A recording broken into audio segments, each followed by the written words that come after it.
Hello there. Hi, welcome. I hope my air conditioner is not too bad today. The condenser was turning on even though I have it on the lowest setting, basically, so that's how hot it is today. That's okay. We're just gonna have to deal with it, I think.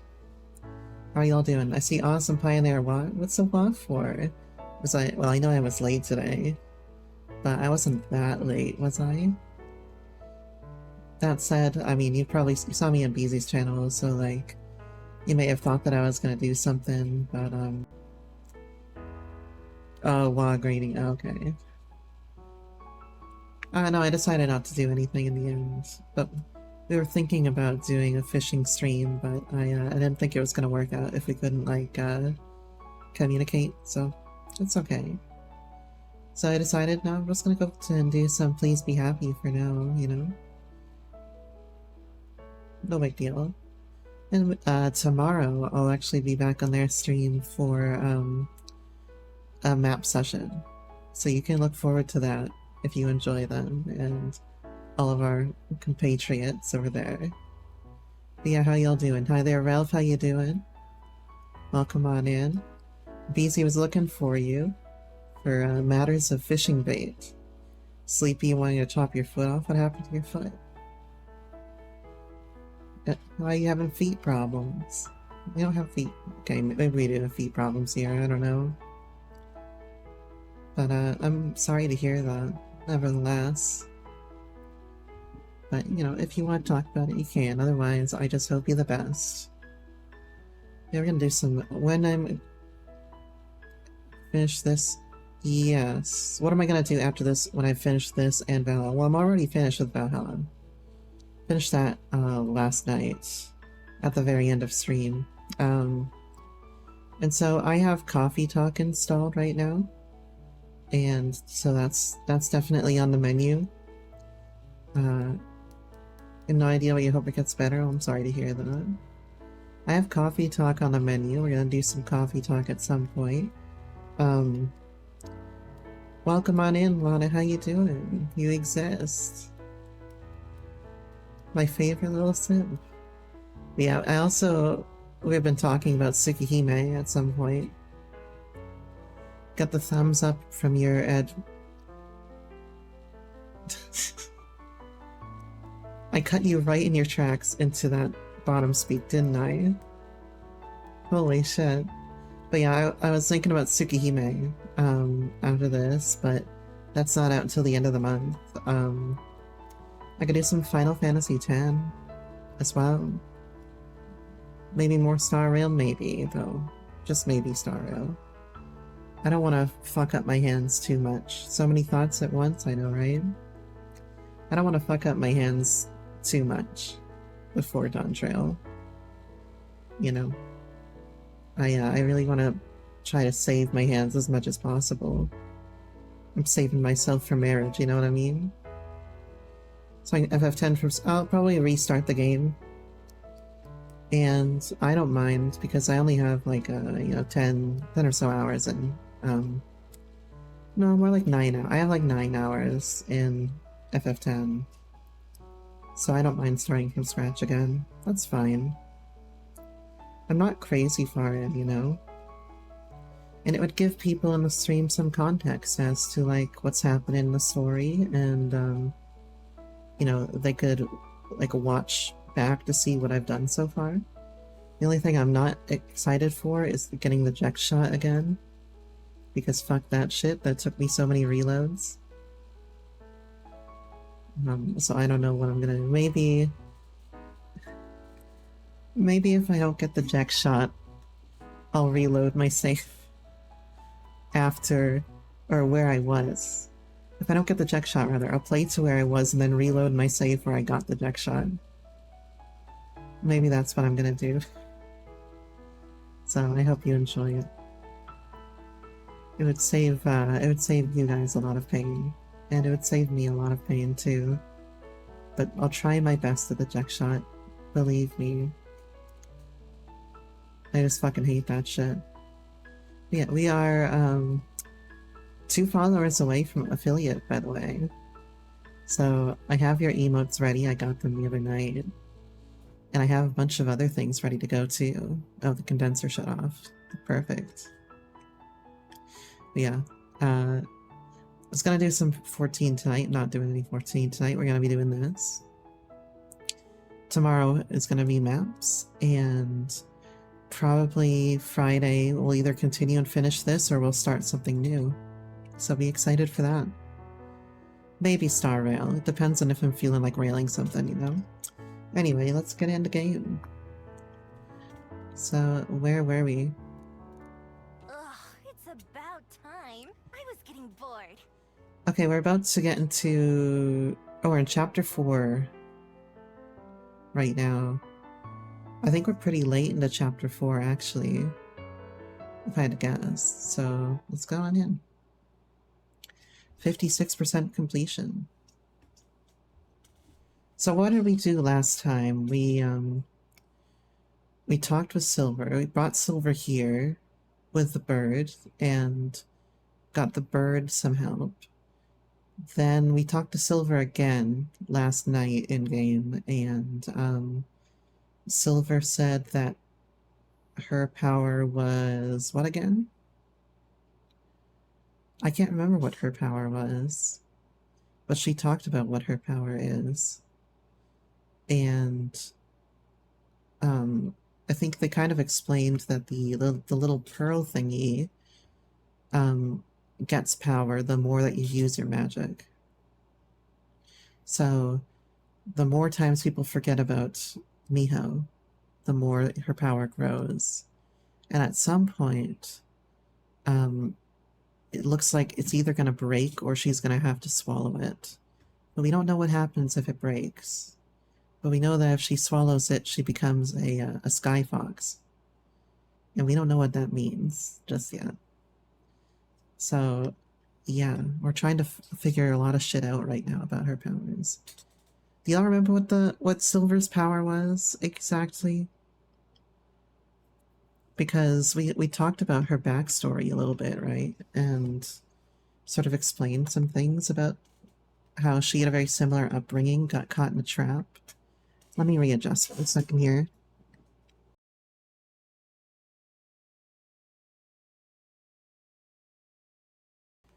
Who's Silver again? Silver is the other Gumio. You wasn't here. You wasn't here for that. You weren't here for that. Yeah, that was well, she was the Silver Fox came up early on in the story. Okay, yeah, she can see the truth of all things, right? So she can read people's intentions. That's what it was. And she struggled with Miho to read her intention because Miho is also a Gumio. But yeah, that was what Silver said.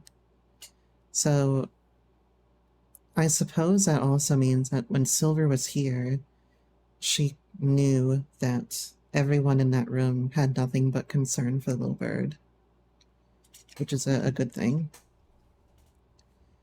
But it goes against everything that she's learned so far, which is difficult for her to swallow, you know. All right. So I've done about as much as I can. The rest is up to her.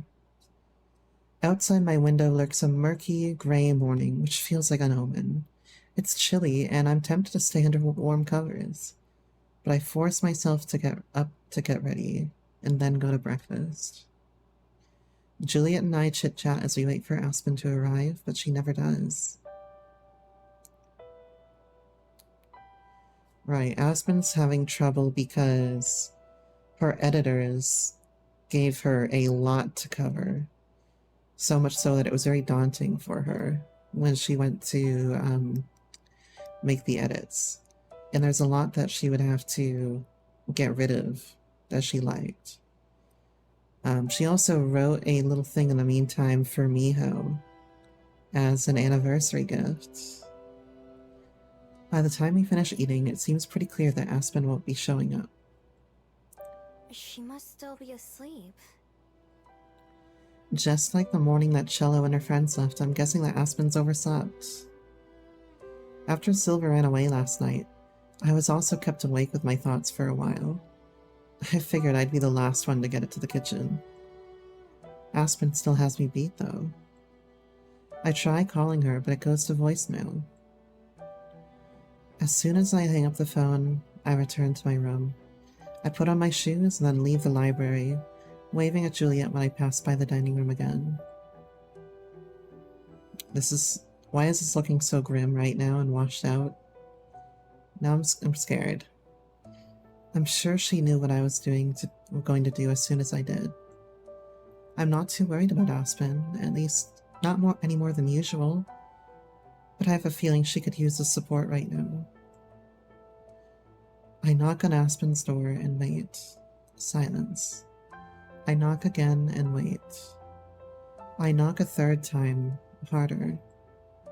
Finally, I hear a sleepy voice from inside. I'm coming. This is me every day.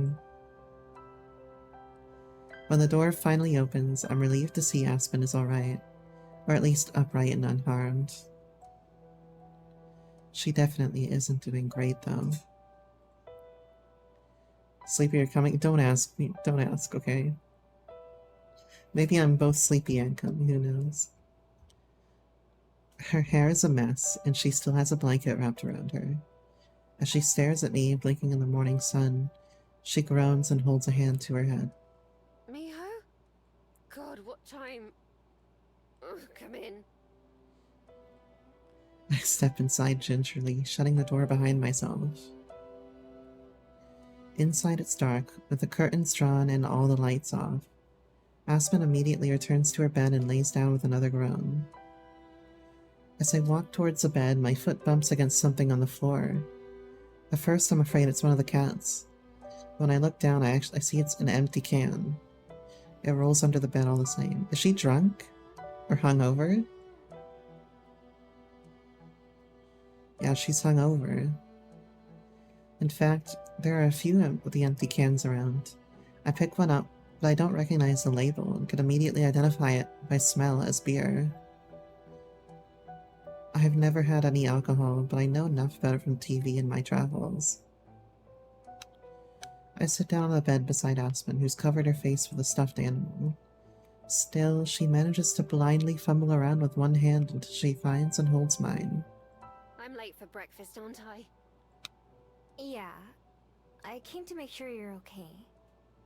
The poor thing. She makes a sound that could be pain or just acknowledgement. Sorry, you should have called. You didn't have to walk all the way here. I tried. Her other hand appears in the darkness, also fumbling around until she finds her phone, which is under a pillow just like her. Oops. I'm sorry. I slept right through it. It's okay, I sleep through every phone call that's ever been made to me. Look, I've slept through a lot of shit, okay? I've slept through some of the worst thunderstorms. I slept through a car crash down the street. I've slept through like a generator explosion. What is that badge that you have there, Awesome Pie? Oh, Destiny 2. Okay, I was like, whose sub are you? Which Dom do you belong to? Looking around her room, I notice more than just beer cans. Her laptop is on the floor, half closed. Notebooks and papers are scattered around the room, not just on the desk, but everywhere. Last time I was here, her apartment was messy. Today, it's a disaster. It's okay. No big deal. I'm more worried about you than anything. Yeah, I hovered over it and saw that. I'm fine. I'm fine. The only problem is I slept in so damn late. I was planning to call out of work anyway. I need to the crack my extra neck. time to finish my edits. I need someone to just massage my neck, crack it nice for me, put a vibrator against it, you know. And I may have had a bit too much to drink last night, which I'm really paying for now. Aspen, you can do better than this. Don't drink beer. I don't think you can call this fine. Gently, I lift the plushie away from Aspen's face. No! Although she groans and makes grabby hands at it, she doesn't really try to stop me. Instead, she looks up at me with red-rimmed eyes and manages a smile. Gesturing for me to come closer, I lean down and Aspen pulls me in to kiss her. Her hand lingers on my cheek when I sit back up. What if I said I was fine now? I still wouldn't believe you. Just overdosing the coffee like, yeah. Just caffeine, man. Don't worry yourself about hangovers. Although she pretends to pout, Aspen doesn't try to deny it again. Since she's not in any shape to sit up, I lie down next to her instead. I can't help but notice some makeup stains on her pillow. This is 2 days in a row now that I've gotten to wake up next to you. More or less. That's something good at least. Silver lining. You missed out on breakfast today, though. I'll take that trade. She's so sad because her husband missed the food. She closes her eyes, yawning. But that's also 2 days in a row that I've overslept. I'd actually meant to get an early start today and work on my book a bit before going up to the library. You were gonna get up early? When did you go to bed? Aspen and I had already said goodnight to each other before Silver showed up at my window, and that was somewhere around midnight. I don't remember. It's a little fuzzy, you know. I'm in the final stretch, though. I can afford to sacrifice a little sleep. There's a lot of fuzzy things in this game, like these ears. Maybe if it was just sleep. And just a little. What do you mean? What do you mean, what do I mean? Even Juliet can tell how exhausted you are all the time.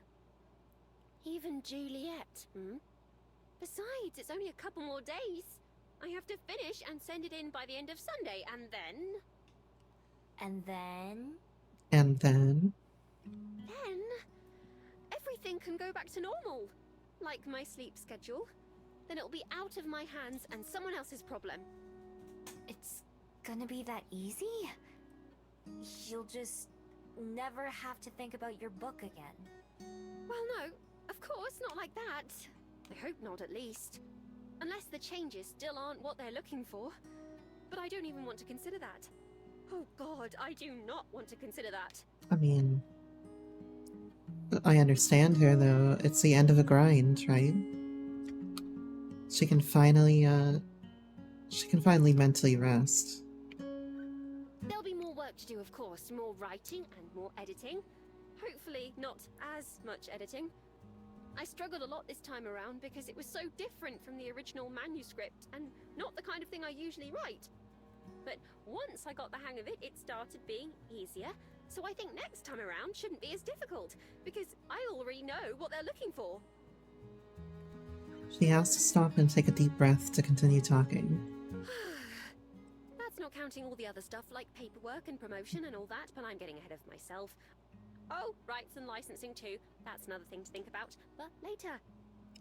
Miho's getting sadder and sadder. The first time I do all that might be tough, but it should also get easier, just like the editing. I've done a lot of research and... Aspen. It does make sense, given what the best-selling trends have been lately. Usually I'm more into... Aspen! Aspen, you have to go on Twitter and TikTok and YouTube. With a tiny hit, she cuts off mid-sentence. Okay, I know that sounds like a lot, but... Aspen, you can't keep doing this to yourself. I don't like interrupting her, but I know where this is going. At my words, she does stop and gazes at the ceiling before speaking in a very small voice. What else can I do, though? I know how hard it is to understand from the outside, but that's what it's like to be an artist. I'm not exactly sure what the solution would be even, because it's not like she's just gonna drop writing, you know? But to market yourself and edit and do all that, there's a lot you have to do and it's unavoidable, right?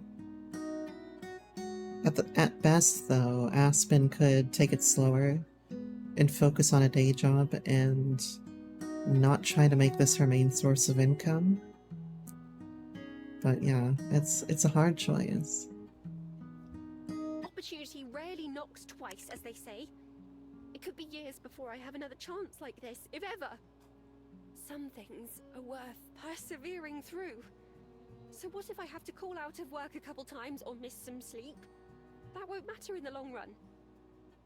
When there's a line of people waiting for a midnight release at the bookstore, or posting fan fiction online, someday I'll forget all the bad stuff that happened, or even look back and laugh. Yeah, but it's as you're saying in chat there. This is not a one-time thing. If she wants to be successful, she's going to be writing for a very long time. Someday, it'll be worth it. Someday? She nods. But who cares about someday when you're miserable now, love? It feels strange to call her that, but also right. Just like when she said it to me. And it seems like it works. Oh, I love it. I hear her breath catch in her throat, and even as she turns to face me again, I can see the glimmer of tears in her eyes. More than ever, I wish I knew what to say that could help her. If Juliet was here, I'm sure she'd have some great advice to offer. It's hard for me to understand what she's going through, though. Yeah, this is a familiar little deja vu here, isn't it?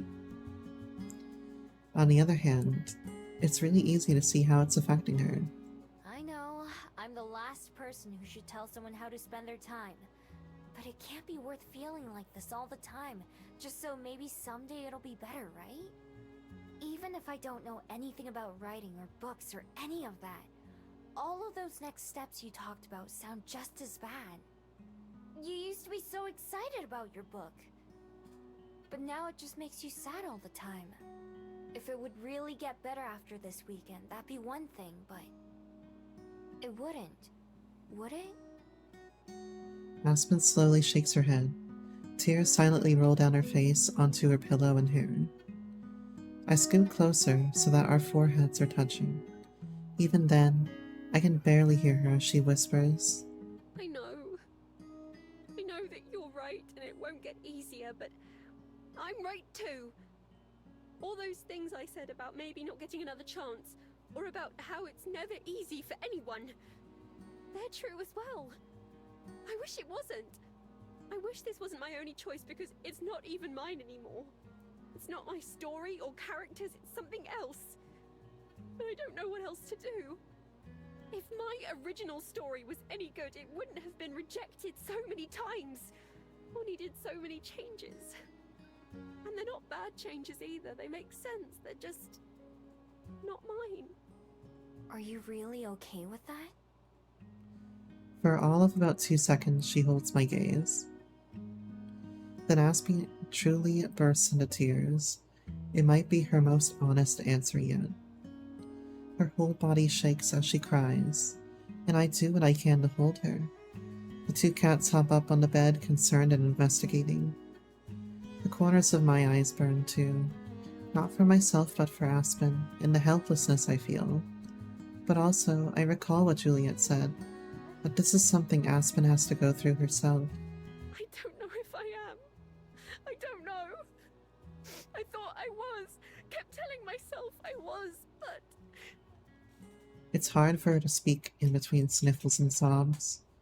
I just let her cry against me, doing what I can do. Be there for her. She doesn't need to finish her sentence anyway. We both already know the answer. I stroke her hair and try to think of how to piece together what I want to say to her. It's tough, because I know I don't have anything that would be helpful or might solve a problem. All I can do is be honest. I know, right? This is a hard situation, dude. Also, hi there, Justerfly. How you doing? Welcome on into the stream. Hope everything's been well so far, but a bit of an emotional moment. Honestly, though, if I was in their shoes here, I would say publish this one book and then next time look for a new publisher. It is a sad scene, you know. I think that the best solution would really be for her to find a different publisher and not take this chance. because they're asking too much from her. They don't want the work that she wants to publish. And it would be better for her to publish work that she wants done rather than have it conform to somebody else and then have your book out there and feel like, well, it's not completely mine anymore, you know? Glad to hear that you're doing well. I think we're like 4/5 of the way through the game at this point. I think there's one more chapter after this. So I'm very excited for that. And it's been amazing so far. Holy shit. Welcome on in, everyone. Oh my god. How many people just came in? Ratsukari with 51. Holy shit. Welcome on into the stream. Thank you so much for the raid. You love me. Yeah, we love Miho. Like, oh my god. I've been loving the hell out of Please Be Happy. This is a pretty sad scene here, and we're all like, we're big Aspen simps around here, you know. It's been incredible to play through this game over the past couple of weeks here, and I'm so excited to have all of you come in and join this with me. But thank you so much for the raid. Holy shit. Thanks for the play. Aw. Wait, VN Studio A. Are you kidding me? No, thank you. Thank you for making this. It's fucking beautiful, man. This is an incredible game. You brought Aelin with you. Oh my god. Were you just playing Ratsukari? Oh my... Oh my fucking god. And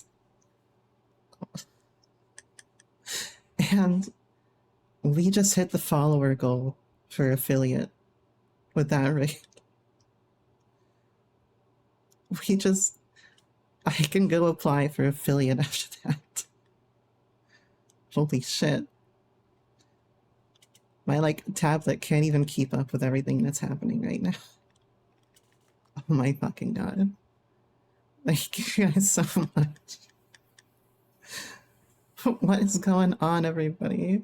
I hope you all had a wonderful time over in Ratsukari's raid. Thank you so much to Studio Elon. This is an incredible experience.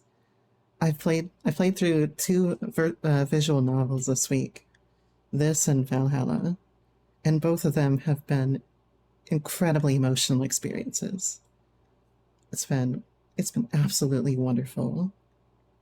You were here. Absolutely, you were here. I got the emotes ready to go. And I'm so excited to share that with you all. Like, as much as this game leans on fantasy, it is so down to earth. And the problems are so real. And every time I play this, I feel something very real and like visceral with every problem that they bring up here. We have it's just been wonderful to experience this, and you know, I can't wait to go through this again, probably on my own time again, see how Juliet's story plays out. Of course, we chose Aspen this time because we're all big Aspen simps. We love the little nerd, and she's so damn precious, you know? Absolutely precious. But yeah, I'm so glad that you made this, and it just makes me very excited to play even more visual novels on this stream. Holy shit. So thank you so much to Catherine for following, Ratsukari, Ikwakemi, Possum, and the studio and Elon itself. Thank you guys all for following me. We hit our goal. That's absolutely amazing. So I absolutely cannot wait to allow you guys emotes, channel point redeems, and everything. And have those up and running very soon. Trust me on that one. There's so much more for you guys. I absolutely can't wait. Thank you so much, Adira Set, for congratulating me. So many people really rated me with 51 people. That's like 5 times more than I've had as my max viewers. Thank you so much. I don't know what to say. But I guess the best thing that I can do is just keep playing for y'all. Let you continue to see these wonderful pieces that have been written for us. So, without further ado, I don't know the difference between good and bad writing, of course. I've only ever read one book. But I still really like that book. Enough to read it again and again yesterday. It's so sweet. It's the and if you weren't here last week or last time we streamed this, Aspen wrote Miho a book, a little children's story for herself about her experiences in Korea with Jongin. And that's what Miho is talking about right now. But the founder, yep.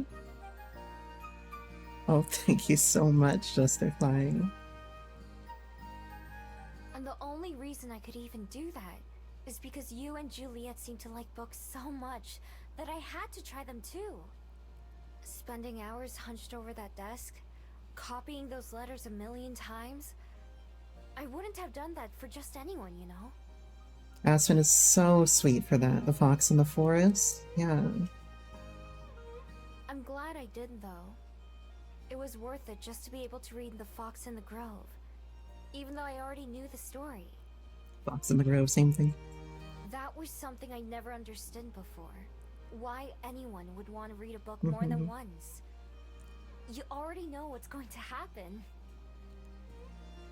Yeah, we were saying that I think what Aspen really needs to do is try to find a different publisher if they're going to do so much to taint the image that she had at the core of her story. She doesn't want to release a book and then look back on that and think to herself, like, wow, I really wish this could have been more. You know? We don't want Aspen to feel that for her very first book, and if it's her only book, even. So I think Aspen needs to find a new publisher and just tell these guys, fuck off. Like, I can't do this. But because it makes me think of you, and that you wrote it just for me to be able to read. I think she was talking about a different novel, but I think she could very easily get that book published too, Lana. I don't think I'll ever be able to like a book more. Wiping her eyes, she manages a shaky sigh that might be a laugh. Well, I can't complain about that kind of critical reception. Her sobs have gone back to being sniffles and hiccups, and she's slowly able to catch her breath. The pillow that we share is soaked with tears, but I barely notice. The 2 cats are still nearby, and she scoops them up and pulls them toward her as well. You guys are worried too, huh? They both meow in protest as Aspen brings them into her ugg. There isn't really room, but Aspen manages to squeeze them in. They immediately hop away, though, and she doesn't try to stop them. Not too worried, I see. We snuggle for a bit longer, and then for the first time since she got into bed, Aspen sits back up and rubs her eyes. I sit up too, and she casually leans against me as she looks around. It's a lot brighter now than it was when I got here, even through the curtains. It is a bit of a mess here, isn't it? All she needed was a little praise and some snuggles from a lover and a couple of cats. Who doesn't? A little bit. Aspen reaches down and picks up one of the empty beer cans, examining it before tossing it into a recycling bin. Although Aspen can do better than beer, you know, next time we're gonna get her a big bottle of wine to get drunk off of. Tasted awful anyways. Exactly, Aspen. I didn't even know you like beer. We don't. It's me at a party. I hate this shit. Just keep drinking it. Another can is on Aspen's nightstand, as she chucks that into the bin as well, before gathering some of the scattered papers around the apartment. I help clean, throwing away anything that looks like trash and organizing anything that doesn't. Aspen takes care of all that, replacing her laptop on the desk and tidying some of the clutter. Finally, she opens the curtains and we sit back down. I wait for her to say something since there still hasn't been any resolution. I don't have to wait very long. I'm going to send an email to Avery and tell them I've changed my mind. And that I'm not interested in making the changes they wanted. That's our girl. I had to drop my stylus. I'm still fidgeting with my stylus ever since yesterday. Wait, you've already decided that? That's our girl. I'm happy to hear her decision, but I wasn't expecting it to come this fast. I have to give them an answer soon, one way or another. To be honest, I was already thinking about it, and have been for days. In my heart, I think it's what I've wanted to say this whole time. But I can understand it. I mean, you see the first positive thing that comes to mind, and you latch onto it, and you think that might be your only chance. But there will be more chances, and she sent out to 15 different publishers, you know? And this is publisher number 4. She'll find one eventually. But I kept telling myself that I should just try a little harder and power through. I could probably do that if I put my mind to it. But there was something you said earlier. And as soon as you said it, I knew you were right, because it was something I was trying not to admit to myself. I think it's availability bias. That somewhere along the way, something I love had turned into something I dread. And I'm sure a lot of us can relate to that feeling. There's been a lot of times where I've dropped things because they became something I absolutely hated. Certain MMOs and, other communities. Or other video game communities. I pictured myself continuing down that path. If I lost that love forever, would it be worth it? It might be. It might not. There's no telling how it would go. But you're right that I have something to live for right now. And someone to love. Abso-fucking-lutely. And so I think maybe that much is enough. More than enough, even. Aspen leans in, and I do too, closing my eyes in anticipation. The relief that floods through me as I hear Aspen's words is like a glass of water after a long run. Oh, hold on, gotta hydrate real quick. Pausing just inches from my lips, Aspen whispers just one more thing before we kiss. I have everything I need right here. I've got my water. The two of us linger around Aspen's apartment for a while longer. I play with the cats while Aspen collects herself and eventually manages to send off her email. Around lunchtime, we head to the Bell House for Aspen's midday shift. Are you sure you want to go to work today? You said you were gonna call out. I'm sure. It'll be nice to have the distraction. Sorry to leave you on your own, though. It's alright. I'll figure out something to do. I study Aspen's face. Her eyes are still red and puffy, although her glasses help hide that. She still seems fragile, but I feel less worried about her than before. See you tomorrow then? Maybe. I might just need a day alone. Not that being with you doesn't help me feel better, but I just have a lot of thinking to do. Hey, that's what she did is brave and very anxiety-inducing. I understand. We can hang out again when you're ready. I'll see you on Halloween for sure. Cool. Aspen adjusts her glasses and removes her hat, preparing to go change into her uniform. Well, I'm going to go clean myself up a bit before my shift starts. I can't let Lena see me like this. Yeah, let's get some Lena time too. You sure you'll be okay? Yes, I have lots of practice at keeping myself together. That's all customer service really is. Alright. See you later then. Goodbye, Miho. I love you. Love you too. After a final kiss, she goes inside to start her shift. It's been an emotional day already, and it's barely half over. Despite that, I feel optimistic as I walk away from the cafe. I'm still concerned about Aspen, but I know she'll be okay in the long run. There's a long road ahead, but things are looking up. I was gonna say, where are we going, chat? But there's only one place to go. Give a good quick save. I also just remembered, we have a play coming up with Lena. Yeah, okay. I forgot about that. We have a play coming up with Lena, so we're gonna get some good Lena time soon, I'm sure. I continue to see Tommy and his family fairly regularly. Of course, I hear from the three of them every day just to maintain their memories. It makes my daily check-ins take a little while, but that's okay. Gwen also comes to the library to study several times a week, sometimes by herself and sometimes with Tommy.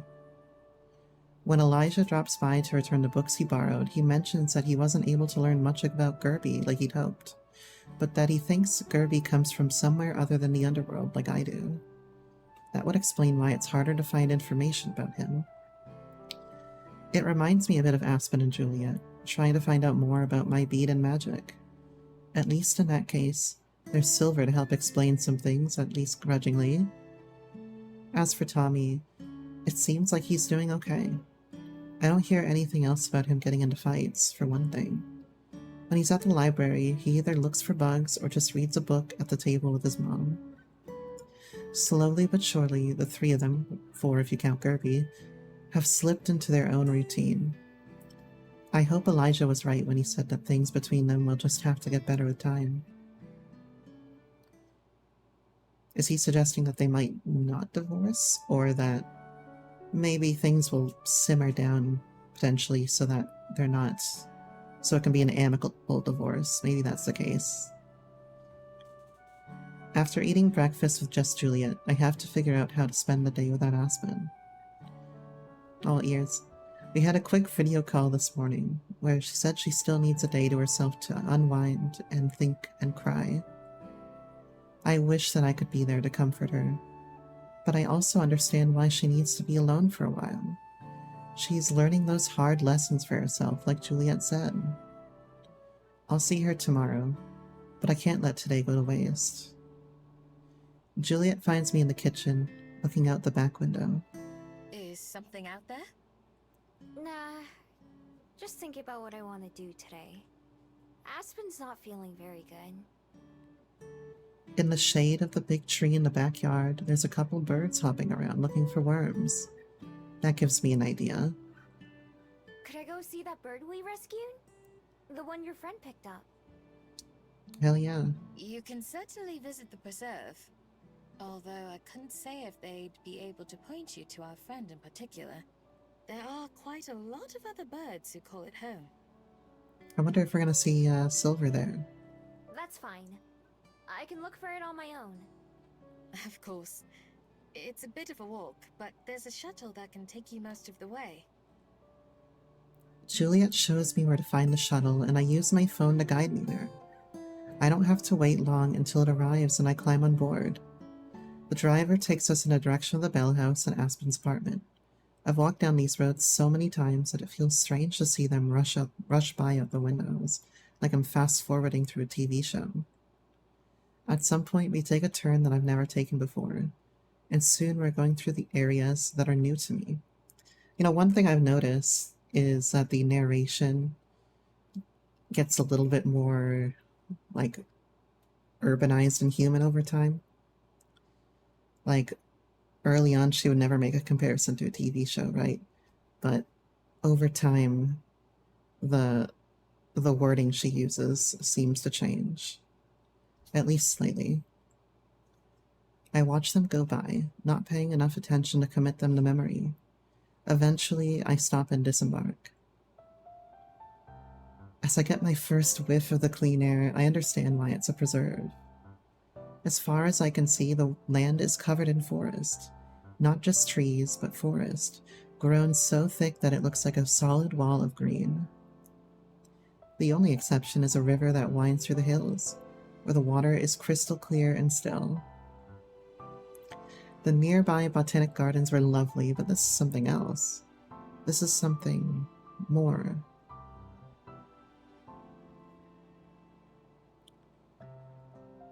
I think Miho probably misses traveling to new places. So, I mean, there is that dichotomy, and there are parts that she has clearly talked about missing, so I'm going to go with top. It's been a while since I've been anywhere that felt this way.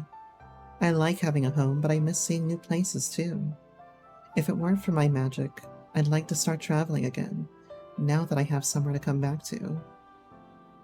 I quietly pay for my ticket and then hurry out as fast as I can. I see why Juliet said they wouldn't be able to help me find my bird. Oh my god, I missed that one up. There are a ton of places it could be. That doesn't mean I can't try. Maybe if I found the person who took the bird in, they'd know what happened to it. I might have better luck just looking for it myself, though. It's a big place, I decide. Too big for me to try to explore on my own. I should look for Juliet's friend Amaya. I should have asked Juliet how to contact her before I left. I'm sure Juliet's asleep by now, and I don't want to disturb her. Besides, it's not like I'm in a hurry. Taking my time, I try to see as much as I can. It's not crowded, but the preserve is far from empty too. There are just as many fabled as there are humans. Some I recognize, like a faun and a dryad. I wonder if the trees make any of them feel like I do. If any of them have a story like I do. Come from someplace far away like I do. There are kids, too. Human kids with their teachers being led around by tour guides. Lots of them look excited to be here. I hope maybe they can learn to love it as well. I asked some of the guides or instructors if they know who and where Amaya is. Some of them have no idea what I'm talking about. Some know her, but not her location. Finally, I find someone who's able to point me in the right direction. I end up back near where I started, near the edge of the river. Sure enough, the lady from before is there, talking with another guest. I wait until they finish their conversation before I approach. Excuse me. Hi, how can I help you? A few weeks ago, you picked up a hurt bird from my friend Juliet. I was wondering if you could tell me where it is now. Oh, right. That poor guy. I'm afraid the little fellow didn't make it. This is an absolute tragedy, are you kidding me? I think that when he took the tumble that hurt his leg, he must have hurt something inside him too. Oh. It's dead. I hadn't even thought about that possibility. This whole time, I just assumed it would be alive. That it had gotten better. It's sad, but it's the way of nature sometimes. Mind if I ask how you were involved? Naturally, she doesn't remember me being there. I was the one who found it and brought it to Juliet's. I wasn't around when you picked it up, though. Oh, right. Well, you can sleep easy and know that you did what you could. She sounds so casual about it. I guess she's probably experienced in this a lot. Meanwhile, I don't know what to say. I just stand there surprised. It was just a bird, sure, but that's still something. For the bird, it was everything. Amaya starts to walk away, but before she can leave, there's something I want to know. Something I've never given much thought to before, but that my recent time with Silver has made me wonder about. Hey, I have a question. Shoot. Do you believe in fate? Interesting. She stares at me in mild shock. It's a weird thing to ask, I know, but I hold her gaze and don't back down. Now there's a question. Looking past me at the water, she takes a deep breath and lets it out slowly. If you're asking if I think there's a world out there where that bird survives or never gets hurt to begin with, then sure, maybe. I'm not smart enough to know, but it's not this one. Maybe there is a world where it does, but I'm not sure what I could have done differently, so... But maybe. Destiny, luck, whatever you want to call it. Life's unfair, that's a fact. It doesn't care about any one of us. Sometimes you can do everything right, and it just isn't enough. I don't think that's destiny personally. That's just being alive. It's interesting insight. Being here, doing what I can to help who I can, that's just me playing my part in life. If that's because some invisible force led me, then it doesn't change anything. Bigger picture or not, it's what I choose to do with my time right now. And I choose to believe that makes a difference. Hope that helps. Thanks. Don't mention it. Say hi to Juliet for me, will you? Yeah, no problem. Once again, she starts to walk away, and this time I don't stop her. Instead, I walk out to the nearby gazebo and sit down, surrounded by quiet water.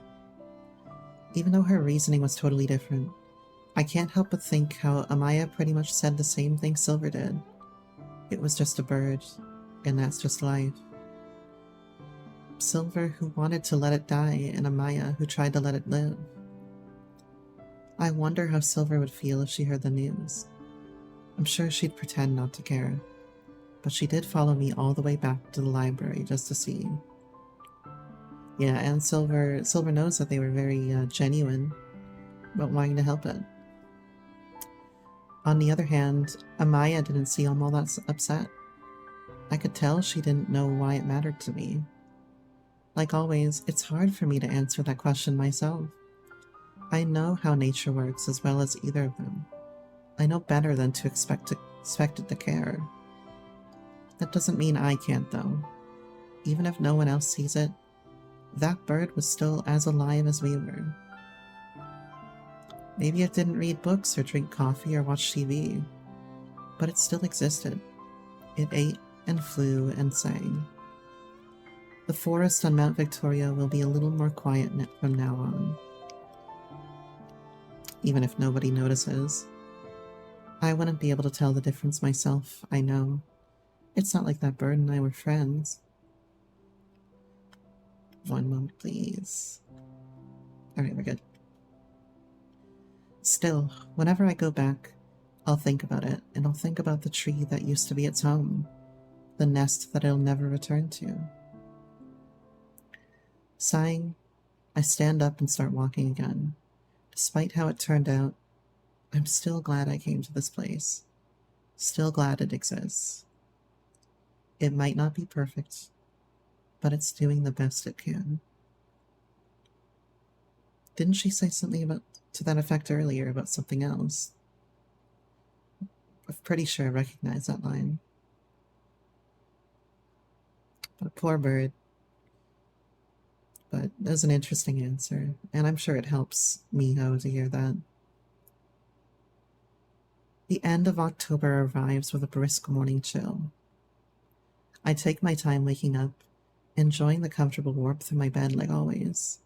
Outside my window, leaves and branches shake with the breeze, but they can't reach me in here. From downstairs, the warm smell of coffee wafts up, promising me refreshment and energy. Something else drifts up too. Something even better. The comfortable sound of Aspen and Juliet chatting in the dining room. How long has it been? Weeks at least.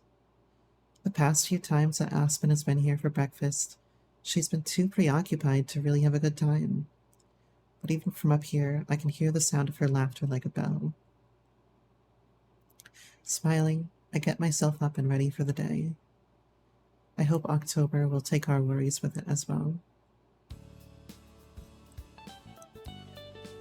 I love that line.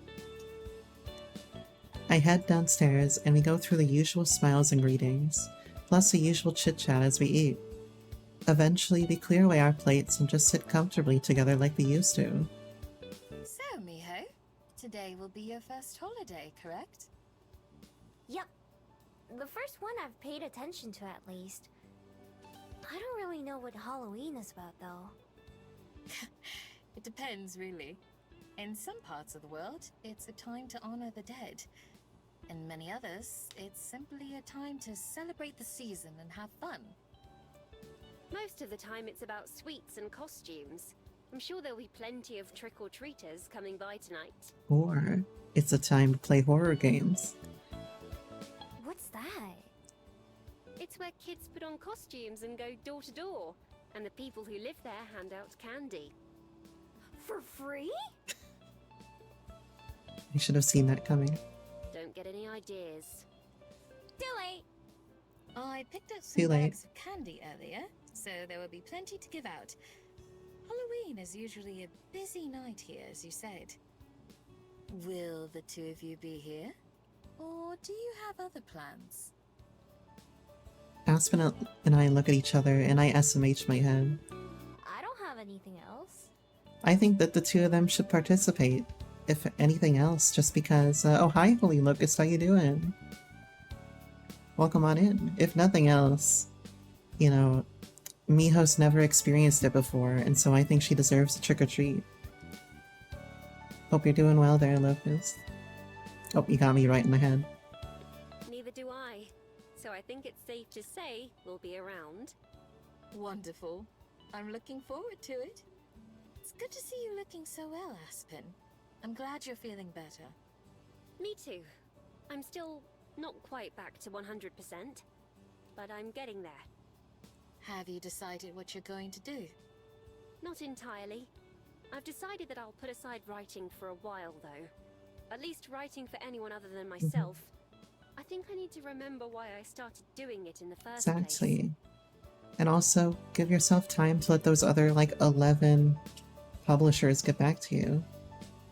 After that, maybe I can start to think about publishing again, and manuscripts.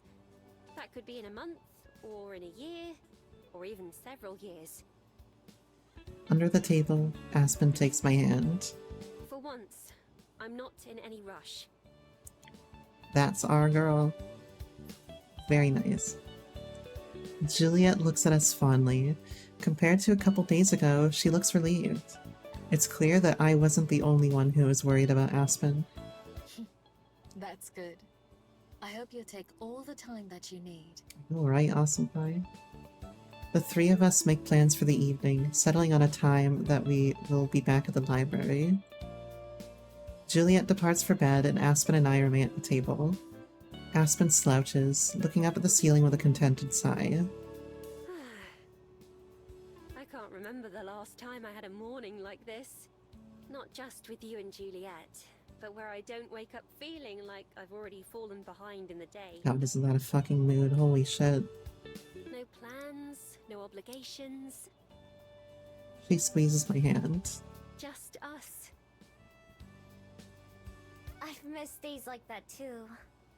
I know I've said it, but I'm sorry for worrying the two of you so much. And for being so distracted all the time. And for several other things that I'm sure will come to mind soon. I SMH my head. Don't be sorry. I know you were trying really hard because of how important writing is to you. Yes, well, there are other things that are important too. I can't let myself miss out on all those. Like this. Smooch. Aspen leans over and kisses me on the cheek. Okay. That is pretty important. Yeah, this is the first time I'm seeing Miho blush like this. She laughs. Glad you agree. There was one thing I wanted to do today, actually. And I was hoping you would join me. Of course. What is it?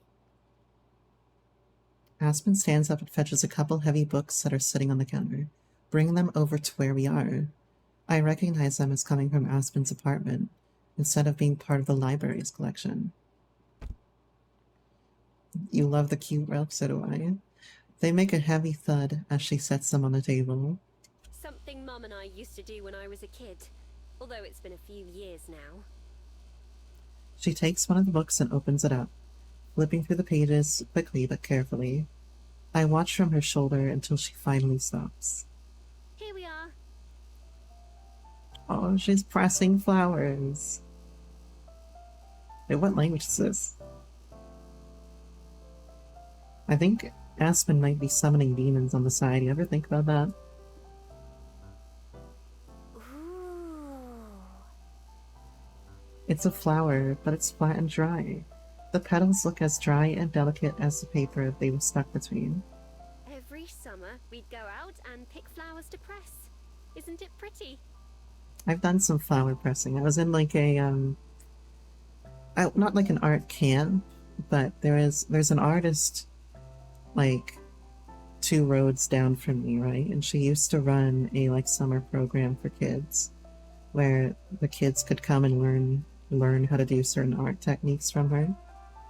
And flower pressing was one of the things that we did, and like laminated them and stuff. Yeah, it was a lot of fun.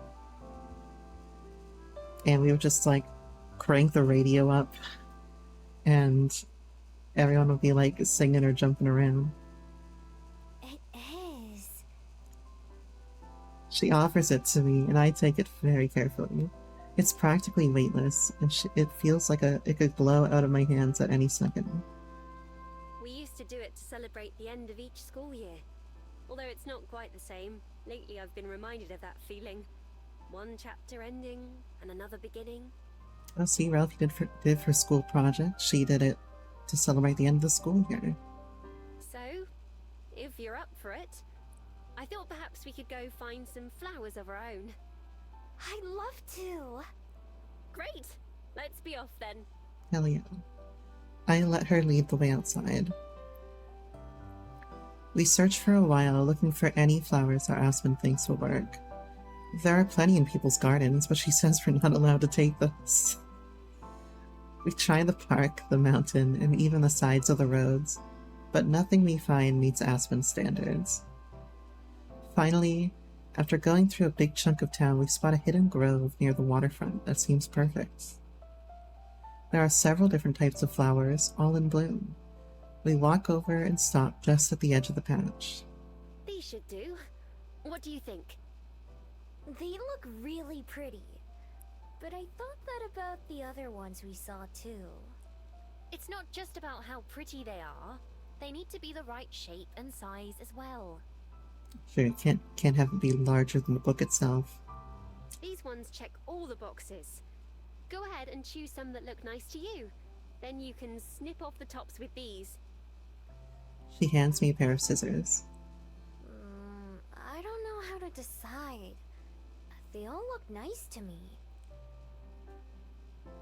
It should be easy then. It's best if they're kind of flat though. Remember to only take the top so that the rest of the plant can grow back. Yeah, and isn't there I was just thinking to myself, don't you have to cut it straight rather than at an angle? Because if you cut it at an angle, the plant will like dry out, essentially. Or am I wrong with that? I pick a couple so that I can make sure I'm doing it right. Aspen only chooses flowers that are in the middle of big patches, instead of ones that are alone. After a bit, I wander off to select my own. Both of us move around carefully, making sure not to step on anything delicate. There are some that look like the ones Aspen already had in her book, which remind me of the flowers you can buy at a store. The sweet aroma isn't as strong as it would be if I were a fox, but it's still nice. There are others that I've never seen before, but catch my eye as I'm deciding. Both kinds seem like they should work, so I'm not sure which to choose. I'm gonna go with the new flowers here. I think we're gonna continue on the path of, like, trying new things. I go with the yeah, you also agree there, Ro?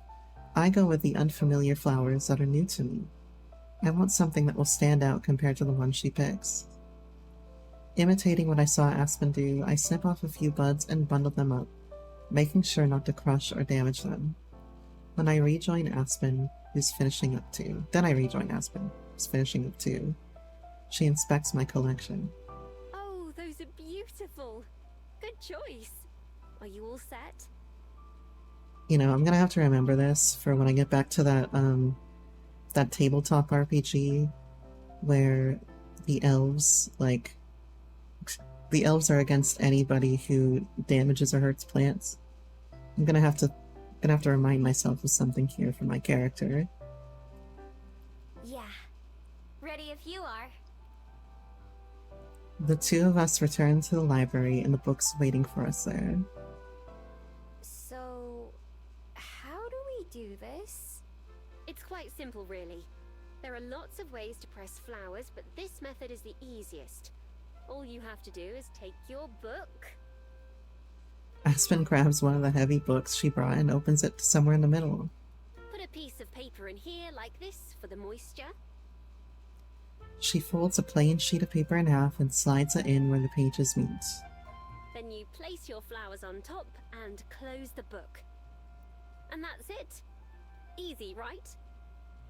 For some reason, Miho looks like super dumbfounded by this. To demonstrate, she arranges a few of the buds she selected, spacing them out like cookies on a sheet. Once she's satisfied, she shuts the book. Oh, I can do that. I take one of the others and repeat the process. When I close the front cover, the pages smush down the colorful flowers.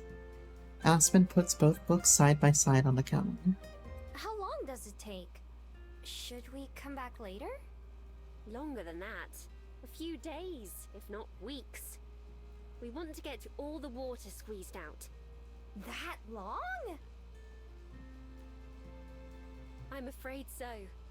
Mum always said the waiting was half the fun, because it gave you something to look forward to. I can apply that to a lot of things, yeah. I'm not sure about that. I tend to agree. There is a certain charm to it, though. I first learned about pressing flowers when I bought a book from a second-hand store that had a few left behind by a previous owner. They must have forgotten all about the flowers. They were bone dry, even more than the ones I showed you, and they'd stained the pages. You know, there's a secondhand bookstore nearby, like right down the street from me. But the guy gets mad if you, like, touch any of the books or, like, look at them. You have to, like, tell him I'm here for this book and he'll get it for you. So, I don't know. It's not a super friendly secondhand bookstore, I'll say that much. They were still beautiful, though, and made my copy unique. I left them in there to this day on my shelf. It seemed wrong to remove them after so long. What do you do with the ones you make? Decorate, mostly. They make for nice accessories, or bookmarks, or even look nice on their own. I can't wait to see. Me either. Here, there are still a few left. Aspen and I each have a couple flowers remaining, so she grabs another book and opens it up. She flips through the pages, getting closer to the middle, and then suddenly stops. Nestled alongside a few flowers, there's a folded up paper with Aspen's name on it. What's that? She stares silently for a long time, and then gently removes everything. The flowers are almost entirely brown and fragile, except for a few splotches of white on the petals. Aspen sets them aside. It looks like I did some forgetting too. I must have put these here years ago. Oh, I thought, like, her mother left her a note or something. What about the paper? There's another sheet in there that everything's set on top of, so the one with her name must not be the one to suck up the water in. She gently removes the page in question. It's stained brown like the flowers and sticks as she tries to take it out, but eventually gives way. It crackles in her hands as she turns it over a few times. Carefully unfolding it, Aspen holds the paper where she can read it.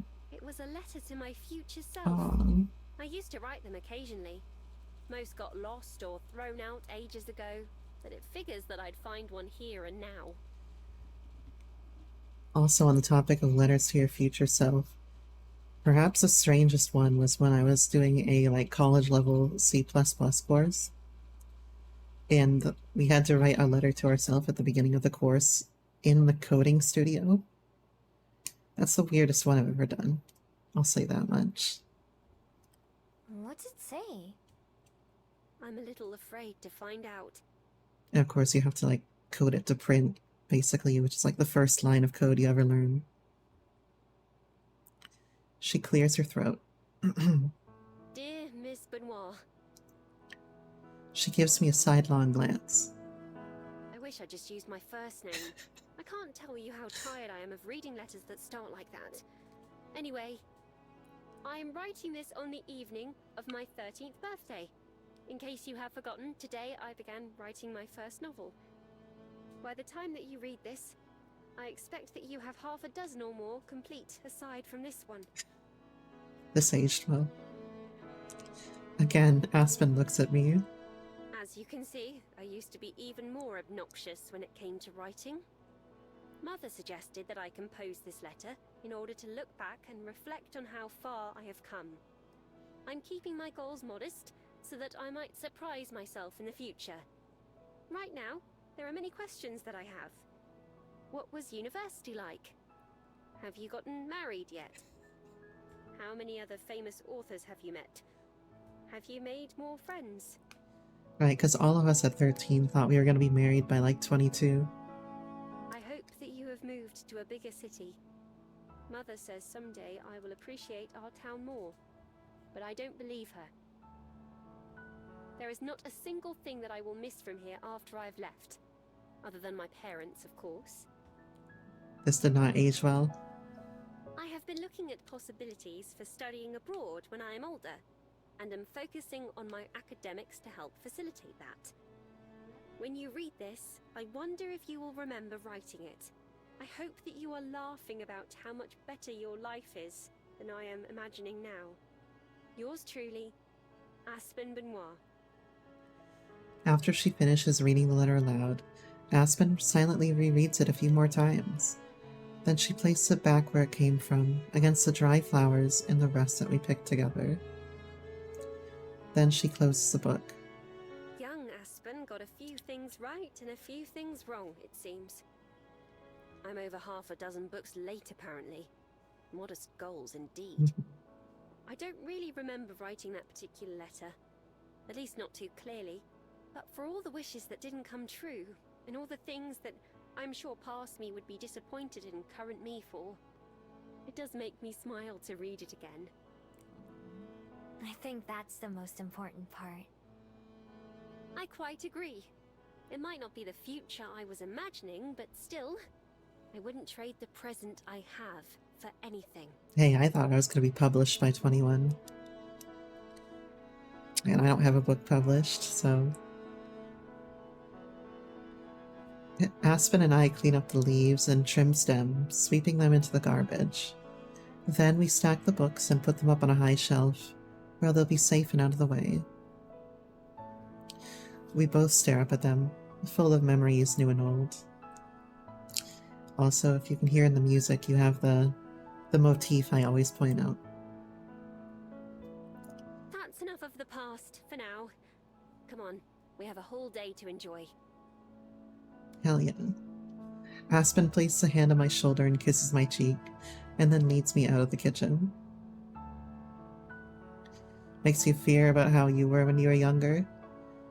I mean, again, I thought I was like gonna be a published author by 21. Of course, young me thought I was gonna go into writing, and then I thought I was gonna go into medicine, and that's not what I'm doing anymore, so... But I also at one point thought, oh yeah, I love video games, I should create video games. That was before I actually knew. I follow her out into the bright sunlight. Right behind you.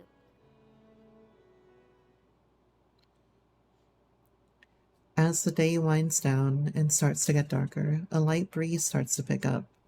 Not enough to be cold, but enough to make me glad I have my jacket. Aspen, Juliet, and I sit out on the front porch with the lights on, watching the road. How long until people start showing up? Soon, I'd imagine. The early evening is when most trick-or-treating begins. They'd better hurry before Miho eats all the candy. Can't argue with that. That's a pretty correct read. I unwrap another piece and stuff it into my mouth, shoving the wrapper into my pocket with a bunch of others. Maybe if you go knocking on doors, you could convince people you're a kid in a costume too. That way you could get your own candy. Do you think that would work? Hold on. I need one of you to like snipping tool this real quick. Or go back in the VOD and snipping tool that face for me.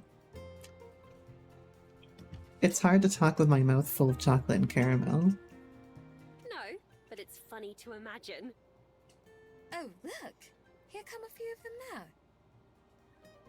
Sure enough, a group of 3 kids appears at the bottom of the hill and start making their way up towards us. I stand up, the giant bowl in my hands. Oh, how cute! One of the kids has a white sheet draped over them with big holes cut out for the eyes. The other 2 are dressed like characters I've seen on TV.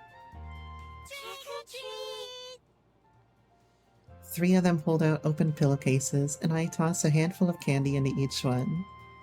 Here you go. The one with the big eyes goes even more wide-eyed. Whoa, that's a lot. Thanks a bunch. Wait, was it? Should I take some back? Aspen swats at me gently. You can't do that. The 3 kids hurry off, probably afraid that I was going to reach in and reclaim some of the candy. I sit back down. How much am I supposed to give them? Usually a piece or 2, but it's not a problem. We still have several unopened bags inside. See, we usually set up a bowl with candy outside of the house and like a little sign that'll say take one, because we believe in the honor system in this house, and you know, usually there's a few Reese's cups missing before it actually goes out onto the porch, but you know, there isn't a certain person to blame for that, of course. That's just the way of life. You know, it's not fate, it's life. Great. I grab another piece for myself and munch on it. Well, in that case... Aspen reaches over and picks out a couple candies for herself, too. It isn't long before the next batch of kids shows up with another close behind them. The second group even has some parents accompanying them. It gets later and later, but more kids start arriving rather than less. I hand out candy until my arm gets tired, then Aspen takes over. More than once, Juliet has to go inside and get more bags of candy to refill the bowl. This is more work than the library on a busy day. Even my first day of work, when Aspen helped me run the desk, felt less busy than this evening does. But also, it's a lot of fun. Many of the kids have creative costumes, and I even recognize some of the characters they're dressed as. The less creative costumes are still cute too, and it's nice seeing so many happy smiles as they all walk away. It's not until the moon is high in the sky that the trick-or-treaters stop showing up. We can still hear the occasional whoop and shout from the streets nearby, but no one else comes up the path. The big bowl of candy is nearly empty, with less than a full layer left behind.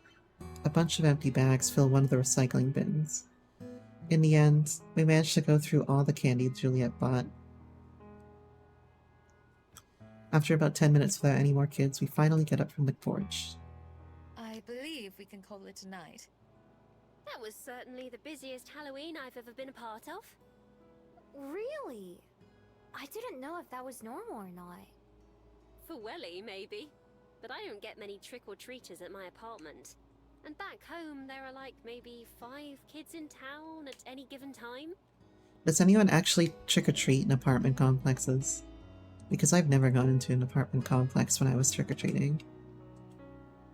More candy for you. Speaking of which, I hope I can count on the two of you to finish off the leftovers we have here.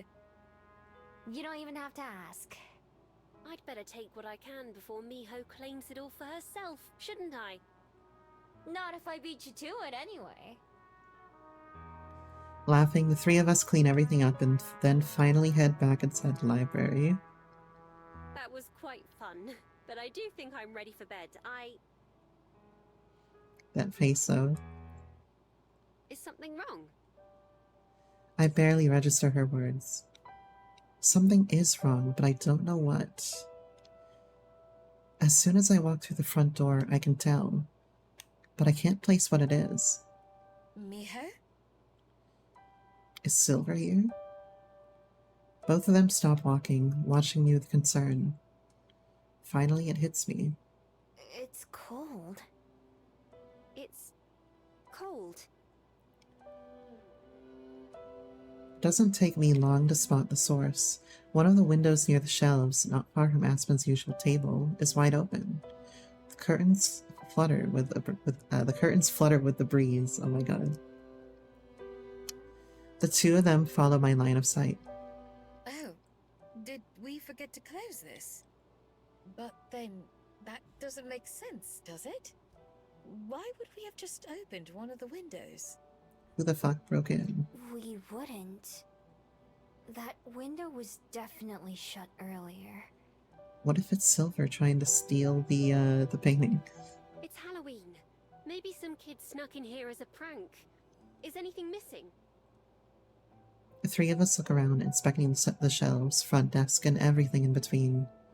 If something's gone, it's not immediately visible.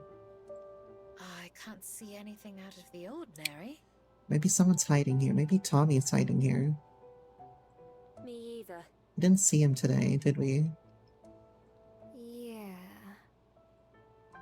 Something doesn't sit right, still doesn't sit right with me. I'm gonna go look upstairs. The other two follow behind me. Juliet goes to check her office, but it appears untouched. Aspen waits at the top of the stairs, watching. Meanwhile, I go to my room. Grabbing the handle, I push the door open and turn on the lights.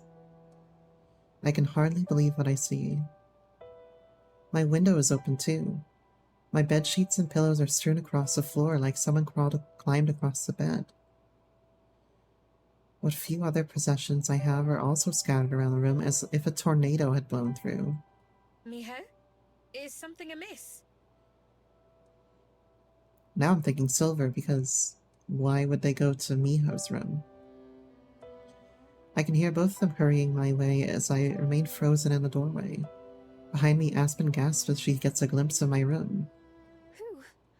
Why? Is the scroll still there? I have a feeling I already know the answer to one of those questions, but not the other. Stepping inside, I mechanically pick up my things and put them back where they belong. Everything is here except for... My scroll!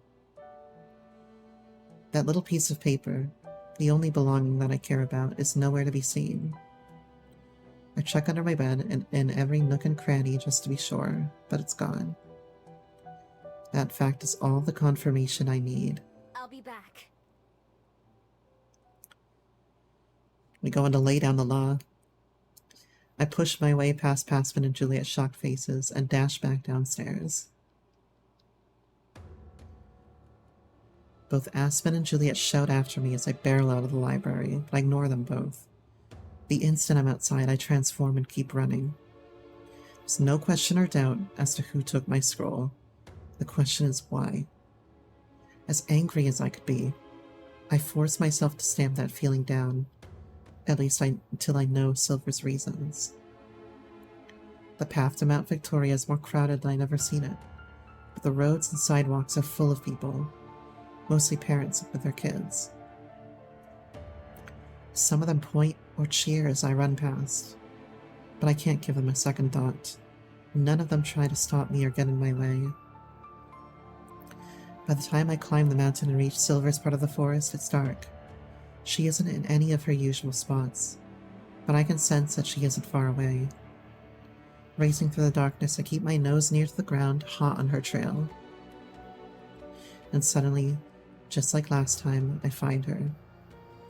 She moves in the darkness, a patch of shadow that's a different color than the rest. Oh, hi there, Sheena, how you doing? Her bead glows as vibrant as ever, illuminating her wrist. Yeah, welcome on in, Sheena. We're in a tense little part here.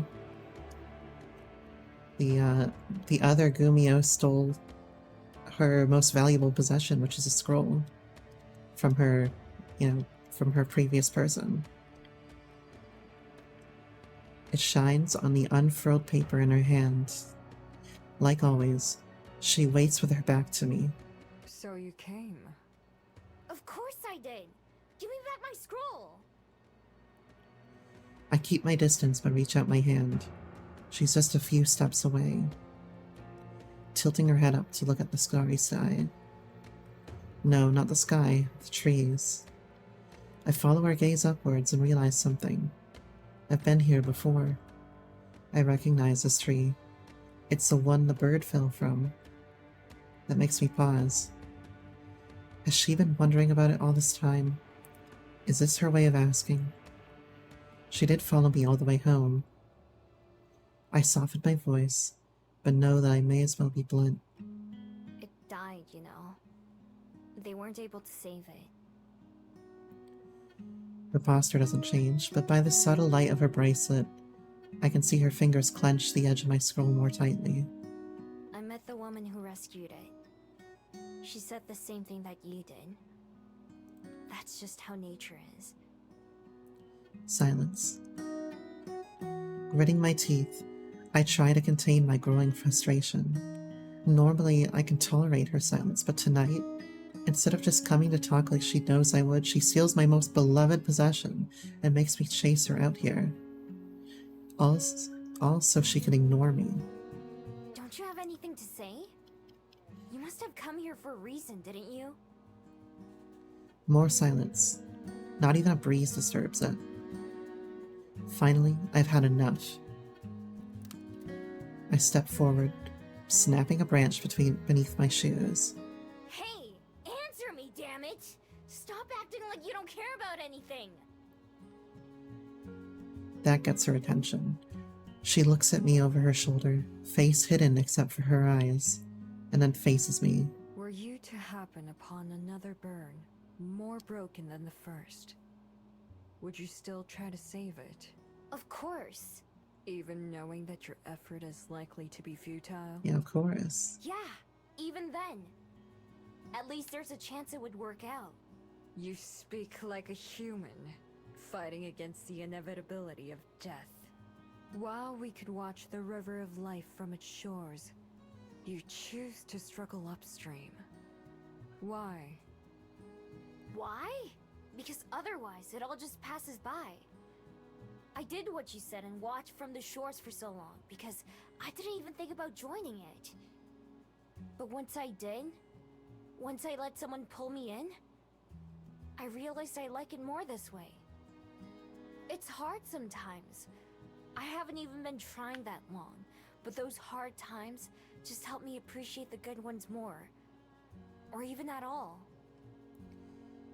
Yeah, and even if Silver had nobody, like, I'm sure she can well imagine just what it would have done for her if there had been someone there to be there for her, you know? But she's not coping with it well, with like her, I don't want to say jealousy exactly, but I'm sure she wishes that was her, but instead she's going to defy that. There's someone I met who is also afraid of getting hurt, and someone else who is afraid of just passing by. They showed me that those are parts of life too, just like death is for a lot of people. Who cares about living forever if you don't care about being alive? Immortal or not, it's all we have. You and me, my friends, that bird, it's the same for all of us. I could have run away. I thought about it a million times. It would have been a lot easier than staying. But I did stay. And so now, here I am. Someone took a chance on me once too. Even if I wouldn't have died, they still saved my life in a way. Fuck, I'm gonna have ABBA stuck in my head now. I thought it would be impossible for someone like me, like you and me, that it wasn't even worth the effort to try and change things. But I was wrong. And I'm glad that I was. And so that's why I do the same thing all over again, with the burn. Because if there's even a chance, it's worth trying. Now, it's not always futility. It is being true to yourself and your values, and even if it's not going to work out in the end. I mean, honestly, the bird still had a chance. Even a worse off bird than that might still have a chance. Although I don't say it, I can't help but think even talking like this is something relatively new to me. Unlike Silver, who talks more like Aspen's old books most of the time. It just goes to show that there are lots of different paths our lives could have taken, but they both brought us here together. While Silver is still thinking about what I said, her eyes suddenly go wide at the same time that I feel something warm on my neck. Holding my necklace where I can see it, both Silver and I just stare as my bead brightens before our eyes. The glow intensifies to the point that Silver has to shield her eyes and look away, although somehow it doesn't bother me. I also watch as another eyelash-thin crack appears, then another. For a moment, I half expect it just to shatter, but it stops after the third crack, still holding itself together. The light from it also dims a little bit, but it's still brighter than it was. When I let go and it falls back against my neck, the bead feels heavier than normal too. Silver is able to look at me again, and though the shock has faded from her expression, her eyes stay fixed on my bead. She laughs, but it's humorless. Shaking her head, she continues to stare at my necklace instead of my eyes. Hey, they're up here, Silver. I had hoped that by looking at this, I might be able to learn your secret. Some magic spell or incantation that you had invoked. At the very least, I thought I might understand. Well, Mio doesn't even understand it herself. Even as I read it, I thought that I must be missing something. For what meaning could such simple instructions hold? Even as you arrived here, I hoped that perhaps you would reveal some missing part of the puzzle. So golden was your light as I approached your library that I thought it must be someone else. So bright that I could see it clearly. The same color as the person close to you. Now, I don't know if I should be disappointed or not to find there is no secret to these words. Is there? Holding my scroll in front of her face the same way I held my necklace, her eyes glide across the characters. 수복강령. Please be happy. Of course that's what it says. Wow. What simple nonsense. Subakanyang. Yeah. And yet, how could I deny that you've taken it to heart when your very aura tells me your truth? Yeah, they do have the same light. It's all I can do to blink, to breathe, to stay standing upright as the world narrows to just the two of us, all awareness of anything else fading away from me. Confusion is just as plain on Silver's face in my reaction as I struggle to speak. You can read it? That's what it says? After years of looking and trying to understand, and she can read it just like that? Silver, who says she cares nothing for people in their lives or culture? I'm not the only one stunned. The parchment falls from Silver's hand as she drops it in shock, It flutters to the ground and stays there, even as a budding breeze starts to blow. Also, I'm sorry if you can hear the condenser in my air conditioner. It's really fucking hot tonight. And I can't not have it on. That shock changes into understanding, and then Silver laughs again. Really laughs. For the first time I've ever seen. Her usual dignified and threatening poise is gone, and she laughs so hard that it echoes around the woods. Clutching her chest, it's all she can do to remain upright as she acts like she's heard the world's funniest joke. Still, just like earlier, I'm not sure there's any humor. Finally, with a groan, she retrieves my scroll and straightens up, wiping her eyes. You're serious, aren't you? You never knew what it said before now. I SMH my head. I would call you a liar if you were anyone else. You've made a fool of me without even trying. Or rather, I've made a fool of myself. I thought your glow was the result of those words. But you achieved that by yourself. Whatever it is you feel, it's something you've learned on your own, isn't it? You truly believe all the things you said. Maybe not on my own.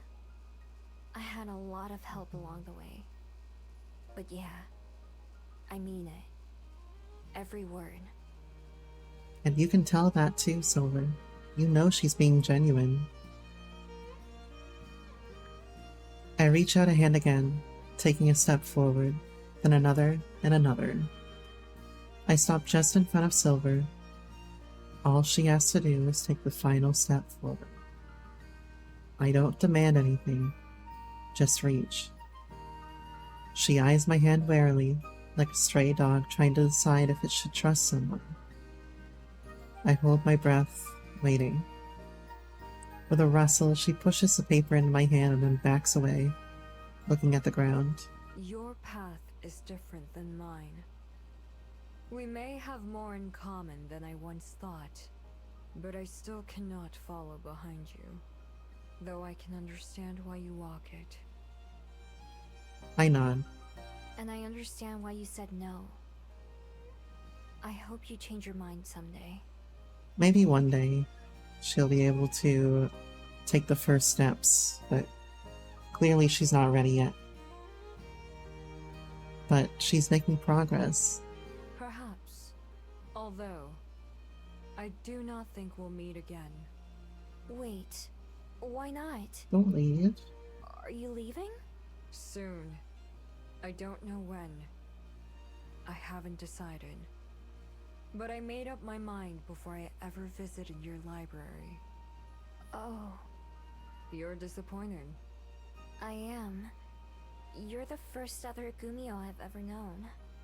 You're like... family, I guess. Didn't you call us sisters before?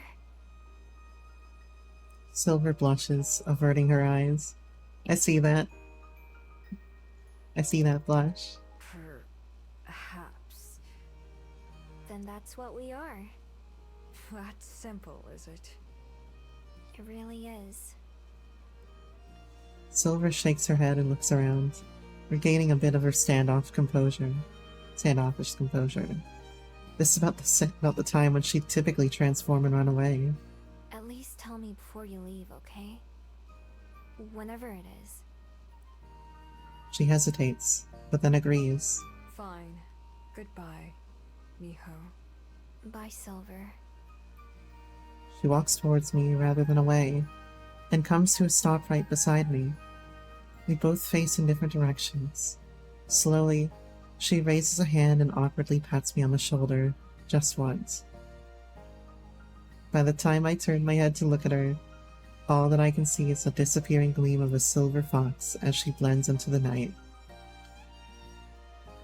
I'm alone, but I don't feel alone.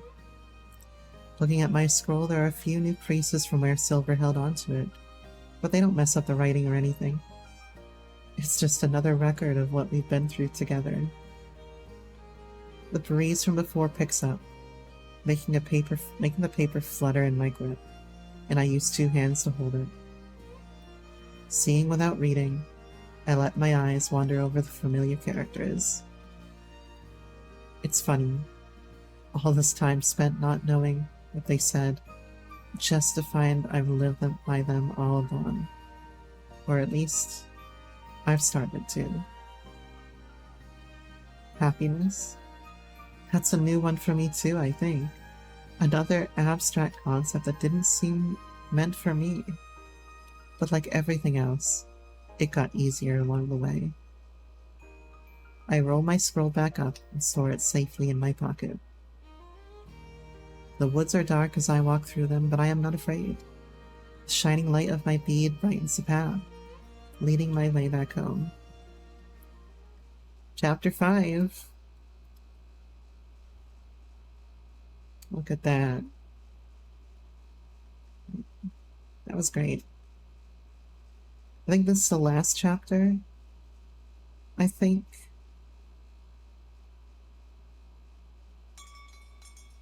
Or at least I want to say so, because I thought 4 was the last one, then I looked at the achievements and there's a 5th chapter, so I think this is the end. Unless there's like a hidden 6th chapter or something in the achievement.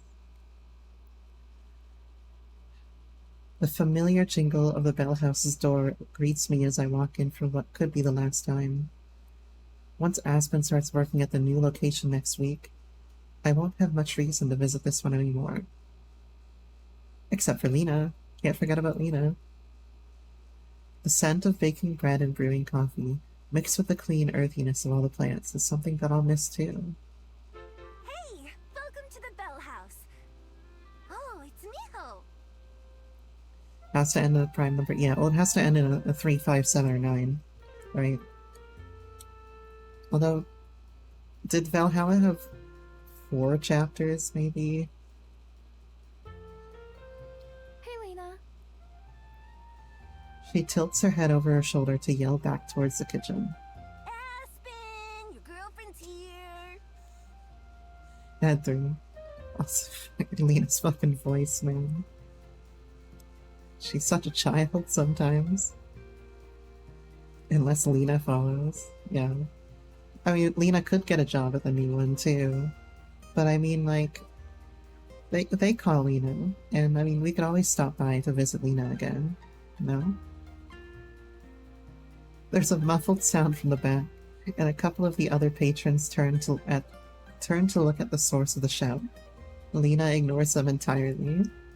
She'll be right out. Thanks! Lena will also be moving over to the new location. Okay. That answers that. Also moving over to the new location when it opens. Aspen told me she got to pick which staff members she wanted to invite to the new store. But she doesn't want Lena to know that. She'd never live it down. Since there's no one else in line, I lean against the counter to talk with Lena while I wait for Aspen. I was just thinking about how I'm gonna miss this place. It must be like that for you too, right? I don't know. I haven't thought about it too much. Maybe I'll miss it when I get there. I do love the ass wings, though.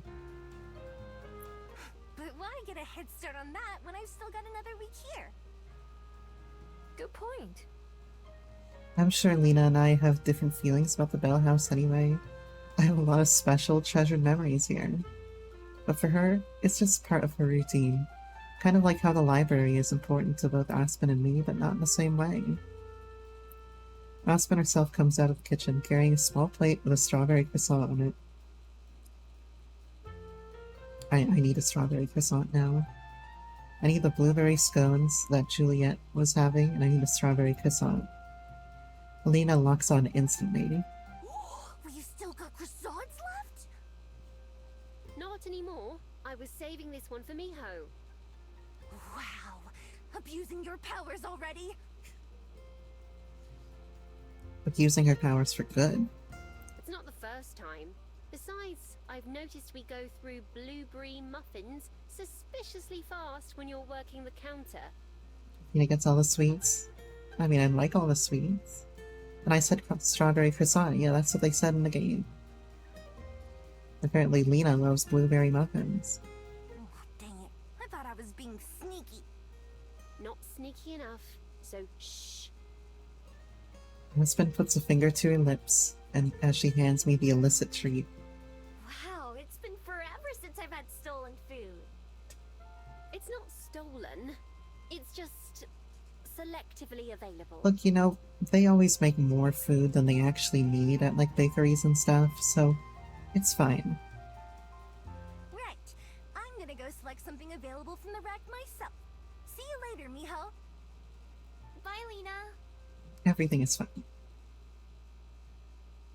You love that logic? Yeah. Selectively available.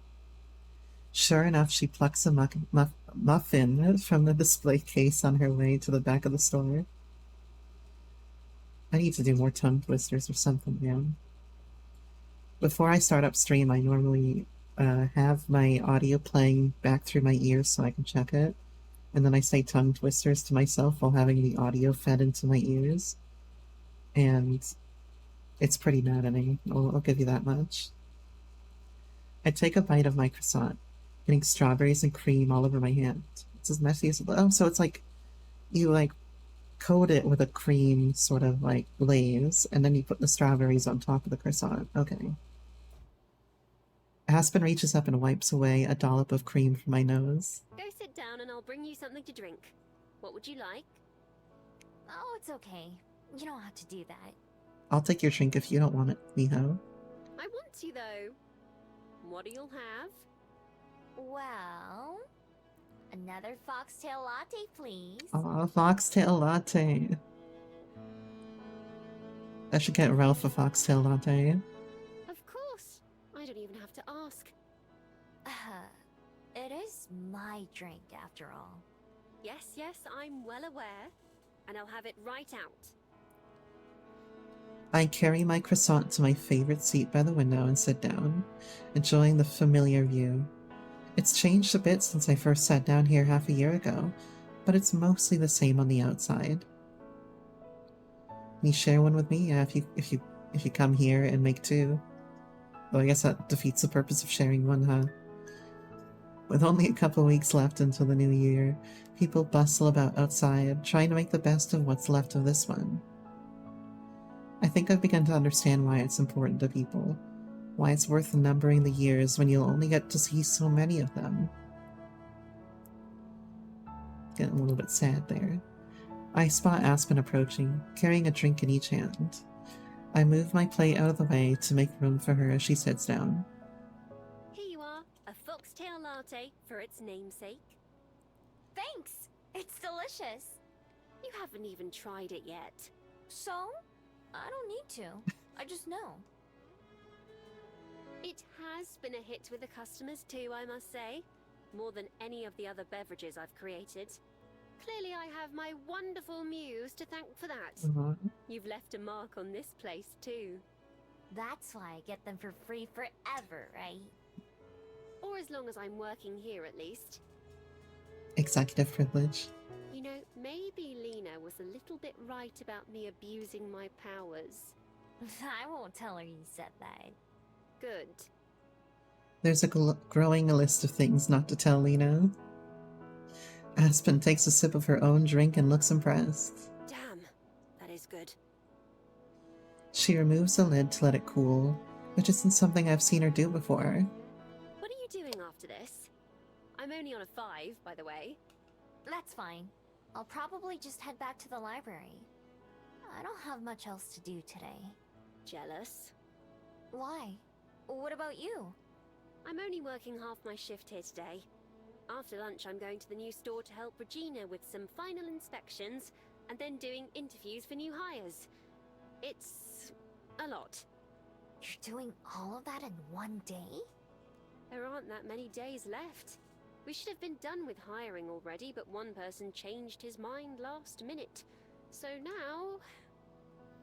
She trails off and ends with a sigh, a combination I know all too well. Well, I could go on, but I won't. Who would have thought opening a brand new restaurant would be so much work? Although she laughs, I can't help but be a little concerned. Although it's been over a month since Aspen decided to take a break from writing, it's still way too soon for her to be overworking herself again. Are you sure you're gonna be alright? I mean, you're gonna be this busy until it opens, right? If not busier, yes. It won't be fun, but I'll manage. I've heard that one before, you know. I know. I mean it though. Really. The soft opening is in 10 days. Soft Even opening. after that, there'll be plenty to do. Maybe more than there is now. Soft opening. But eventually things will settle down, and I don't have to sell my soul in the process too. That's the big difference. I can handle being tired. It was the dread and anxiety that I couldn't take. Yeah, I think it skipped ahead to, like, probably says on the log, right? No, it doesn't say anything on the log, but I think it skipped ahead to, like, mid-December, yeah. Compared to before, there's something different in the way Aspen speaks. When she would talk about her writing and how she felt, it was obvious that she didn't believe the words she was saying. But now, I can tell from the light in her eyes that she means it. Okay, okay. You're pretty determined, huh? I am. It felt good to make my mind up about something. I want to give it my very best, so that I can feel good when I look back on it too. Besides, I'd say that growing the new Bell House into Wellington's most popular cafe would be a more than adequate way to be remembered. But I'll settle for it being a hidden gem too. As long as you're selling strawberry croissants and foxtail lattes, I don't see how it could be anything else. It's not too bad if it stays a hidden gem, because you always have the same regulars there, and that makes it a whole lot more enjoyable. Hopefully. Word of mouth from the first few days will be very important. If we fail to make a good first impression, then it could be hard to recover. You're worrying too much. Everyone already loves the Bell House. I'm sure they'll love yours too. Me? Worry too much? No way. Uh-huh. Uh-huh. Well, you're probably right. Besides, I have a great team too. With their help, I'm sure it'll turn out okay. That's more like it. You and Lena are gonna do great. I can't let her show me up after all, especially as the store manager. Oh god, I really am starting to sound like her. That's another one for the list, right? Naturally. As long as you don't get ass wings, Aspen, you're probably fine. Speaking of Lena, I need to get back to work. I'm busy this afternoon, but I'm free tomorrow after work. Hell yeah. I'm always free when you are. Let's get another date. It's a date then. We say goodbye with a kiss like usual before Aspen has to leave. I finish up the last couple bites of my croissant on my own, watching out the window. At one point, even the Bell House wasn't here. I don't know what was, but it's hard for me to picture it as anything else. At one point, it was just someone's dream, an idea, or a half-formed concept. It took a lot to turn that into a little restaurant that I know and love today. For the new Bell House, Aspen will be responsible for the start of its story, for making it more than just a dream. I have a lot of faith in her, though. Aspen's great at stories. Seeing her enthusiasm and determination return is such a relief. Her path forward is clear, at least for now. I'm glad for her. I really am. Still, I can't help but wish I had something like that for myself, too. A goal to work towards, or a dream to fulfill. At first, Juliet let me work at the library so I could have some structure in my everyday life, and to get more used to being around other people. But that's not something I need as much anymore. I don't mind the job, but the fact that I'm here right now and come and go whenever I feel like it kind of proves that what I do there isn't 100% necessary. Still, it's home. It's a place to go back to while I figure out what's next. So after cleaning up my trash and finishing my drink, that's exactly what I do. I suppose, Miho needs to find something to pursue herself to really be complete, you know? At breakfast, Juliet and I set up the table, and she prepares a place for the 3 people like usual. I forgot to tell you. Aspen won't be here today. Oh, I see. Is everything alright? Yeah, she's just busy. She said she doesn't know how often she'll be able to come by until the new Bell House opens. I understand. She must have a lot of responsibilities to take care of right now. Mm-hmm. I was worried about how much work she has to do. I still am. But she's pretty confident in herself. So maybe it'll be okay. It'll be just fine. It's only natural that you'd be concerned. You care about her a lot. I'm sure she's glad that you worry about her, even when she tells you not to. I have faith in her too. When Aspen puts her mind to something, she's unstoppable. One of my earliest memories with her came from her first visit to the library, when she was trying to find a certain book on the shelves. Only it wasn't there, because I was reading it at the time and had it in my room. This does make me think, though. I want to know how Aspen and Juliet really got this close in the first place, and maybe that's explained more from Juliet's point of view if I go that route. But I am interested in how Aspen came to be working for a vampire. Although I think it could also be just as simple as, look, she goes here all the time. Then, you know, they probably made easy friends with one another because Juliet's very easygoing. She asked if she could borrow it, promising to return it the next day. I told her she could take more time with it, but she stayed up all night reading it and brought it back like she promised. It wasn't a short book by any means either. I imagine she's treating her new role with similar focus and determination, which is why I'm sure she'll succeed in the end. Yeah, you're right. I can't spend all my time worrying about her. I have to trust her to live her life too. Even though I said that last time, I understand it better this time. That's good.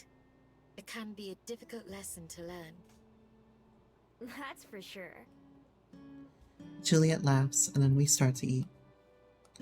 It is a little quiet without Aspen, or even the sound of her silverware. Especially since, for Juliet, having a meal is entirely symbolic anyway. I suppose that's true. I try to eat fast, just to get it over with. When we finish and clean up, Juliet lingers around the kitchen for a bit in a way that means she has something to say. Sure enough, once everything else is done, she clears her throat. Actually, I was going to say that. Remember when I first started the game that my thought was Juliet feeds on Aspen? Miho, there's something I wanted to ask you. Are you going to feed on me? You can do it if you want, you just have to ask. Sure. What's up? Earlier this morning, I saw that I'd received a reply to a message that I never expected to be answered. A couple months ago, I managed to find someone online that I thought might be related to your friend Zhongying, and reached out to confirm. They never got back to me, and so I didn't mention it to you. But then today, she finally responded and said that yes, they are distant relatives. She said that if you'd like to talk with her, she'd be happy to tell you a bit about Zhongying, or at least what she knows. Is that something you'd like to do? Yet in a Korea trip? Oh. Wow. I guess you wouldn't be shocked that I never even thought about them maybe having a family. I thought that might be the case.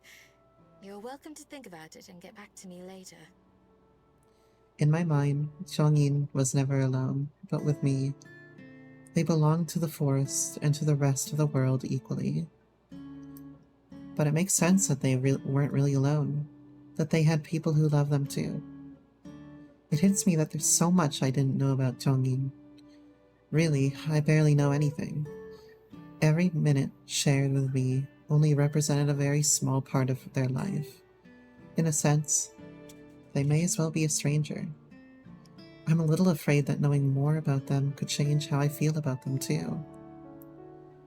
But I decide that's a risk I'm willing to take. I'd rather know more about who they really were. Nah, I don't need to. I'd like to talk to her. Wonderful. I'll let her know then. I believe she's in America, so our times are fairly different. Shall I see if tomorrow evening would work? We have an American trip, actually, not a Korea trip. Sure, that sounds good. Thanks.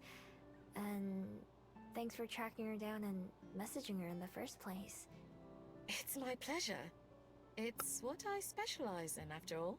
I'll let you know tonight if I hear back from her. Okay. I'm going to see Aspen when she gets off work. But I'll be back sometime this evening. I'll see you then. Have a great day, Miho. Have a good sleep. It also occurs to me that if she went on a trip, she would also have to be very diligent about calling everybody. But again, I was making the suggestion that, Miho should become a streamer and just stream every day so that everybody who wants to remember her can just tune into the stream for like one portion of the hour that or whatever she might stream. Think about it. Would you use your Prime sub on Miho? Because I would. There's a lot that I'm looking forward to talking about with Aspen today. I set myself up in the library and take care of my chores like usual, but it's hard to think about anything else.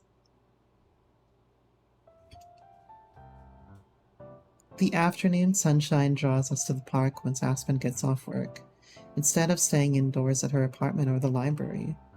She tells me all about her day at work. In exchange, I tell her about my upcoming call.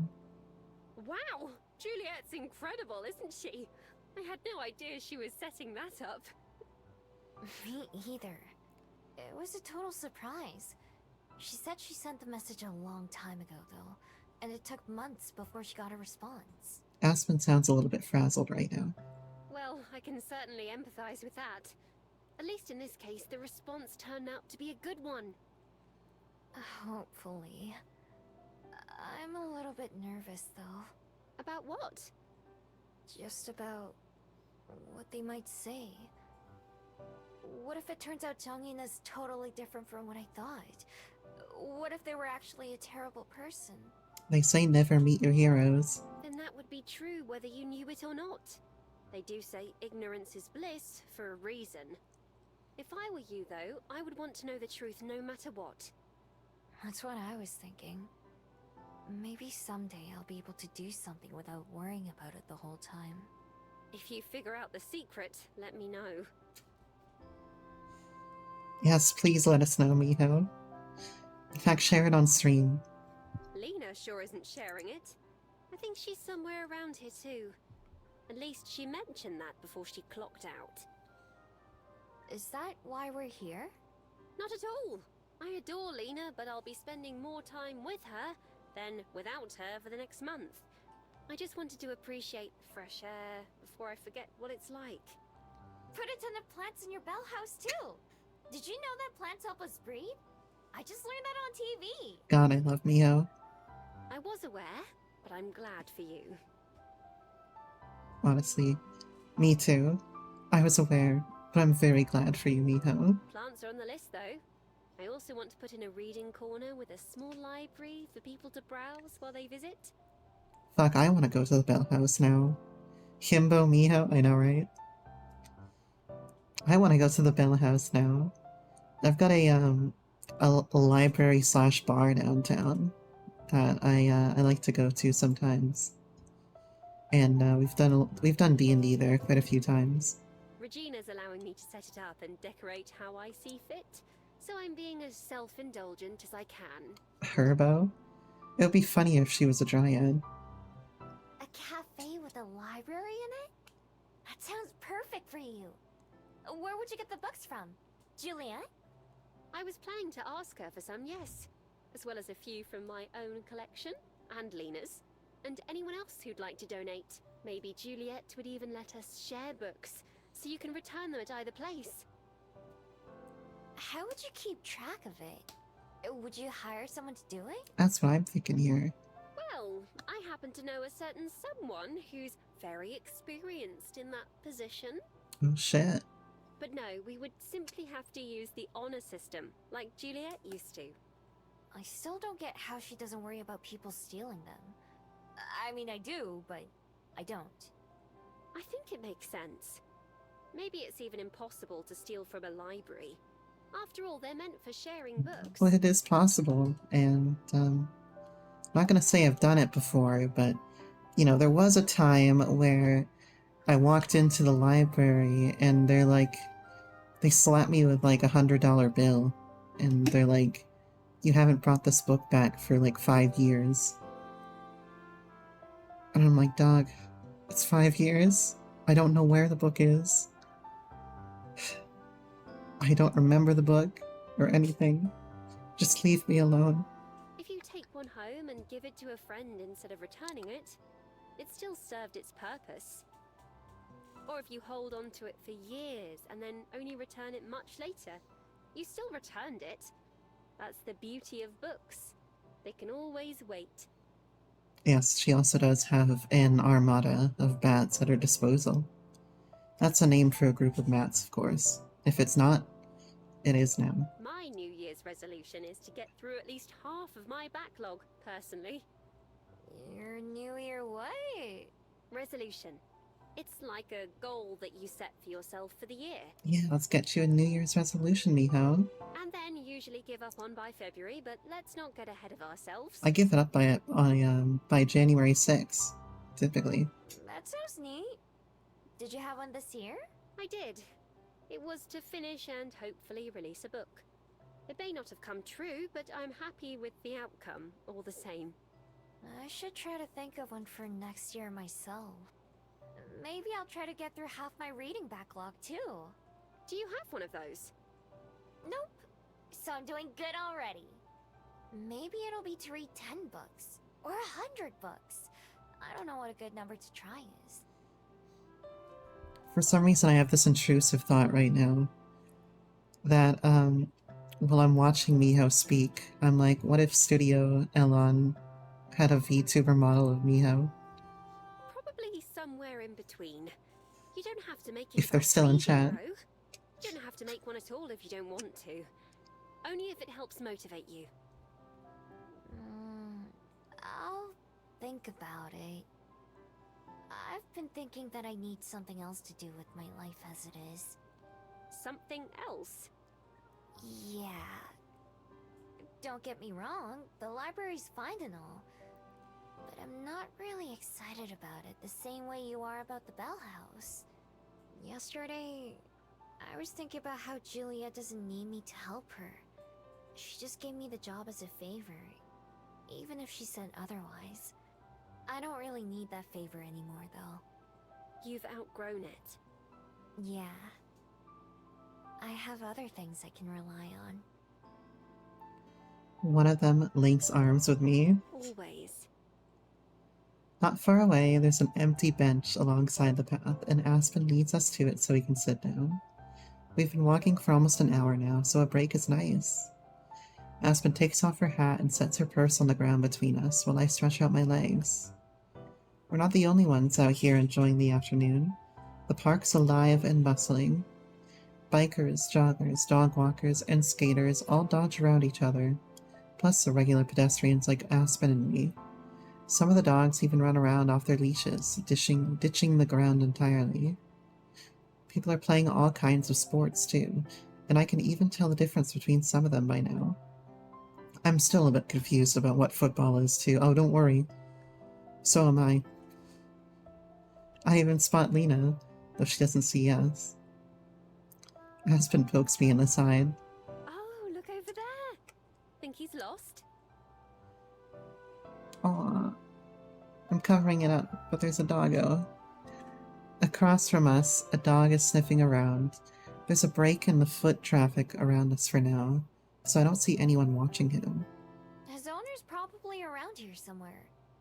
Maybe he ran ahead of them. The dog looks over at us like he knows we're talking about him, He takes a couple steps towards us, sniffing the air with his tail wagging just a bit. Oh, come here. Here, puppy. He went about 3 pixels over. The puppy, Aspen's right about that, slowly creeps closer towards Aspen's outstretched hand. I sit still, not wanting to spook him. He seems friendly, but cautious. 1 step, 2 steps, he never stops sniffing. Then he runs forward, bites the handle of Aspen's purse, and takes off with it. Aspen jumps to her feet. Hey, stop. Come here. This little thief. The dog doesn't even look back as it runs away, dragging Aspen's purse with it. The contents start to spill out as they go. I run after the puppy, who's getting further into the park, not wasting my breath shouting. I've been running way too much these past couple of months. I could transform, but I think that would probably scare him even more. I know better than to chase a dog, but I don't have much other choice. I hope I can just wear him out and then catch him. Glancing back, I see Aspen following behind me, gathering up everything that she can. The puppy also looks back at me every now and then, changing directions at random. Some of the other people who see us lunge for the dog or try to block him off, but he dodges all of them and keeps running. I'm a little impressed. He zigzags again, but this time it's lucky for me. He's heading straight towards Lena. Hey, Lena! She spins around to see me, and I can tell she's trying to process what's happening. The dog is closer to her than he is to me. Catch him! Luckily, my words get through. Lena crouches, already warmed up. The puppy sees her and starts to go in a different direction, away from both of us. Not so fast!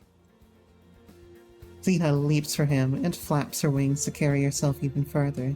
She crashes to the ground just in front of the dog, who scrambles over himself to try and stop and turn again. Gotcha! I reach them just in time to grab him by the scruff of his neck. He immediately drops Aspen's purse, like a thief who's been caught. Not that I would know. Aspen herself is slowly approaching, her arms full as she tries not to drop anything. Not quite how I expected to end my workout today. Thank you, Lena. You're literally a lifesaver. Whoa! Aspen said literally! That means it's serious. I suppose so. I make sure Aspen's purse is safe before I let go of the puppy, who's been tossing and turning in my arms.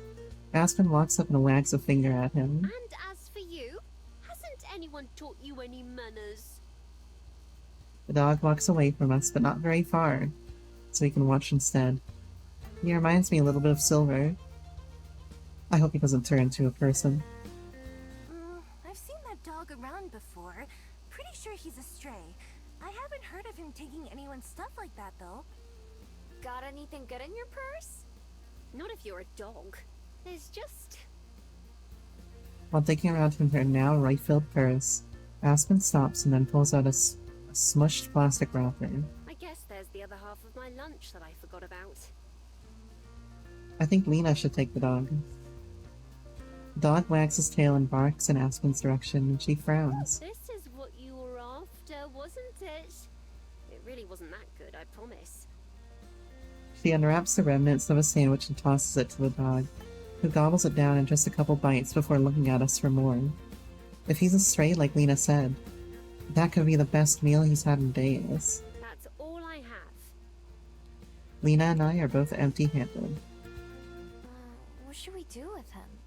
What if he's not a stray and someone's looking for him? They must not be looking very hard. I've seen him a couple days in a row now. Poor thing. He seems so friendly when he isn't running off with my things. He does look friendly. I stoop down to try to pet him, and he lets me. He even licks my hand a couple of times.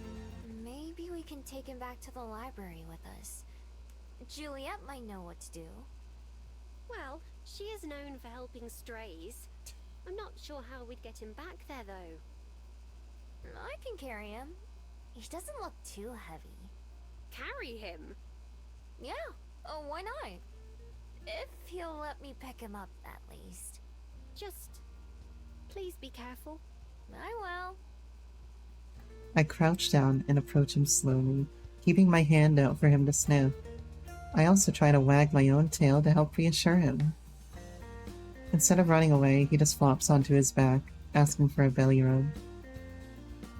I do that with one hand while I slide the other beneath him, so lean that I can see his ribs.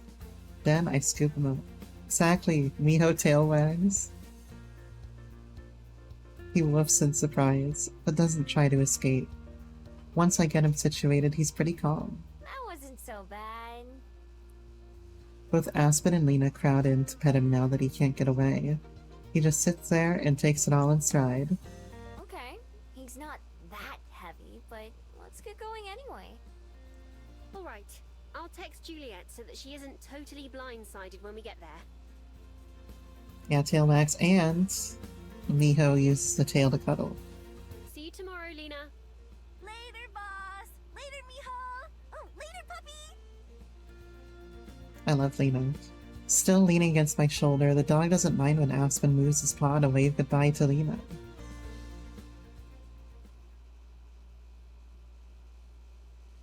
I'm gonna save for a second and take a quick BRB and hopefully drink some water, because holy shit, it's hot in here tonight. I'll let the air conditioner run on high for a few minutes too. So thank you all so much so far for watching, and I'll be back in just a few minutes.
Alright, we are back.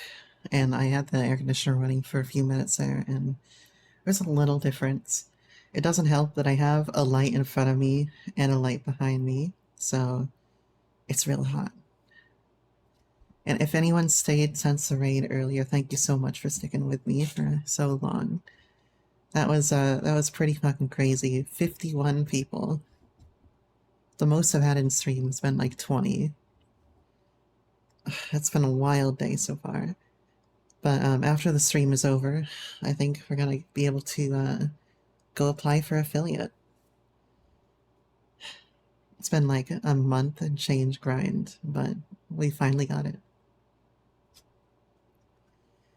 Although the dog starts to squirm at some point, I managed to carry him all the way home. He sheds and definitely smells like a stray dog, but I don't mind it too much. He can't help it after all. Aspen also holds him a couple times. For some reason, he's more antsy with her than me, so her turns don't last as long. When we arrive at the library, Juliet's waiting just inside. Oh my, isn't he precious? The puppy thumps his tail against my chest as Juliet comes over to pet him. People just can't stop themselves from doing that, I guess. Let's take him upstairs. I don't want to set him down here with the last few library patrons, and all the books. Other than his initial chase, he's been pretty calm, but that could change once he's recharged. We all go to my room, where I finally put the dog on the floor. He starts sniffing around immediately, although there isn't that much to sniff. I watch for any signs of trouble, but he's good. I like him a lot more when he isn't robbing me. Yeah, I tend to like most people more when they're not robbing me too. He just didn't know how to ask politely. There's a half-full glass of water on my desk, and I set it down on the ground so the dog can drink some. He slurps up as much as he can, the glass too big for his tongue to reach all of it. I'll go fetch a bowl of water and see if we have anything that would be safe for him to eat. And then we can talk about what to do with him. Husband sits down on my bed, but I sit on the floor, and the dog walks over to sniff me. Seems he's already taken a liking to you. His fur is stiff and coarse, and he's bony. He can't be that old, which makes me think he must have spent most of his short life as a stray. Juliet returns soon, setting the water and also a bowl with some banana slices, bread, and a slice of cheese. It's not the healthiest meal, but it should keep his belly full for a little bit. The dog takes in like he didn't just eat half a sandwich earlier. The bowl slides across the floor from the force of his munching, and he smacks his lips as he tries to chew the banana. Yeah, my cat likes to spill the water dish a lot recently. Or drag, dry food from her food bowl to the water dish. Is it okay if he stays here for a while? I'll take care of him. Even if it's just until we find his real owner, if he has one. I don't want to just kick him back out. Oh, heavens! I wouldn't dream of just tossing him back out on the street. But taking care of a pet, even for a couple of days, is a lot of work. Are you sure? I'm sure. Whatever it is, I'll do it. I've only had this puppy around for a couple of hours, but I already know that I don't want anything bad to happen to him. Scrounging for food, stealing, and not having anywhere to go back to, they're all things I can relate to. I don't see why not, then. I'll keep an eye out as well for anyone who may be searching for a lost dog like him. Thanks. I don't think he has any people, though. I think he's all on his own. Any people? You may be right. Still, we should do our best to make sure. Right. I'll look out for any posters or missing signs. After he finishes his meal, the dog flops down by me. He stares at me but doesn't move, instead fighting to keep his eyes open. Now that he's eaten more, he does seem totally exhausted. He must be in doggy paradise right now after spending a few days in the park. I know I sure would be. I look up at Juliet, smiling. Yeah, I think he'll like staying here. Here's. When I wake up, the dog is already awake and staring at me from the floor, ready to go. The two of us go downstairs and join Juliet for breakfast, where she's prepared another bowl of fruit and bread for the dog. Jeez, the dog is eating like a fucking medieval peasant right now. He eats it, but even if he's only going to be here for a couple of days, he'll need more than people food. I think I'm gonna go buy some dog food for him. I can get that at most stores, right? Yes, it shouldn't be difficult to find. I check my wallet. I have plenty of money since Juliet pays me for my library work, but there's hardly ever anything I need to buy myself. This will be a good use of any charcuterie board. I mean, if it works. Dogs like cheese. Do you mind watching him while I go? Not at all. Granted, I've never had a dog because I'm allergic to dogs and my dad was afraid of dogs. Thanks! I kneel down and pet the dog's head. I've already learned one of his favorite spots, right at the base of his ears, and give him a good scratch. Okay, stay here with Juliet, alright? I really am turning into Aspen with how much I talk to the dog. Although he stays put for a moment, he follows me to the front door before I leave. I gently push him back with my foot. No, you can't come with me. The dog paws at my leg, looking at me expectantly. Once more, I let him outside to relieve himself, but even after he finishes that, he won't go back into the library without me. You're not gonna take no for an answer, are you? Sighing, I accept my fate. I let Juliet know about the change of plans, and the dog and I start walking. He stays near me, sometimes going off the path to sniff something, but he always returns. Each time he starts to walk away, I feel a tinge of worry that he won't come back. But that possibility is just something I have to accept. Even if some details of my past have gotten hazy for me, I can still clearly remember how it feels to need to run and escape. Wait, run, escape, RuneScape. If the dog decides that's what he needs to do, then it's not my place to stop him. Still, I'm relieved every time he stops sniffing and returns to my sky. Eventually, we get to a town and I find a pet store. There's a sign on the window saying that dogs are allowed inside, which is what I was hoping for. A bell rings when we walk in, although it doesn't sound as pretty as the one at the bell house. I wander around until I find the dog food section. There are more choices here than I thought. Big bags, small bags, red bags, blue bags. I'm not sure which one to pick. The dog sniffs each of them in turn. I want to see if one gets his interest more than the others, but it doesn't seem like he's picky. I try to find which one has the most similar looking dog on the front. Guess I'll go with this one. I guess that's one way to do it. On the way to the front, the dog veers off down another aisle, and I follow behind to see what got his attention. Of course it's the toy aisle. Just like in the food section, there are dozens on display. He sniffs them all even more furiously than the kibble. There's a small basket of plastic toys on the ground, and he pulls one out with his mouth. It looks like a cartoon squirrel, and its tail squeaks when he bites it. We're teaching him to kill at an early age. He gives it a good shake, getting a few more squeaks in the process. His tail wags even faster than his head, and he looks at me eagerly. I reach for the toy, but he hops away and then crouches down, tail still going, daring me to try to take it again. I do, but he instantly jumps out of reach once more, shaking and squeaking the toy again too. Okay, you can keep it. But come on, I gotta pay. It's been a long time since I've stolen anything.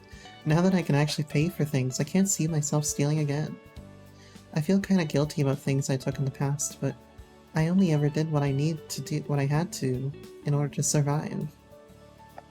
Once I had support from others in my life, and the help I needed to get my feet on the ground, Stealing stopped being something I felt like I had to do.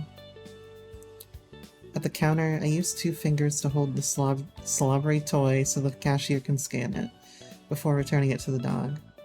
I tuck the bag of food under one arm, and then we start walking home. We reach a crosswalk, arriving right as the light changes to send traffic across our path.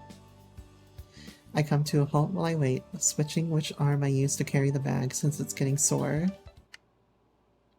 But the puppy doesn't stop with me. Oh god. Don't do this to me.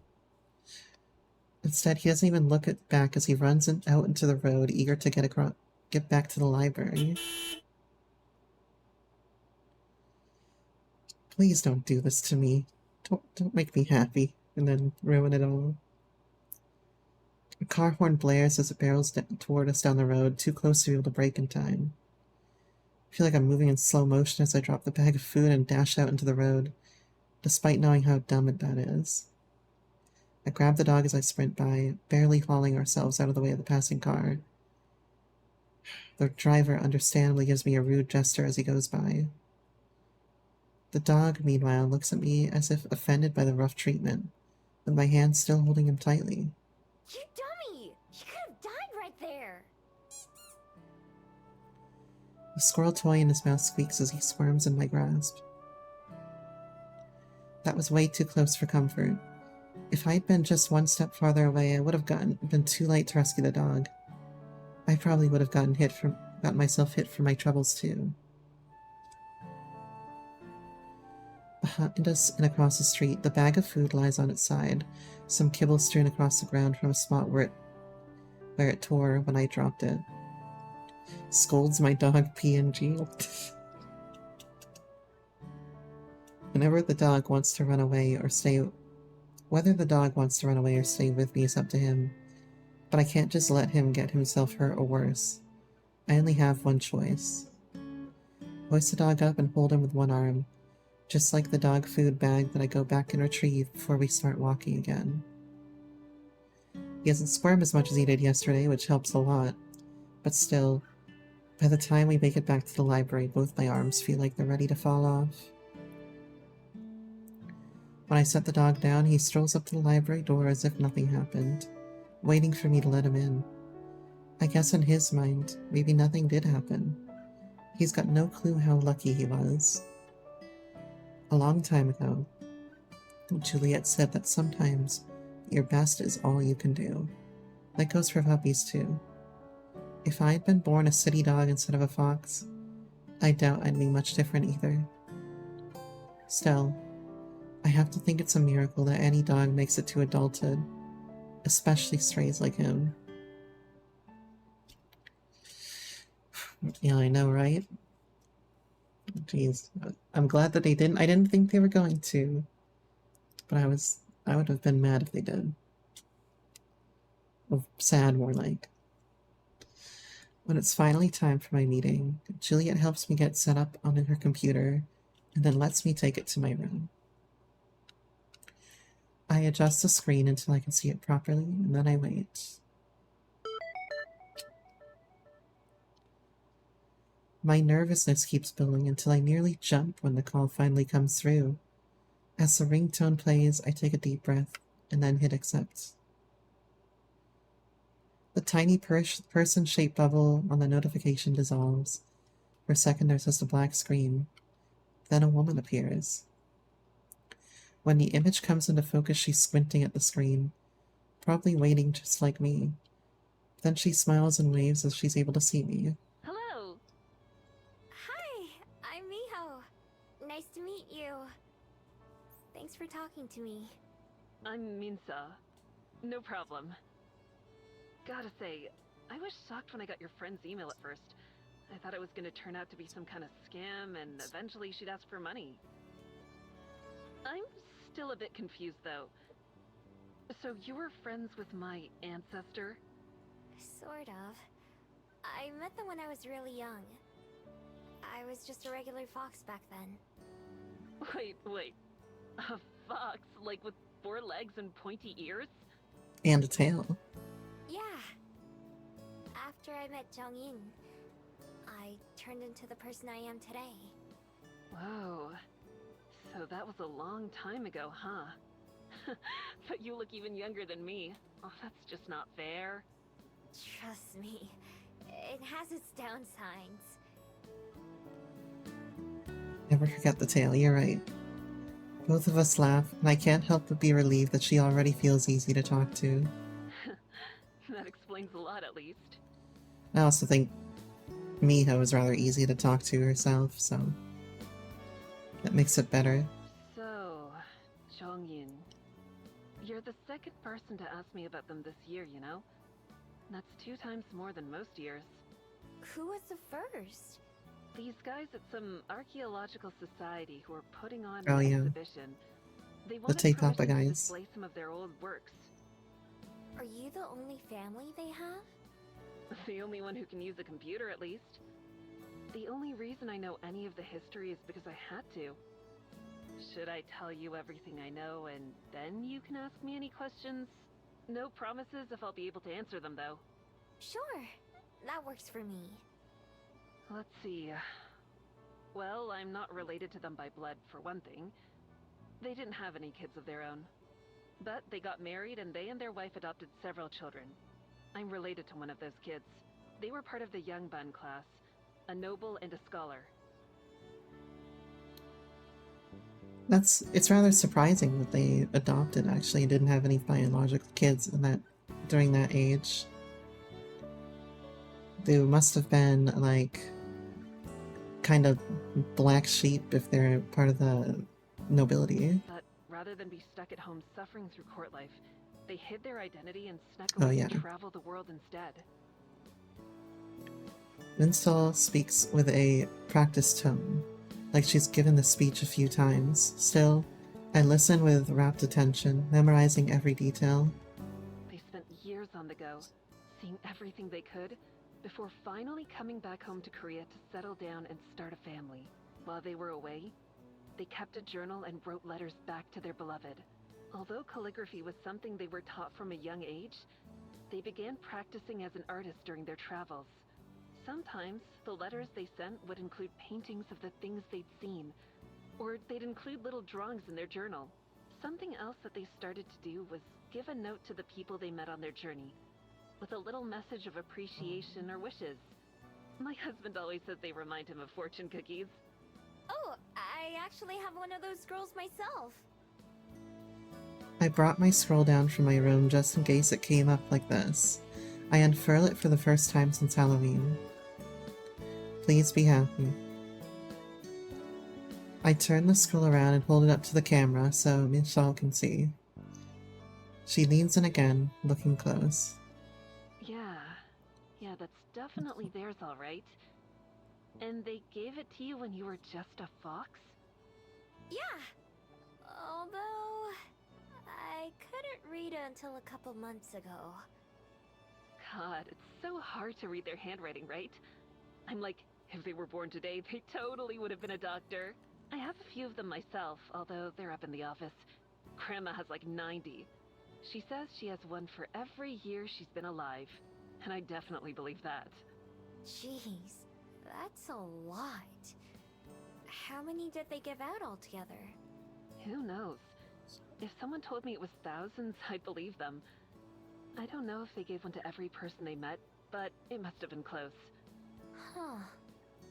I thought mine must be pretty rare. It's still special. However many there were, I'm sure most haven't lasted this long. Not everyone got a full scroll either. It's still very cute that the guy was like, hey, Fox, take a fortune cookie. But no. They're not some priceless artifacts that'll sell for a ton of money or something. Otherwise, I'd be talking to you from a mansion by the beach. That's fine. I'd never sell mine anyway.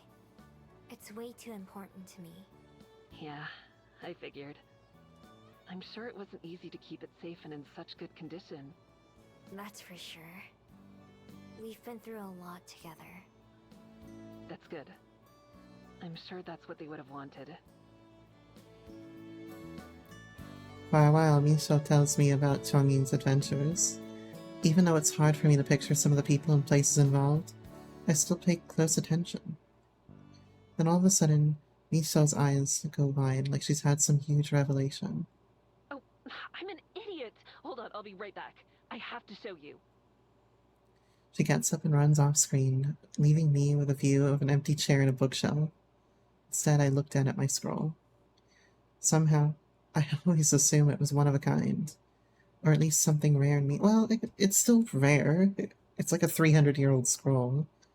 It is meaningful, and it still could be one of a kind if he didn't write, "Please be happy to everyone," right? But somehow, finding out that isn't the case doesn't really bother me. Instead, it's nice to think that they met so many people to be grateful to, or who left an impact on them. If there were thousands of scrolls like mine out there, then that's not a bad thing at all. After a few seconds, Michelle returns to the computer and sits down, carrying a scroll herself. This is one that I had in the office. I can't believe I didn't think about this sooner. Sometimes they'd include a butterfly in their signature or hide one in their paintings because they said they were inspired by butterflies to travel with the wind. They hid it, huh? Now I'm looking at the UI. I'm like, was there a butterfly hidden in the UI somewhere? But then, at some point, instead of butterflies, they started to include something else instead. Can you see her? Is it a fox? I'm like peeking at this. Like, I can kind of see the fox in there, can't you? You have like the snout. Oh wait, never mind. That way it's a snout. Never. I was looking at the other way. Yeah, there's a snout and there's an ear and the squiggly little body there. There, just below their sign name, is a picture of a fox. Of me? I should have thought of it when you mentioned foxes earlier. At one point, they started using the alias Horim for their work. I don't know if you speak any Korean, but Horim means fox forest. After they started using that name, foxes would show up in their art for the rest of their life. The drawing consists of just a few brush strokes that make a head and ears and face. Still, it feels like seeing a photograph of myself. I can picture them smiling as they drew it, as they thought of me. I've always wondered if our time together was as important to them as it was to me. Hearing that they chose that name practically confirms it. Thanks for showing me. I can feel the threat of tears, but somehow I managed to keep my composure. No problem. Prim is gonna freak out when I tell her I talked to you. I've told you basically all I know, but were there any questions you had? Yeah, she's feeling the threat of tears. I'm like wiping my eyes here. No crying. It's not bad crying. You know, most of the crying in this game is not bad crying, you know? It's like, it's so cute kind of crying. It's emotionally poignant, you know? Yeah, I did have one. I'm a little afraid to know, but I take a deep breath. They were humans, so my question is only natural, but still. Exhaling, I make myself ask. how'd they die? Yuso smiles. Old and peacefully. Their wife outlived them, but not by too long. They had the typical funeral that was expected when they passed away, but then they actually had one final secret request to their family. They wanted to be cremated. Back then, it was basically unheard of, especially for someone of their stature. But they really wanted it to be done so that they could have their ashes scattered. That way, the wind could pick them up, and they could keep traveling forever. So then... it sounds like they were happy. Oh yeah. They told their kids that they had no regrets, because they'd live as full and rewarding a life as they could. I'm afraid that if I try to say too much, I'll start to cry. So I just nod instead while I find my voice. I'm glad to know that. Of course, of course. It's only right that you know, considering how many foxes showed up in their work. I think Ichao can tell that I'm having a tough time holding it together, because her voice takes on a more sympathetic tone. Was there anything else you wanted to know? I don't think so. You told me everything I wanted to ask. I only found out their name a couple months ago. Until then, I just thought of them as my person in my head. So, really, I've learned a lot more than I could have hoped for. Aww. Well, I'm happy to help. Your friend has my contact info, so you can message me anytime if you think of anything else. I guess if you think about it, Q and I are kind of like family, right? Oh, Since it sounds like they raised you just as much as they raised their kids. Like my great, whatever. but for me, I was surprised. Really? She laughs. Sure, why not? The more the merrier, right? I think that's how they would have seen it too. Thank you. I really appreciate it. Family. I may have a girlfriend, but family is something new to me. Silver called us sisters, but just barely. It makes my heart warm. No problem. I'm sure we'll talk again, so I won't say goodbye. Instead, how about see you later? Yeah, but you don't want her to forget about you. I'd like that. Although, there's just one thing. What's that? I explain my magic and how everyone forgets me after a day. Nodding sympathetically, Michelle agrees to join my list of people who check in with me every day. I'm glad she's so understanding, but it's just another reminder that I need to find a better, more permanent solution for people forgetting me. The second our call ends, I let out the sob I was holding back. I thought I was done crying over Tongmin, but apparently not. Except this time, it's the good kind of crying. See that? It's the good kind of crying, Lana. It's the good kind of crying. After all my searching, and even after their death, I finally got the answer to the question my heart wanted to know. They cared about me too. I try to imagine what their home must have been like. Their wife and kids. I'm sure they were all smiles. Still, it's difficult for me to imagine how they looked. Instead, I can picture them, traveling, just like when we met, going from place to place freely, wherever the wind took them. Just like me, really. Someday, I'd like to return to some of those places that I've been before, and see them properly, instead of just blindly searching for one person and ignoring everything else. I'd like to visit them with some of the same wonder that Chongyin felt, more than anything. I wish I could tell them about what I've experienced and learned on this path that they sent me down. Even though I can't, there's one thing that I can now say for sure. They would have been proud of me.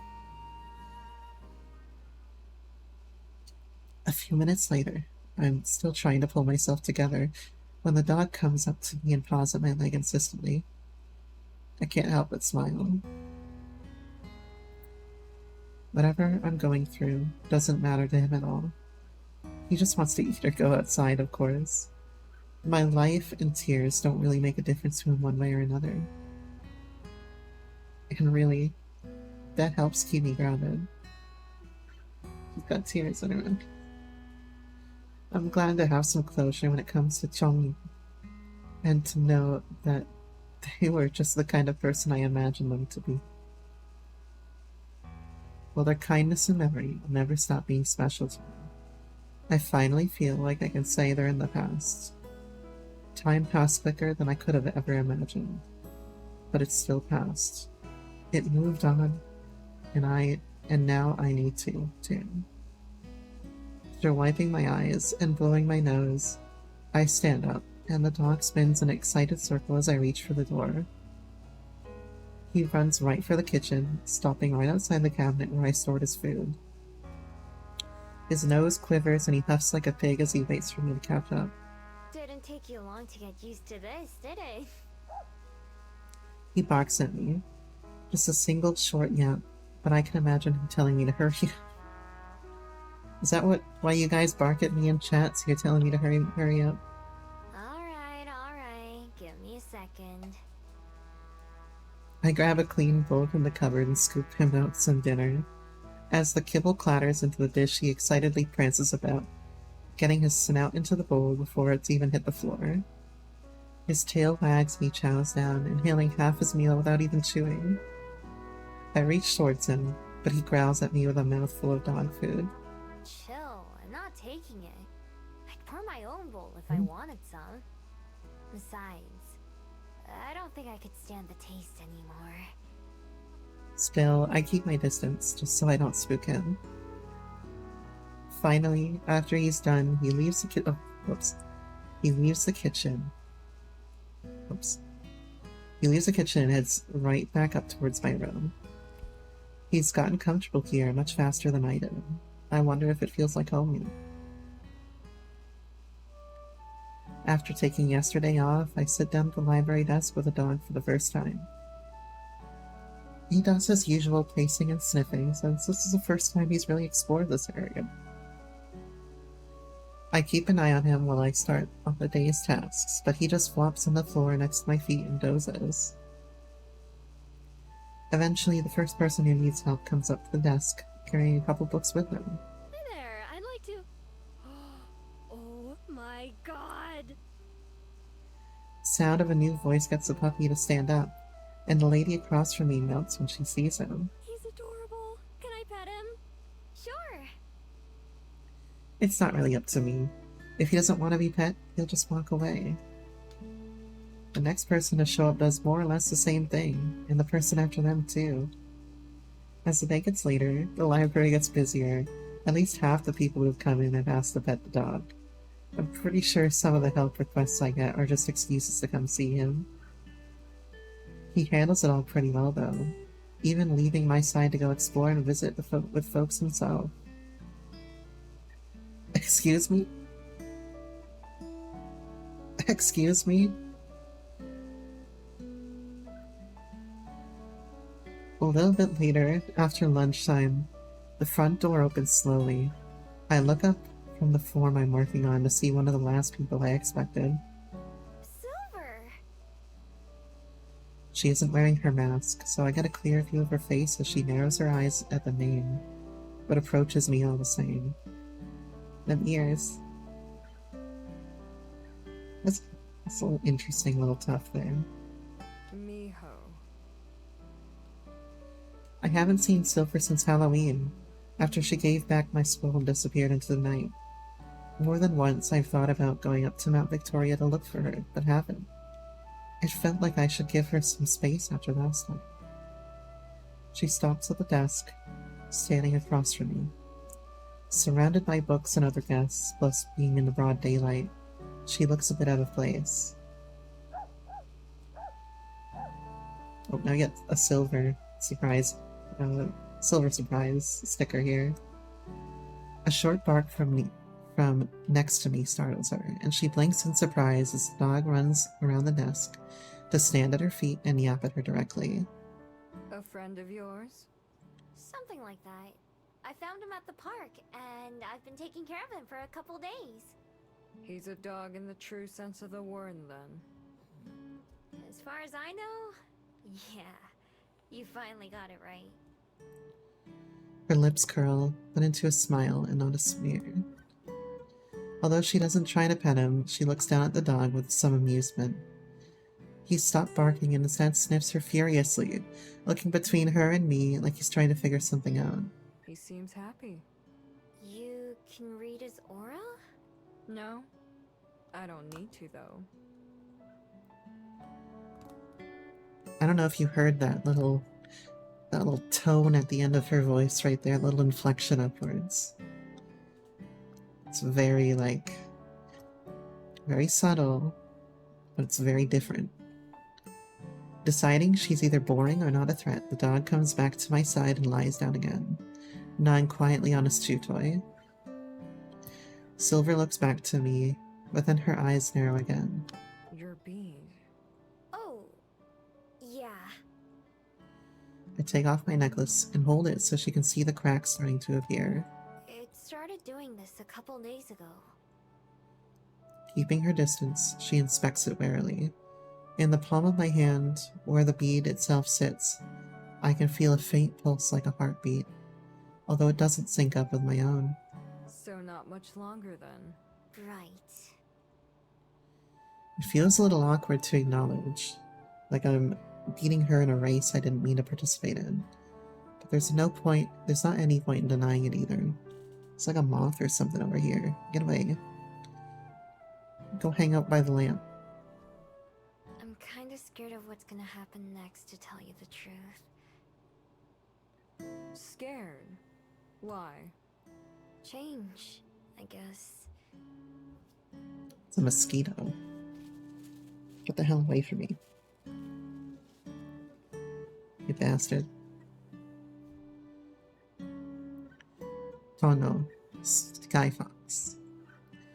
Just thinking the word summons visions of blue skies and rolling forests in my mind. The pulse in my palm quickens.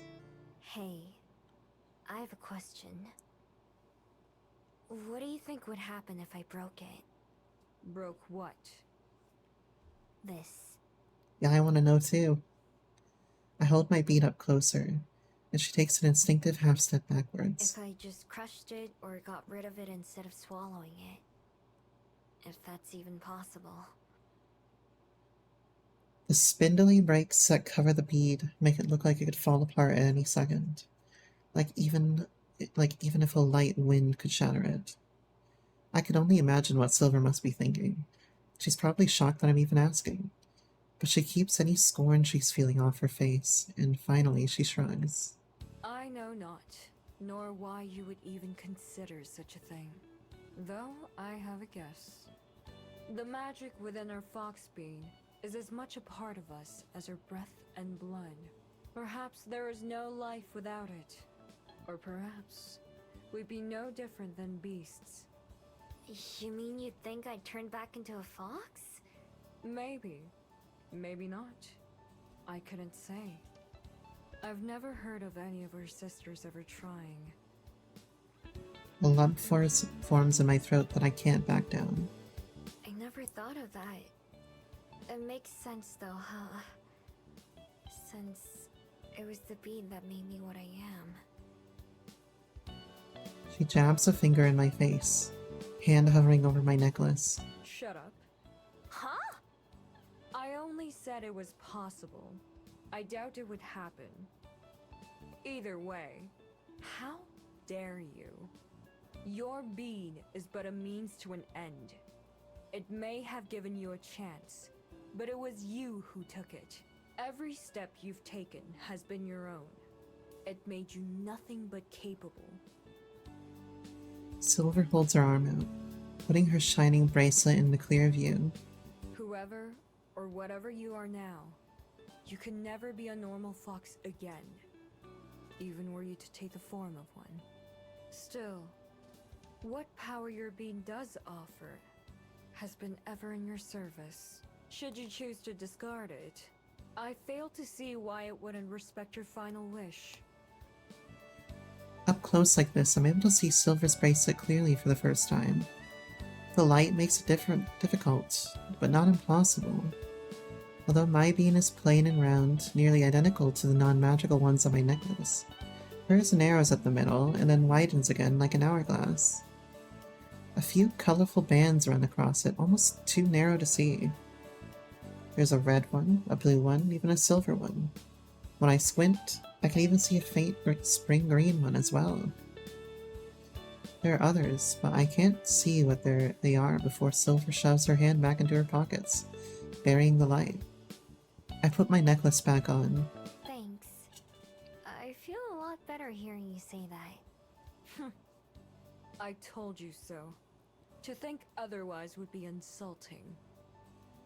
In Silver's language, that's just how you say, "You're welcome." Anyway, none of that is the reason I came here. I've come to keep my end of a promise. I'm leaving tomorrow. What? So soon? The news hits me like a punch in the gut, even though she told me she was planning this a long time ago. Soon? I've already stayed longer than I intended. There's nothing more for me to be had here. That's not true. There's... Nothing more to be found, I should say. Abruptly, her voice softens. For maybe the first time ever, Silver's tone is gentle. Your path may end here for now, but mine goes ever on. Perhaps someday it will come to a similar end, but not today, nor tomorrow. Surely you understand. For as long as I've known her, I've hoped I could get through to Silver somehow. Help her see some of the things I was blind to myself. Especially now, as we're just starting to become friends. Or maybe now that we've been friends for a while. Either way, I wish she would stay. But also, just like how I've already vowed to let the dog go if he wants to leave, I know I can't keep her here. And just like with Aspen, as much as I might want to do more, all I can do is try to support her. The rest is up to Silver. Yeah. I understand. I'm coming to see you off, though. Silver considers for a second. Fine. I'll come to you here in the morning. Early. Be ready. I will. Good. I've said all I came to say then. Hold on, I'm gonna get this mosquito. Nope, I can't get it. Okay. Until tomorrow. Without another word, she turns and heads for the door, disappearing through it just like she disappears into the trees.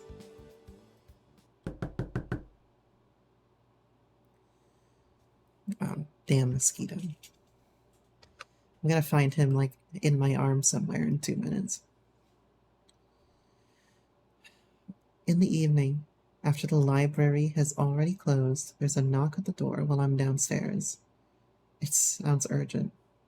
Like a cat. Yes, I am. I'm trying to kill the spot. Good man. I got, like, my eyes are following it. He's being a real bastard today. I see him over there. Come in. I open the door to find a worried-looking Gwen and Elijah. Oh no. Miho, is Tommy here? Nope. I haven't seen him since we talked last night. Is he missing? Yeah, he was at the house with me and I went to pick up some dinner. When I got back, he was gone. We hope maybe he came here to visit you. Although I still talk to all three of them every day, it's been a while since I've seen Tommy in person. Not since the last time he and Gwen came to the library, which was a couple weeks ago. I haven't seen him. Did something happen? Well, The two of them look at each other. Oh we no. finally got the divorce paperwork finalized. So now it's official. I think he'd been hoping that maybe it wouldn't happen. But we just got everything signed, so now there's no going back. Let me go get ready, and I'll help you look for him. Yep, I kind of expected that was the case.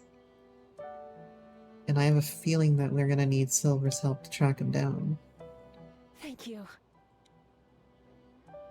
I let Juliet know what I'm doing, and she agrees to look after everything while I'm gone. When I hurry back outside, Gwen and Elijah are waiting for me. I don't think he could have gone too far. I just went down the street to pick up some pizzas, and Gwen came over as soon as I told her he was missing. It's not the first time he's gone to hide, but he's never run away from home like this before. We walk down the residential streets with Elijah and Gwen alternating calling for Tom. I keep my eyes peeled not just for him, but for Gerby too. None of us have any luck. Near the beach, we stop. Maybe we should split up. I'll go check at the house again in case he went back. Gwen, maybe you can look around in town? All right. But what about Miho?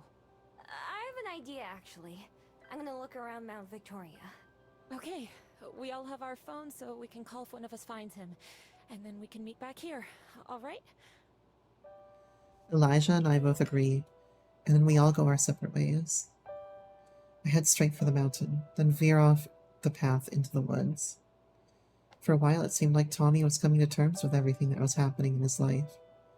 Was the shock of the divorce we're going through really enough to make him run away from home like this? I follow the path that Tommy and I took when we came here a while ago, until I reach what used to be my den. It's in even worse shape than the last time I came here. Still, I'm not surprised to find Tommy sitting in the dirt that used to be its entrance, holding tightly to Gerby. Me! There are tear stains around his eyes, and his clothes are filthy. Hey there.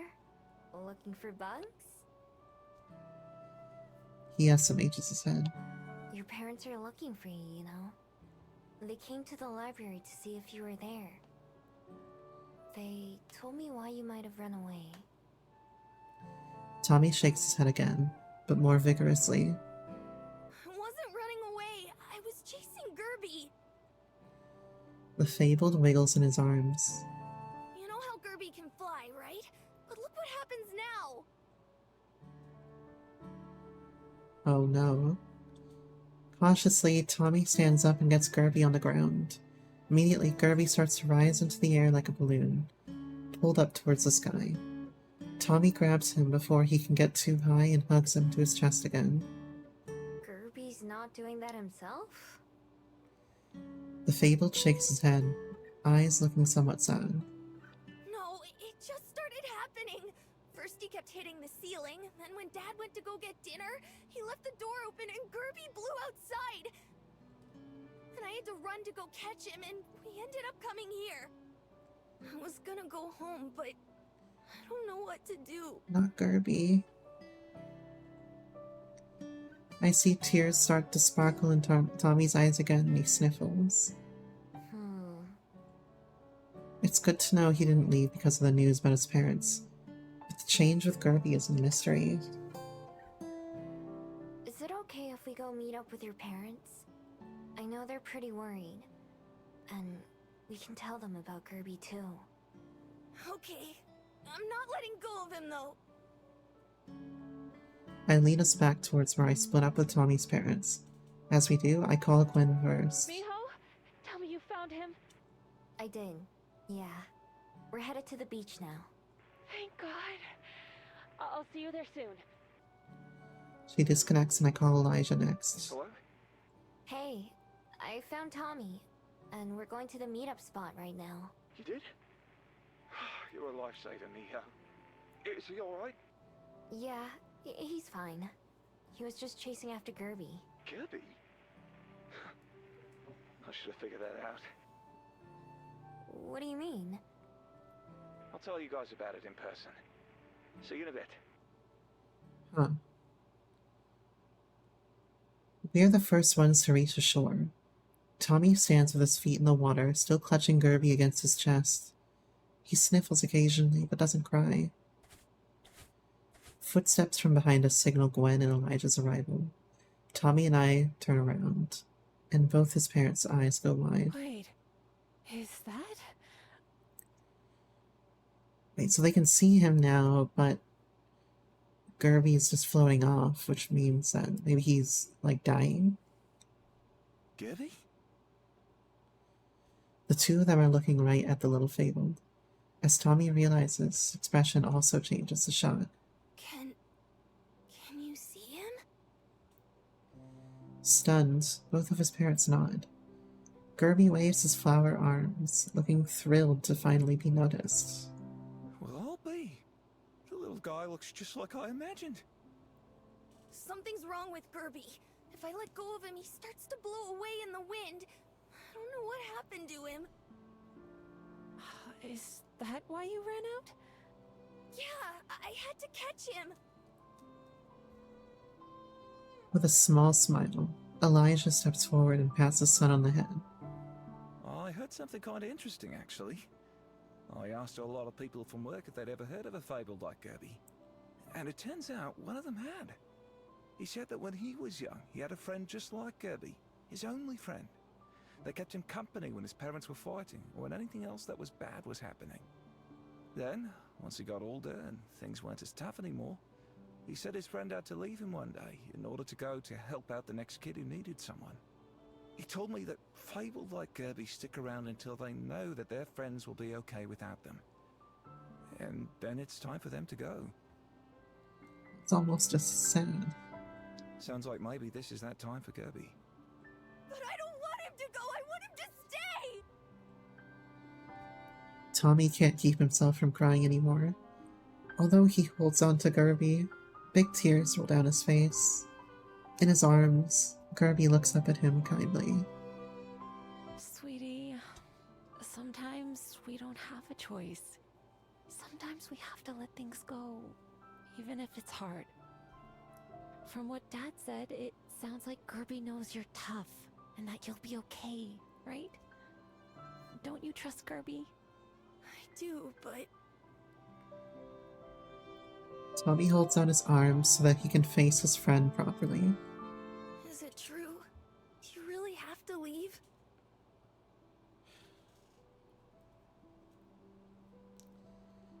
Gerby's petals sag as he nods, patting Tommy's hands. Gwen wipes Tommy's ears for him as Tommy pulls Gerby into a hug. His tears drip down into Gerby's leaves like rain. There's someone else who needs you, right?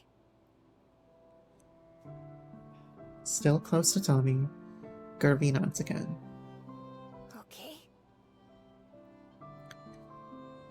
Gwen and Elijah move to either side of Tommy, and I step away, keeping a respectful distance. It doesn't really involve me, after all. Gwen kneels down in front of Tommy, smiling. Thank you, Gerby, for being there for Tommy. Yeah, thanks, Gerby. Finally, it's Tommy's turn. Thank you, Gerby, for being my friend. I'll miss you. With a big sniffle, Tommy manages to stop crying. Gerby leans against Tommy, the top of his flower tickling Tommy's chin. Tommy giggles. Then he opens his arms. Each of his parents take one of Tommy's hands as Gerby floats for a second, then slowly starts to rise. With his tiny little petals, Gerby waves goodbye, eyes crinkled in a smile. The breeze shakes his leaves, but that doesn't knock him off his course.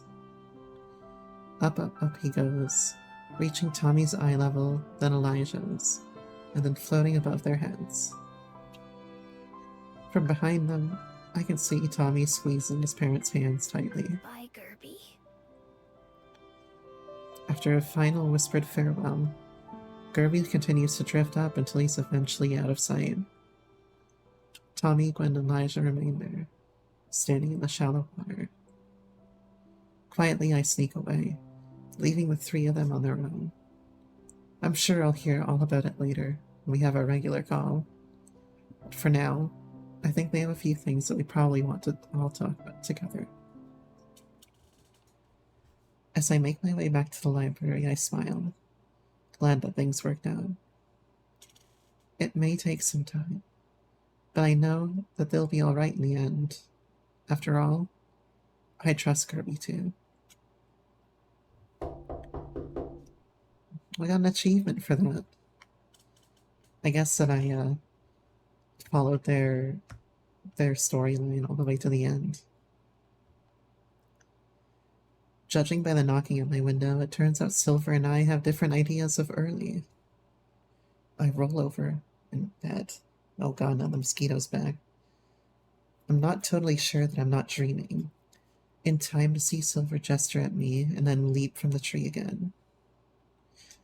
A few minutes and lots of eye rubbing later, I'm ready and outside to meet her, with the dog swaying behind without any argument this time. Silver's carrying a small sack with her, which I assume contains all her belongings. It's tied shut with a small rope, and she slings it over her shoulder.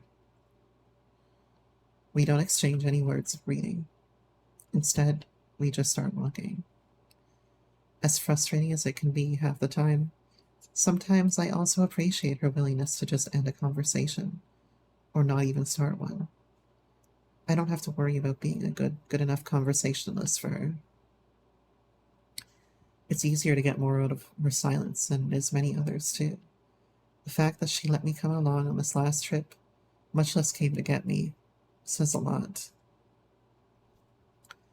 We make our way through the streets, not seeing many other pedestrians or even cars. Only a handful of city buses, a couple of them roaming around empty too. Silver walks faster than either Aspen or Juliet, but I'm able to keep pace easily. It makes our journey pretty short, though. The glass walls and security gates of the skyport come into view, waiting for us.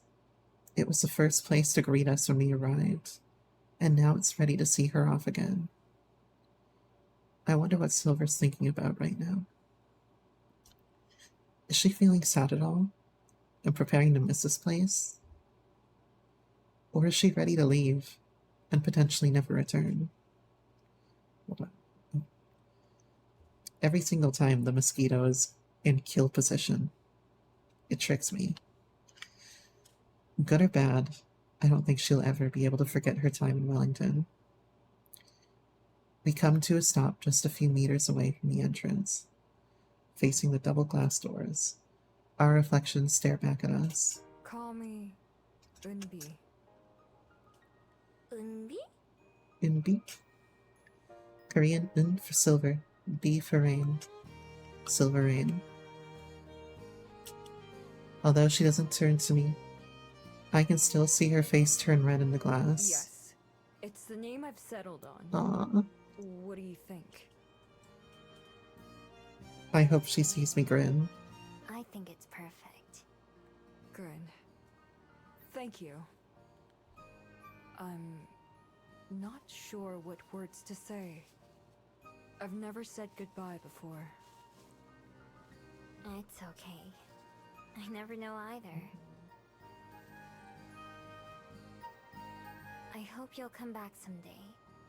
Or that we'll see each other again somewhere else. We had better. Fate brought us together once. Perhaps it'll do so again. So you think it was fate after all, huh? Perhaps not. She looks down at her wrist, surely thinking about the bead even though it's hidden. If not fate, then shall we make a promise that neither of us can keep? You haven't broken a promise to me yet. We'll meet someday then. It's weird to see Silver smile, man. Look at this. Will this mosquito not get in my face? Thank you. Perhaps you won't even recognize me. I might be someone else entirely. Someday. I'm sure that I'll recognize you, though.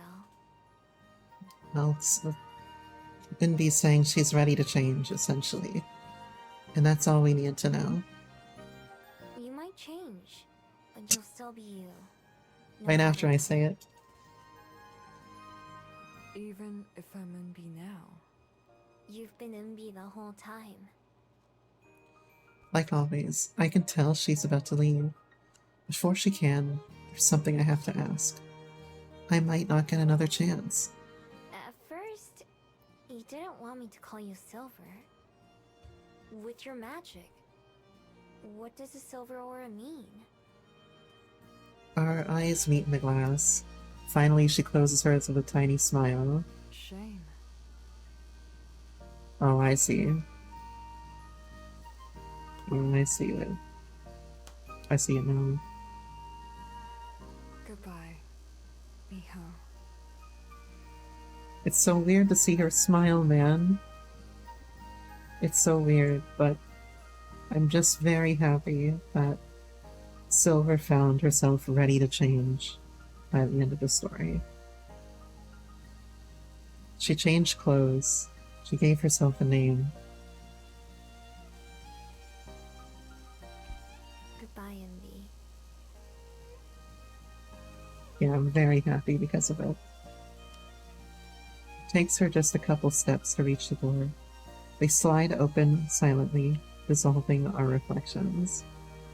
And Bee doesn't look back when she strolls through, letting them shut behind her once again. I'm left looking at myself, and only myself.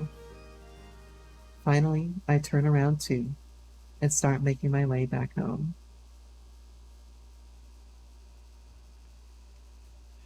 Well, the last thing of closure we need, other than the main cast, is Lena. We need to finish up things with Lena. The last library guest of the day turns out to be my favorite one. Aspen enters just after closing time with a small wrap package in her hands.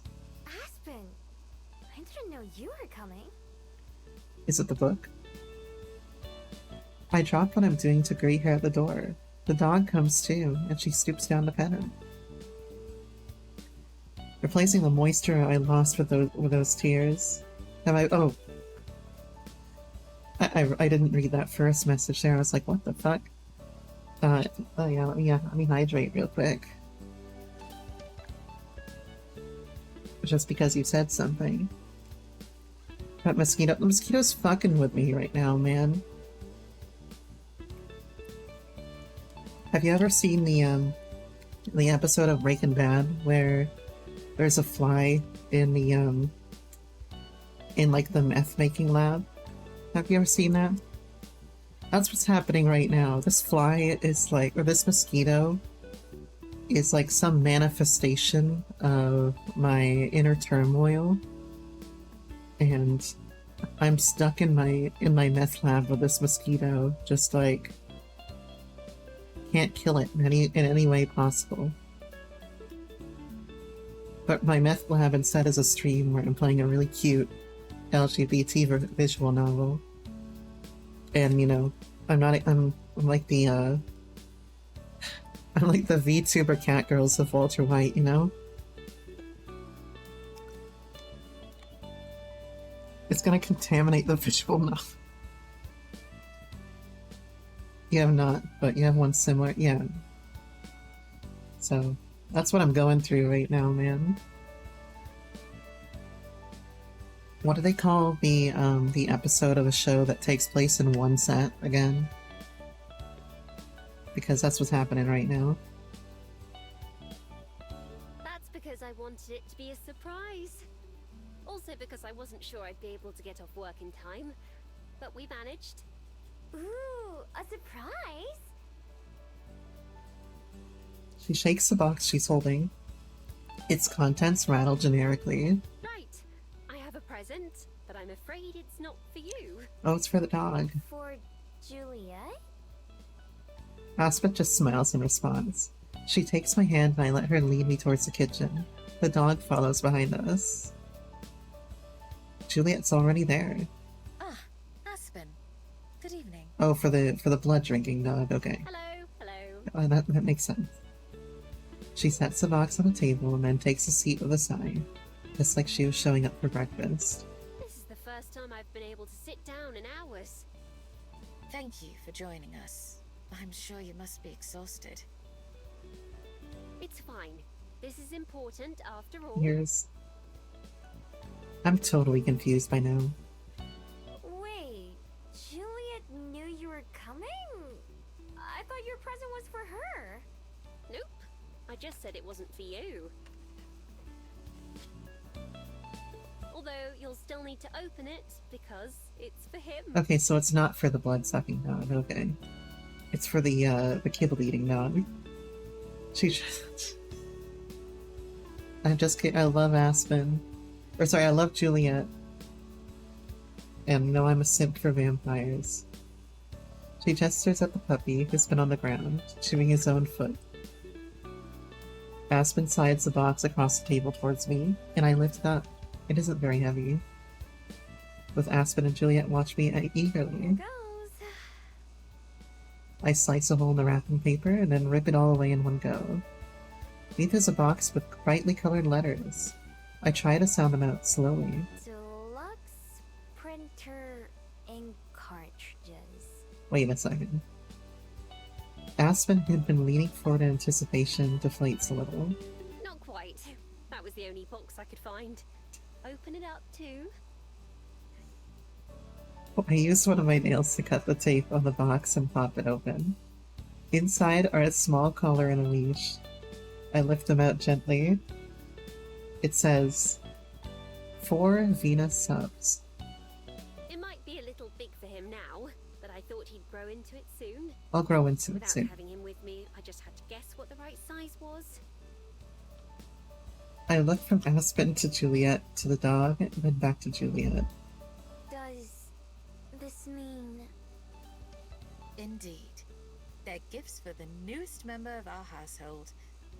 I've searched, and I can't find anyone looking for a lost dog like him.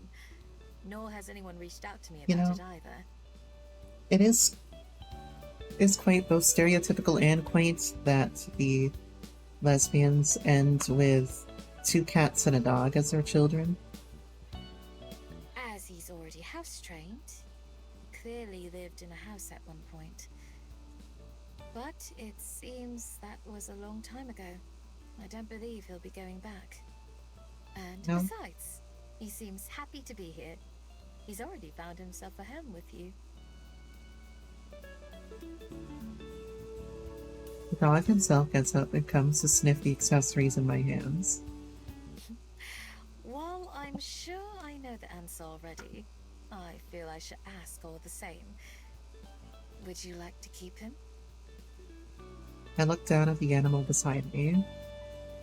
If someone had tried to put a collar on me, if someone had tried to keep me, I would have done anything in my power to avoid it. Kicked, bitten, ran, whatever.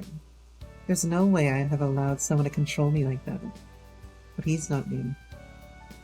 Already the dog is looking healthier than when I first found him. He's filled out a bit, and his ribs don't poke out as much. He's been better behaved than I would have been too. Julia even said that he must have lived in a house before.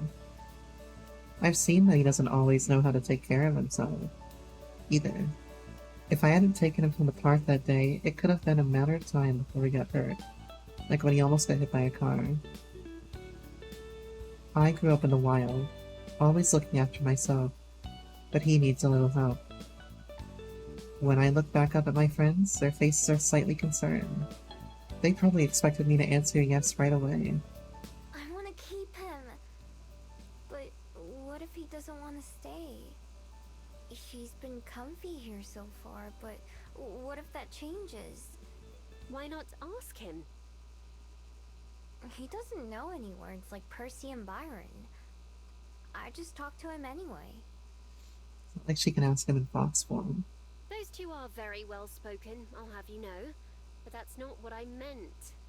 Don't you remember back on... Her face goes a little red. Wait, what? Is she trying to say that she attempted to put a collar on Miho at one point? that day I asked you out? You were telling Oh. me how animals don't have to communicate with words. Could you maybe ask him as a So she fox? is gonna have her ask as a fox. I hadn't thought of that. I haven't transformed in a while. I haven't had any reason to. Aspen's right though. Maybe there are things I can say that way. Setting the leash and the collar on the table, I take a couple steps away from the dog and change forms. More than ever before, I can feel the magic coursing out of my bead into my body like blood.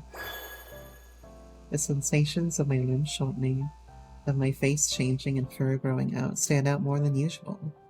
They aren't uncomfortable, but I'm used to barely noticing it at all. When my transformation is complete, the dog begins to growl, his hackles raised and tail stiff, and he backs away slowly. He's clearly afraid, but the nuances of what he's trying to say are hard for me to pick up, because I'm so out of practice. It's like when I try to speak Korean after a long time. I feel you there. Danger, danger, fear, missing, where? I get the impression that he wants to know what happened to me, the me that he knows, and that disappeared suddenly. He's probably never seen a fox before, but he instantly identifies me as a threat. Above us, Aspen and Juliet and Aspen watch anxiously. My tails rush from side to side, and I keep my ears and body language friendly. I try to impress upon him that I'm not dangerous, and that the creature he's looking at is his person.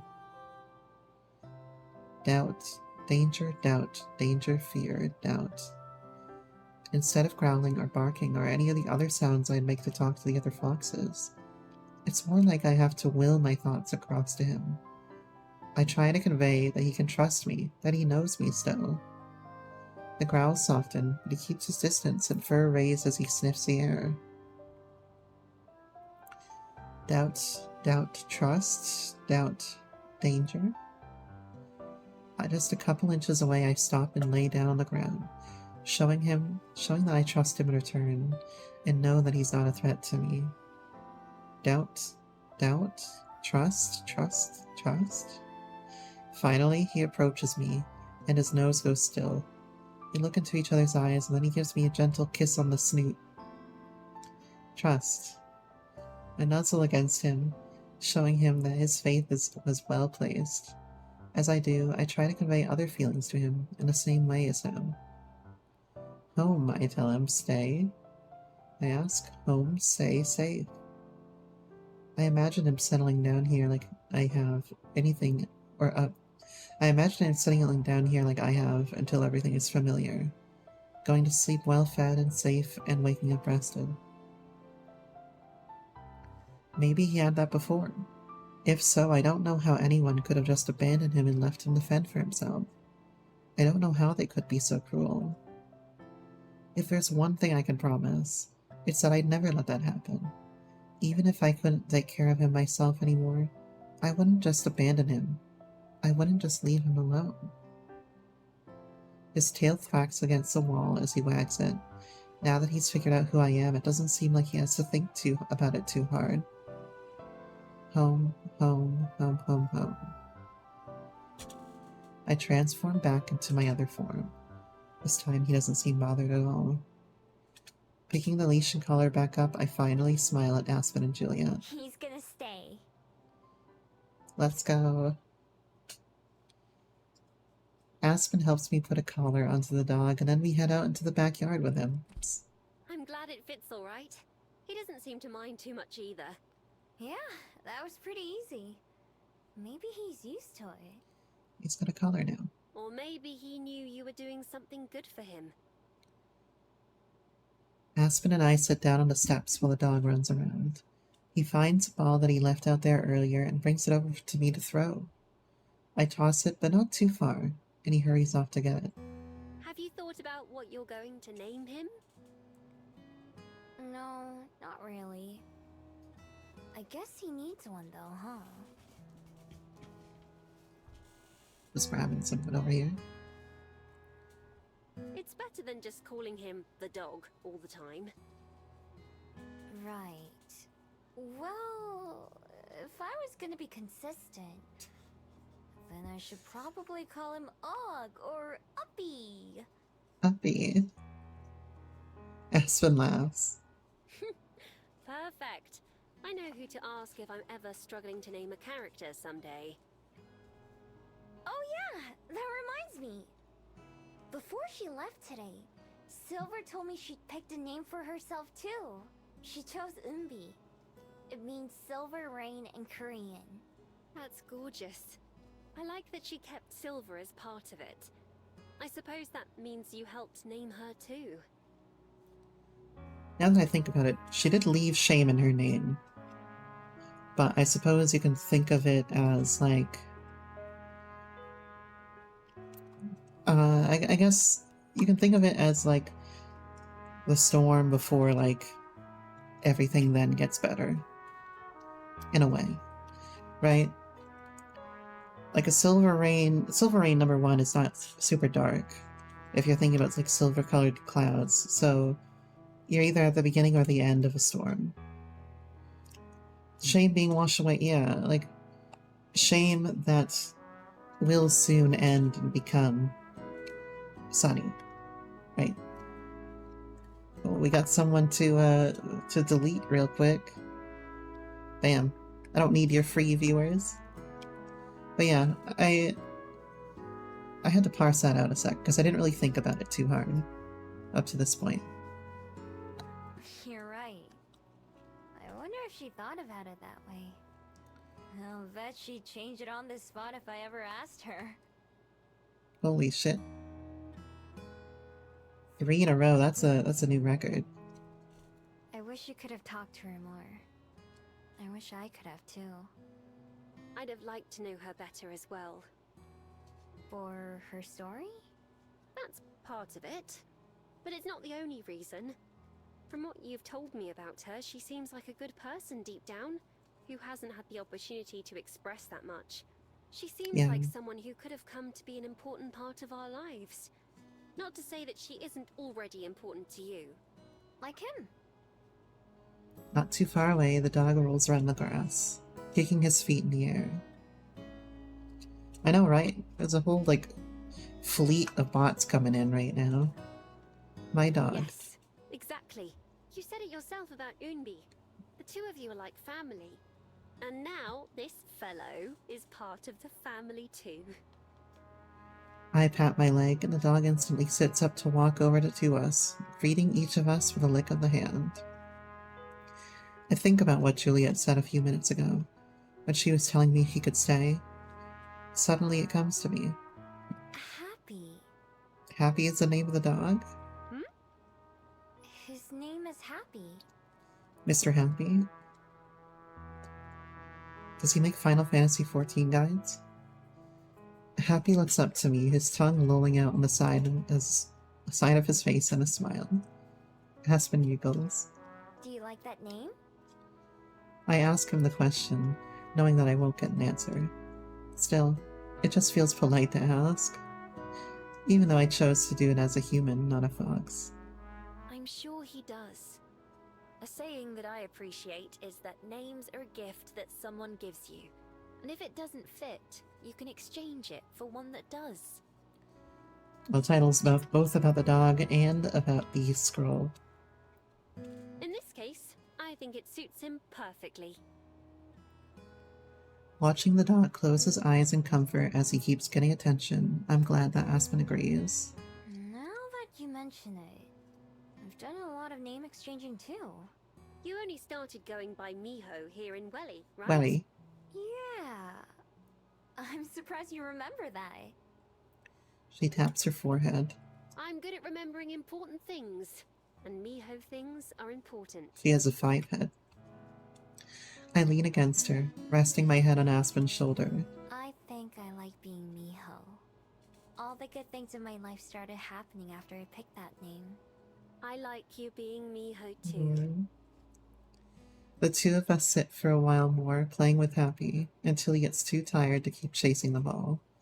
Taking that as a sign that we should call it a night, all 3 of us head inside together. And here you are. With a flourish, Aspen slides 2 plates into the table between Juliet and me. There's fresh cut fruit, some warm potatoes, and a sandwich made with bacon and cheese. I hardly ever have meat anymore, so it's a rare treat. Whoa! This looks really good! Yo, I want a bacon, egg, and cheese sandwich. I'm glad I haven't lost my touch. I don't do this kind of table service very often, you know. I know! We must be your favorite customers or something. Maybe, but don't tell the rest of them. Today is Aspen's last day at the Spell House, so she invited Juliet and I to breakfast for a change of pace. Mr. Happy came along too, of course, and his leash is tied tightly to my chair. Juliet shifts her parasol a little bit to match the rising sun. She sips her tea and smiles warmly. There's a reason this is our favorite cafe to visit. Get you a breakfast baconator with some money. Hey, we gotta wait until I have an affiliate for that. And, I don't think it's even updated yet. Hold on, let me go, if I look real quick, at my dashboard. Yeah, it hasn't even updated yet.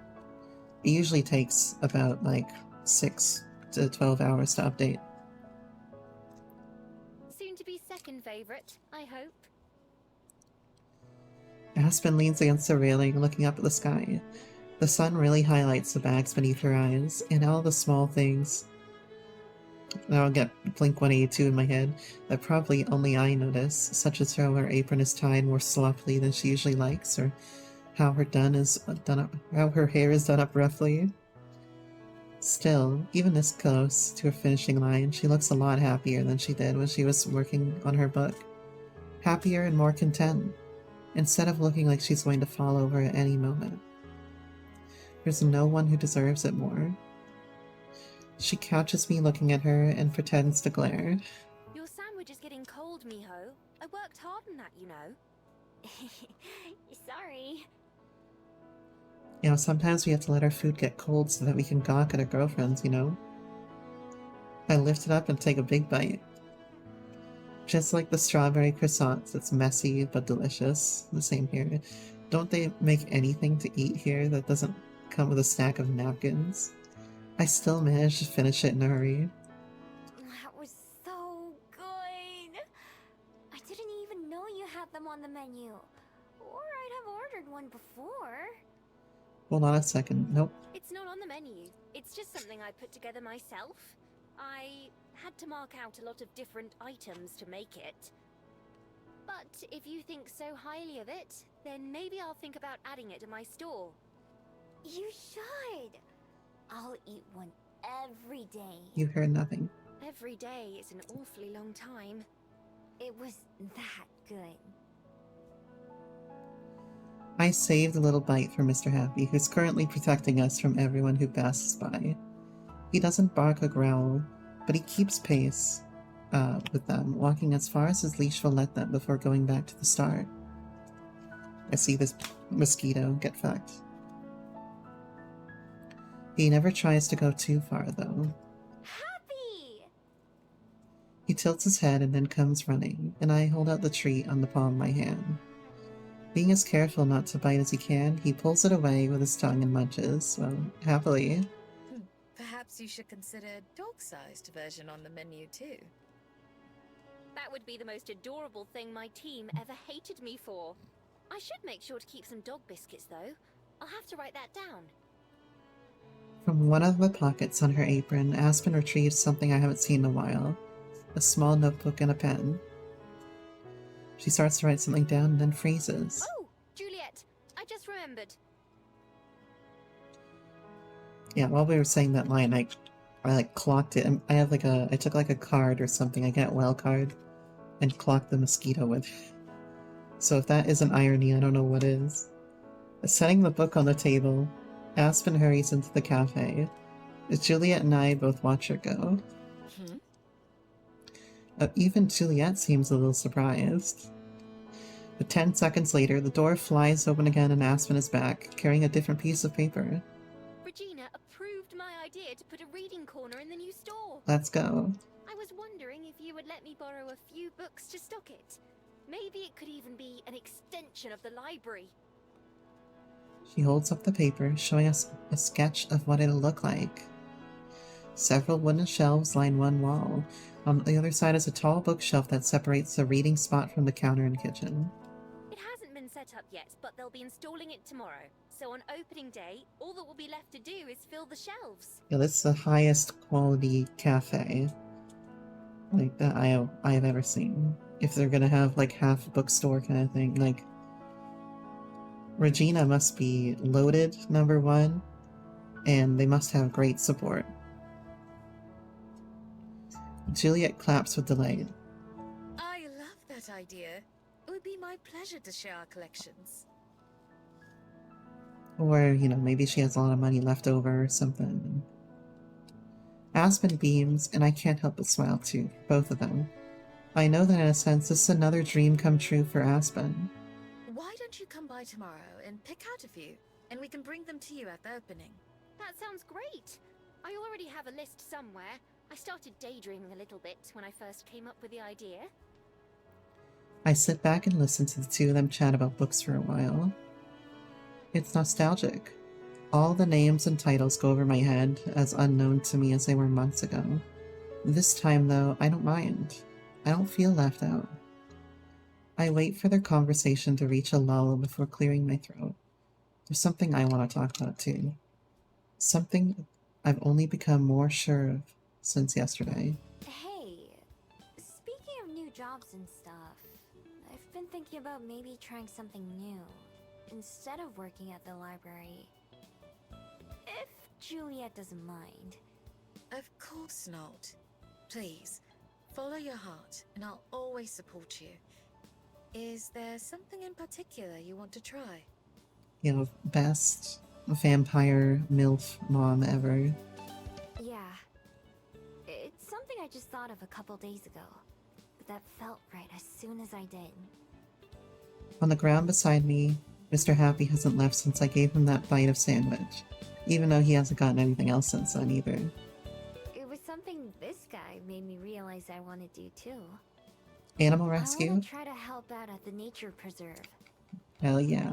Yesterday, Aspen said that Happy kind of reminded her of Unbi. That's Silver's new name, by the way. It's the first one she picked for herself. Anyway, not just them, but also that burn. The one I found in the woods that we weren't able to save. I think about it a lot. I want to try helping others like that. Other birds and dogs and whatever they have there. I love this head-empty little fox. Like how someone helped me before too. Lots of someones, I mean. Oh, Miho, that's wonderful! How perfect for you! I'd be glad to give you a recommendation to Amaya. I believe they're always looking for volunteers. After a while, you could even apply to work there, like Amaya does. But listen to me getting ahead of myself. I'm already so excited for you. Thanks. Aspen looks a little more concerned. I agree. That does sound like something that would be just right. What are you concerned about, Aspen? But what about your magic? With the Oh, yeah. library, it's not a big deal since you live with Juliet. You couldn't see all your co-workers every day, though. Yeah. I've thought about that. I think I have an idea, but I'm not too sure about it yet. Really? What were you thinking? I don't want to say right now. I'm still thinking about it. I'll make up my mind soon, though. It's about whether to destroy the bead, right? And I'm still not sure what it's gonna do. And I don't want her to stop being a person. Or being able to be a person, you know? I can tell Aspen wants to know more, but she forced herself to stiffly nod on the same. All right. You can tell us when you're ready. Thank you. It won't be long, promise. It's not that I don't want to tell her. It's just that I don't want to get her hopes up. I'm kind of afraid to get my own hopes up. I take a breath, feeling my bead rise and fall in my chest. Maybe I'm just afraid in general. Still, I swallow that fear, pushing it to the back of my mind. I can brood and ponder later. For now, I just want to focus on what I've got, enjoying this meal and moment. In Juliet's typically reliable fashion, she manages to get a call set up for me with Amaya that same evening. At least this time, unlike with Michal, I don't have a whole day to fret about it beforehand. Instead, there's only 10 or 15 minutes between when she tells me she's going to reach out and when she comes up to my room to offer me the phone. It's only voice, not video, which makes it a little less stressful. Still, I have to calm my nerves a bit before I'm actually able to answer. Hello? Something I've been working on is how loud I talk when I'm using the phone. I always end up yelling since I can't really hear myself, but I've been trying to fix that for Aspen's sake. Still, I'm self-conscious about it when I press the phone to my ear. Hi there, Miho, right? I'm Amaya at the Preserve. Nice to meet you. Thanks. Nice to meet you too. Ears. If all goes well, then this should be the last time I ever have to introduce myself to someone for the second time. Julia tells me you're interested in helping out around here and that you have a pretty extensive history with animals. Is that right? Yeah, you could say that. Awesome. I'll be honest, we could really use a hand right now. Or two, or four if you got 'em. As far as I'm concerned, A friend of Juliet's is a friend of mine. 4 if you got. There's still a few questions I gotta ask you, though. Both as a formality and just to get to know you better. The No pressure. These mosquito aren't the landed on kinds my of arm. questions you have to study for. Is that okay? Yep. Has saying no pressure ever actually made someone feel less pressure? No. At least not with me. Great. First up, why do you want to help out here? Be as big or as specific as you want. Because I want to help animals. I don't know if Juliet told you, but I used to be a fox. No kidding. Bushy tail and everything? Amaya's pretty, like, casual about that. It's like, oh, no kidding, yeah. My brother used to be a fox about 2 years ago, too. Yeah. That's pretty cool. Small world. 9 of them. 9 of them, oh my god. Incredible. You'll fit right in. Anyway, sorry, go on. Right. Back when I was a fox, someone saved me. And that's how I ended up turning into a person. Then once I got here to Welly, Julia helped me out a lot too. Welly. I like people a lot more than I used to now. But I still know animals pretty well. Better than most humans, I bet. I love that. Okay, next question. What kind of work is it that you want to do? Again, that's still so casual. A lot of people, they sign up to help out here thinking it's gonna be all clean and tidy like a hospital. I've volunteered at an animal shelter before, so I know the pain of cleaning up after 21 cats. It isn't. Animals are messy and dangerous, and you can't get mad at them when they screw up. Believe me, it's useless. It's a lot of dirty work. It's a lot of being careful and still sometimes getting hurt. What I'm saying is, it's not easy. Is that something you're okay with? Yeah, I am. When I said how I got helped out, back when I was a fox, I got my leg caught in a hunter's trap. I couldn't move, and it hurt more than anything I've ever felt. But there was this person who found me, who had already been nice to me before. Still, if I hadn't been about to die, I probably would have tried to get away from them anyway. They took care of me and helped my leg get better. They fed me and came to visit me every day, until the day they left my forest. So, I know what it's like to be that way, scared and hurt, and not sure who you can trust. Very full circle. God damn. I'm so sorry. Us humans can be terrible, can't we? Sometimes, but that's only some humans, not all of them. That's something it took me a long time to learn. There are good humans, though, like you and my girlfriend Aspen. Oh, you're dating Aspen? I've heard Juliet talk about her for years. Yeah, we're dating. You apologize to all fox girls. I do too. I hope that all fox girls have a nice good life. Well, as far as I'm concerned, you've already got the job, but here we go. Last question, alright? This has actually been a lot easier than expected. I don't even have to try hard to think of the answers like I normally do. Instead, I feel confident in what I'm saying in a way that I don't know ever have before. Okay, here it is. Miho, do you believe in fate? Oh my god. Shout out to Seppi. I was watching Seppi's stream earlier. Shout out to Seppi. I hope all fox girls make it, especially Seppi. What? I asked her that last time. You remember that? So that was you. That was gonna be my secret final question. I remembered having that conversation with someone, but for the life of me, I couldn't think of who. I thought someone must have tampered with my mind with magic or something. And to tell you the truth, I still can't picture what you look like. They kinda did. Oh, here, I can give a shout out to Seppi real quick. just because I mentioned her.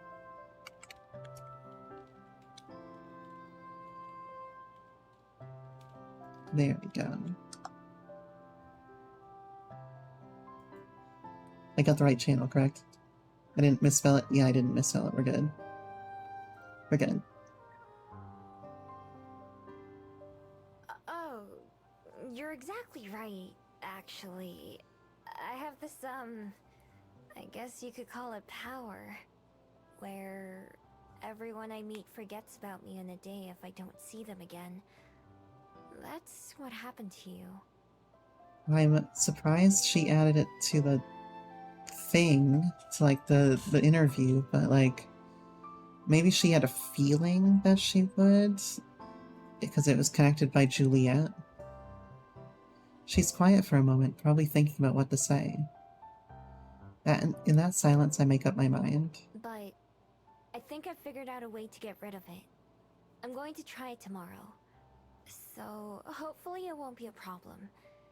If you can remember me after this time tomorrow, then that'll mean that worked. Still, there's silence. Did the call disconnect?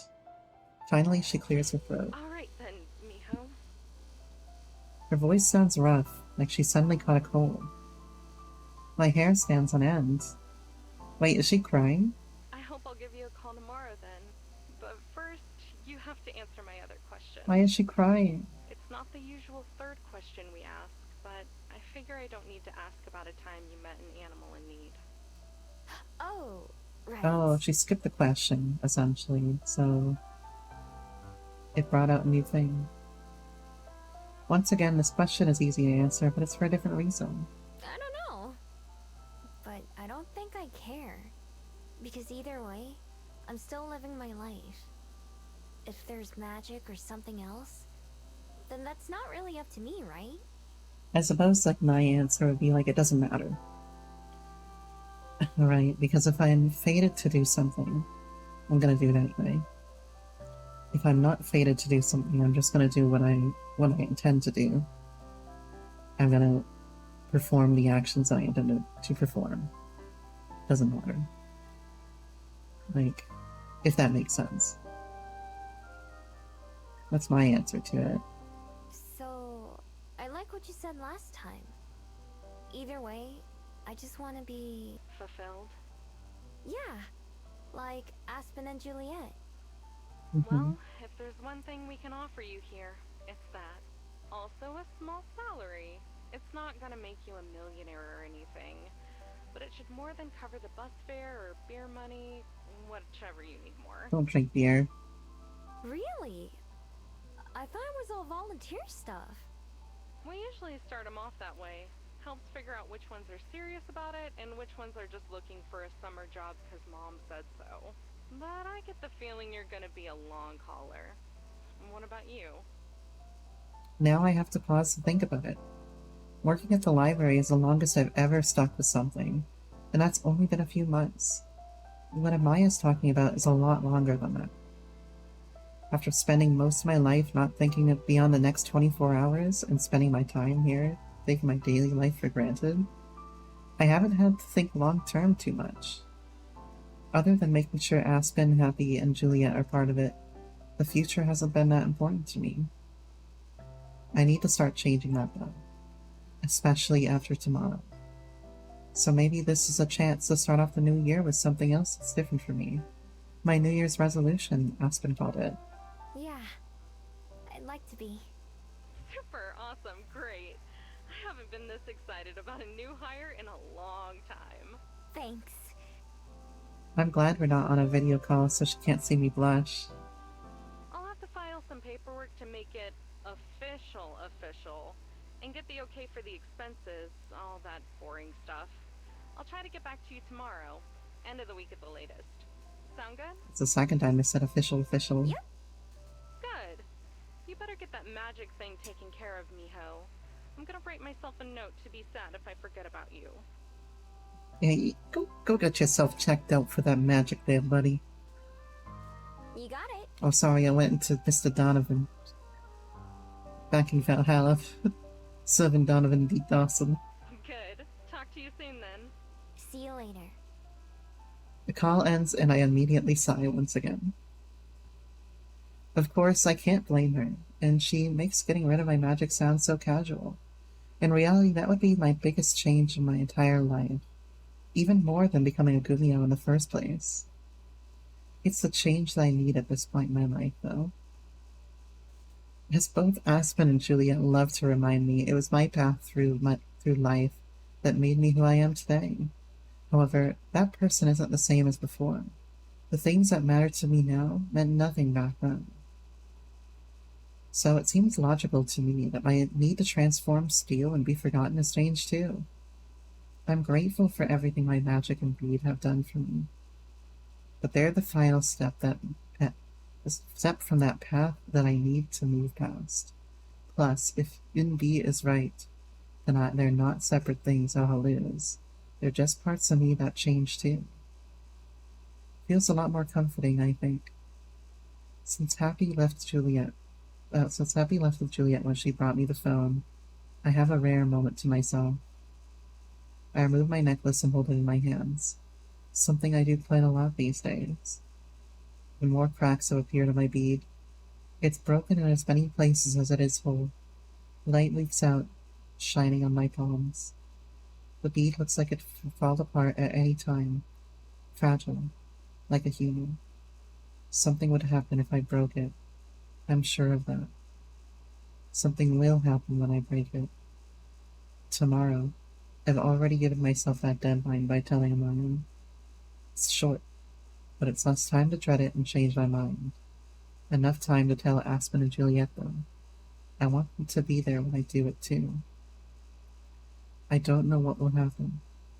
If I were to let myself think of all the possibilities, I'm sure I would end up talking myself out of it.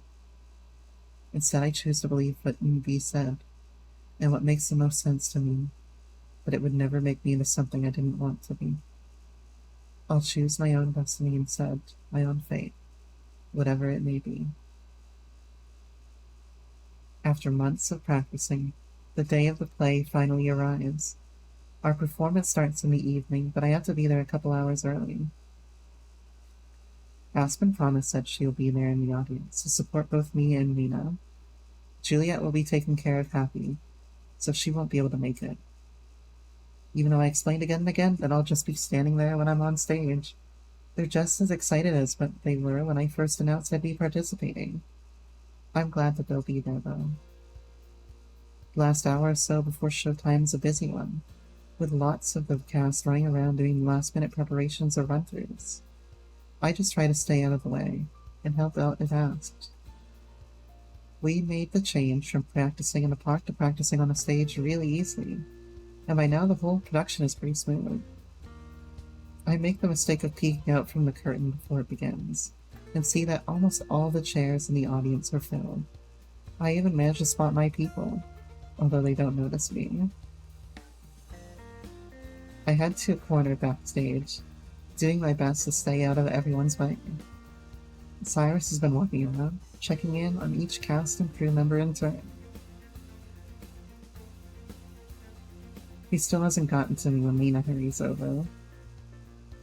Miho! Ready to go? Nervous? So far, so good. What about you? Shouldn't you be in your costume? I'm gonna go get changed soon. I was just, talking with my parents. Are they here in the audience? Yep, front row.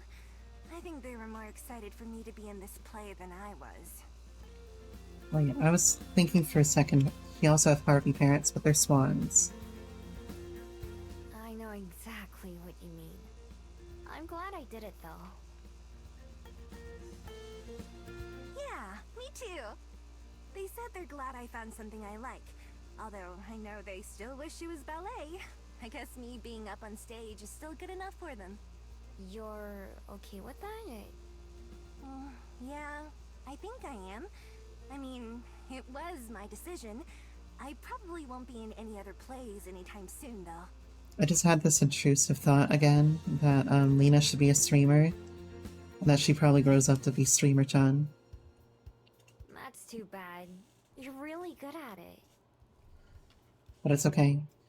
Streamer-chan gets a lot of views when she visits Valhalla. keep trying new things. Maybe someday I'll go back to ballet or something, but only if I decide that I want to, not someone else. Cyrus wraps up a conversation with a nearby cast member and then joins us in our corner. Hey, you two. All set for your big debut, Miho? I think I've got all my lines down. Oh, Miho's VTuber debut is today? Good. How about you, Lena? Ready, boss! Cool. Thanks for making this possible, both of you. No, it's no big deal. Right, Miho? I just noticed that on the stream right now, I'm like being cuddled by Lena. It's very cute. Right. For me, that's pretty true, but for Lena... We should probably go get changed, but first, Scratching his neck, Cyrus looks away for a moment. Hey, Lena. Are you, busy after this? Hell yeah, man, do it. After the play? No? Why? Make a move. Do you wanna get dinner or something? That's what I'm talking about, man. Lena blinks a few times in rapid succession.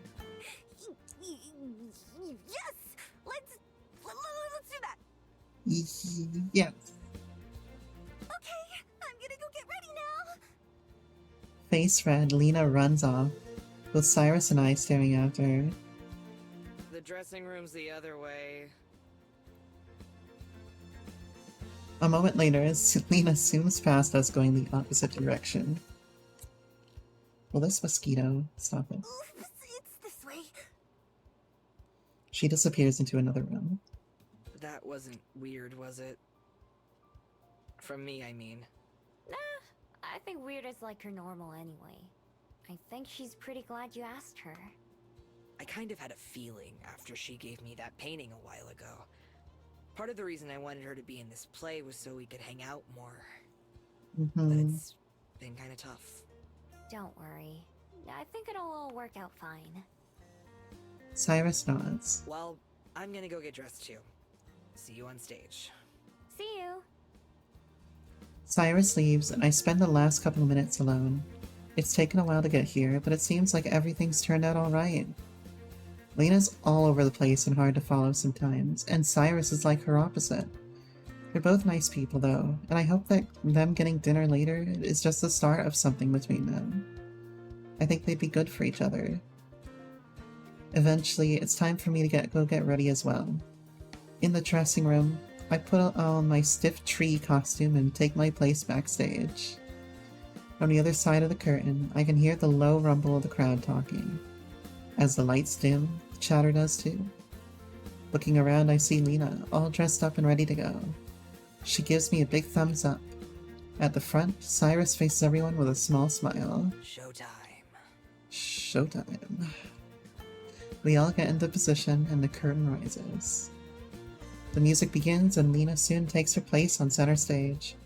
Watching her perform is like watching a whole other person. There's a certain grace to her movements and the way she talks. I admire her ability to just go out and perform when she has to, even when I know she must be all worked up emotionally. Cyrus is the same way when he's acting. He has to talk louder to protect his voice, but he doesn't seem uncomfortable doing it. Like the way he talks is elegant like Lena. The audience laughs and gasps in all the right places, and I even hear a few sniffles during some of the sad parts. When it's finally time for me to go out, I'm surprised by just how many faces there are in the crowd. I can't let myself get distracted though. I need to do my best too. My part's pretty easy, and I pull it off without a hitch. As I leave the stage for the last time, Lena mouths, "Nice job" to me. I smile in return. The whole 2 hours seems to fly by. When the last scene ends, I can hardly believe that it's over. One by one, we all go back out to take a bow. The applause from the audience is like thunder rolling through the theater. And the last ones to return are the main three characters, including Lena and Cyrus. As they take their place, the applause somehow gets louder, with everyone rising out of their seats to clap. I hope you're all clapping for Lena in there. Confetti falls from the rafters as they look around, basking in celebration. Lena's smile is huge, while Cyrus seems a little stunned by the reaction. All three of them link hands and take a bow, and then the rest of us join them for one last time, for one final bow, all together. Throughout it, Lena and Cyrus never let go of each other. When everything is over and everyone goes backstage to clean up and congratulate each other, I say goodbye to pretty much everyone except those two. I look around to try to find them, but can't. Oh, they're eloping. Finally, the sound of a door opening catches my ear. I peek around the corner of the hallway to see Lena and Cyrus standing at the door to the outside, about to step out together. I say they've earned the right to leave early and skip out on the cleaning. As the door shuts behind them, I smile to myself. I think they're gonna be just fine. Another achievement there. Even though Aspen shows up for breakfast, I'm too preoccupied to do much but eat and respond in autopilot. After a predictably sleepless night, I can barely stay focused enough to chew. I'm so out of it that Aspen has to wave her hand in my face to get my attention. Miho, Yeah? I was going to ask if you're okay, but I think I need to ask what's wrong instead. Well, she knows her well. What do you mean? You've been chewing on an empty fork for a little bit now. We all do that from time to time. I look at the utensil in my hand. Oops. Aspen gently sets my brutalized fork onto the table. My plate is so full I'm not sure if I actually had any food or not. Is this about your secret idea from yesterday? I nod. You're good. I like to think I know you pretty well. Is it something you can talk to us about yet? Juliet also leans in to show she's listening, although she doesn't interject. I can feel my pulse rise in response to the sudden attention. Even Mr. Happy is watching my stream. This whole reaction, this is the whole reason I decided so quickly. I should just get it over with. I'm going to smash my bean. Both Aspen and Juliet look at me in stunned silence. I'm not surprised. I don't know for sure, but if I do that, I think my magic will go away. The problem is, I don't know what else will happen to me. But I think I'll be okay. And B thinks so too. While Juliet continues to look shocked, Aspen's face flips through emotions like I'm changing channels on the TV. Smash it! Are you sure? That's awfully permanent. And what do you mean, what else? What do you mean, you think? Have you thought? Aspen. All Aspen has to do is look at Juliet and she cuts herself off. I'm sorry. I'm sure you've thought about it. But that's so sudden. I'm sure you can see why I'm so shocked. It's been on my mind for a while, and it's all I could think about last night. It's what I want to do, though. I told Amaya I would, for one thing. And I'd feel a lot better if I didn't have to worry about either of you forgetting about me. Me too. God, me too. Your magic is more than just being forgotten, though. That, plus your ability to transform, plus, I would imagine, your immortality. Miho! I know. I thought about that too, and I'm okay with that. I've also thought about that point. And if Miho was with Juliet, then her immortality is something that she should probably protect. But because she's with Aspen, it's a lot better if she loses it. Because at some point, she's just going to be, you know, alone. I mean, she'll have Juliet, but it's not going to be easy for her to live, like, to continue living for hundreds and hundreds of years without her, you know? But at the same time, if she kept her mortality, she isn't completely alone, and she wouldn't have to deal with a complete isolation for the rest of that time. She has Juliet. So it's a hard pill to swallow. And losing her mortality means that Juliet is going to suffer. Yeah, it's hard. I want to feel more. I want things to mean more to me. I don't think that can happen unless I know I'm going to lose them someday. That is true. That's something both of you helped me realize. I meet Juliet's gaze. You too. And Cosette. Her eyes go wide, then settle into a motherly contentment. Closing her eyes, she nods in acknowledgement of what I said. Aspen grabs my hands, one of each of hers, holding them to her heart as she faces me. Nico, I don't know what to say. There's so much that I don't know if I could get through it all. So, I'll just trust you. I'll trust that you know what's right for you, and I'll support you in that. Always. Aspen has barely finished talking when there's a sudden flash of light from my necklace, causing both Aspen and Juliet to recoil in shock. Happy yelps in surprise too. What the? I instantly cut my hands around my bead, which contains a lot of the light but not all of it. Aspen still has to use one arm to shield her eyes. Somehow, despite the brightness, I'm able to see through it unbothered.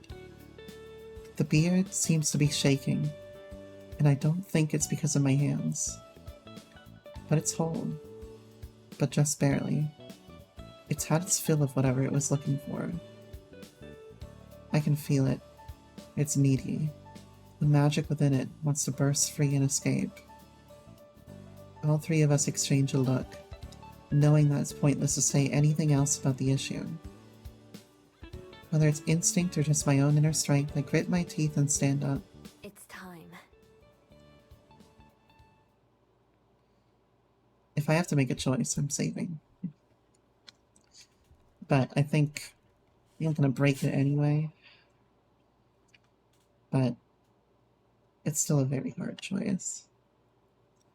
I walk to the front door, hoping that I'm not shaking as badly as I think I am.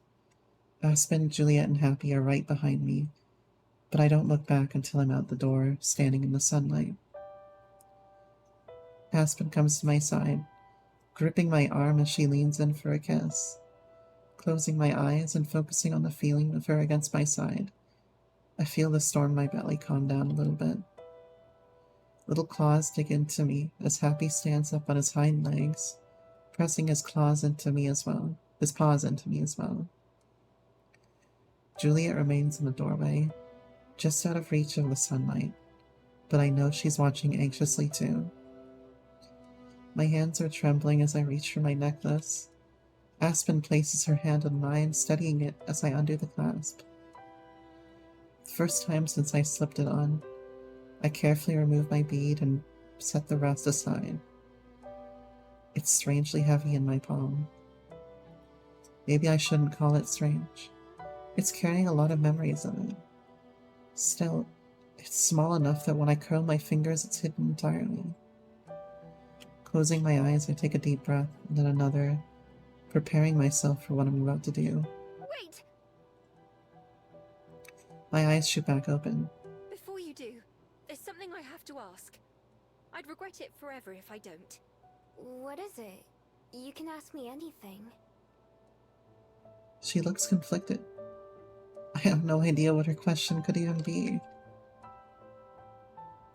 Finally, she copies me, closing her eyes and taking a deep breath before snapping her gaze to mine. Can I touch your ears? That's not what I thought she was gonna ask. But I would ask that too, to be fair. The music stopped.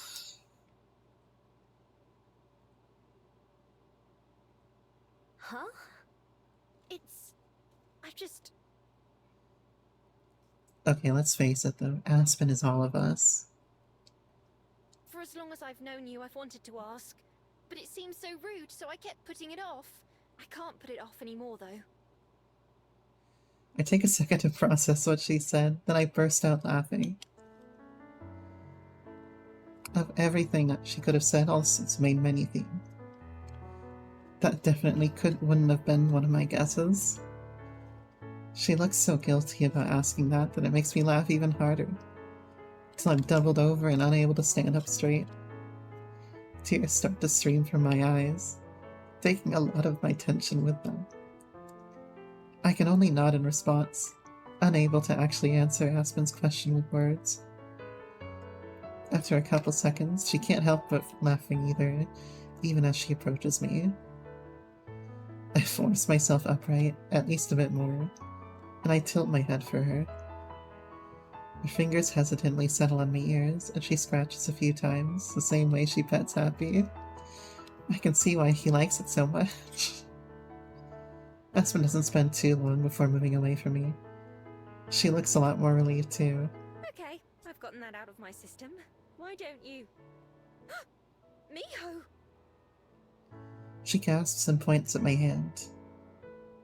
I look down. Without even meaning to, I clench my fist at some point. Familiar light shines between the gaps, turning into a vapor and rising towards the sky. I curl my fingers, revealing a small pile of glowing dust and shards of my bead. The shards aren't sharp. In fact, they aren't anything. I can't even feel them there. Turning my hand over, I dump the debris into the ground. A lot of dust disappears as it falls, and so do some of the pieces. A couple of them hit the ground before vanishing. Only one piece, the largest one, lasts for any time at all. Instead of evaporating instantly, it slowly dissolves, with most of the powder being carried away by the wind. Soon all that's left is a tiny seed that looks like it comes from an unknown plant. Was this part of my bead too? I'll never know the answer, because the wind picks it up and takes that with it too. Although it doesn't disappear into nothingness, it's gone from sight in an instant. If it was, then maybe it's on its way to someone else who needs it. Just like Zhongyun, it'll travel the world again, never quite coming to rest. I think they'd love to be part of the wind, laughing along with the breeze. I'm sure they'll know where to take it.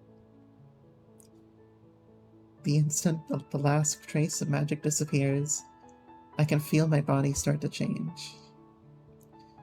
Similar to changing into a fox, but still different. My ears shrink down, and my tail retracts, but the rest of me stays the same.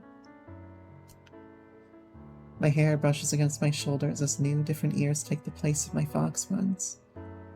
It feels like stretching after being cramped up for a long time. Like always, the transformation is quick, only a few seconds from start to finish. Except, it's not always anymore. There is no next time. I turn around to face Aspen and Juliet again, just as a tearful Aspen rushes into me, wrapping me in the tightest hug I've ever felt. Somehow, her lips manage to find mine, and my first experience as a human couldn't be any better. Happy doesn't wait long before demanding to be noticed too, so I step away from Aspen in order to kneel down and pet him.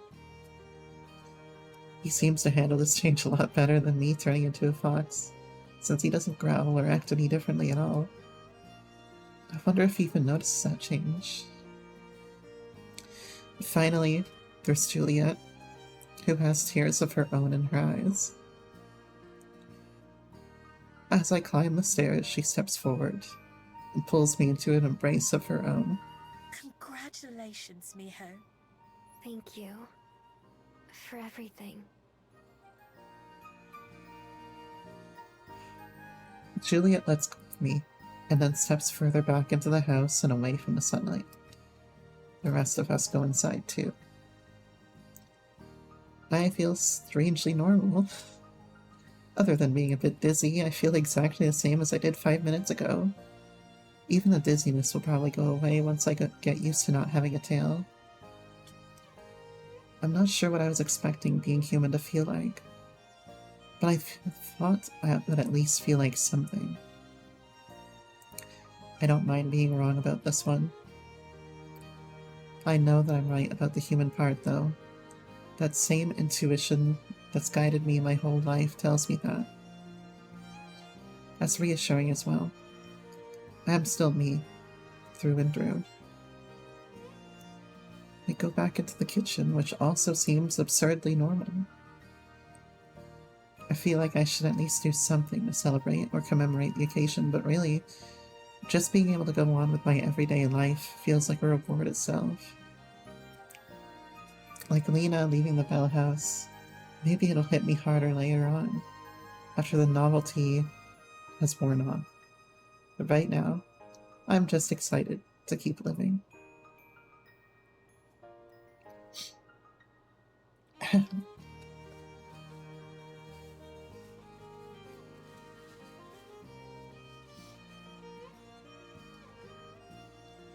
After Juliet goes to bed, Aspen and I leash up Happy and take him for a walk around town. I notice a few differences, like not being able to smell or hear quite as well as I could before. I don't mind though. The trade-off is more than worth it. My first day as a human isn't too different from my last few days as a Gumio, and that's just fine with me. Aspen stays as late as she can, and when she finally leaves to return to her own apartment, she does it with a promise to meet up again tomorrow. That night, lying awake next to Happy, I look out my bedroom window at the city I've come to know so well. I had started to take the view for granted, but I'm going to have to unlearn all of that. I really want to be grateful for what I have, since someday it'll all be gone.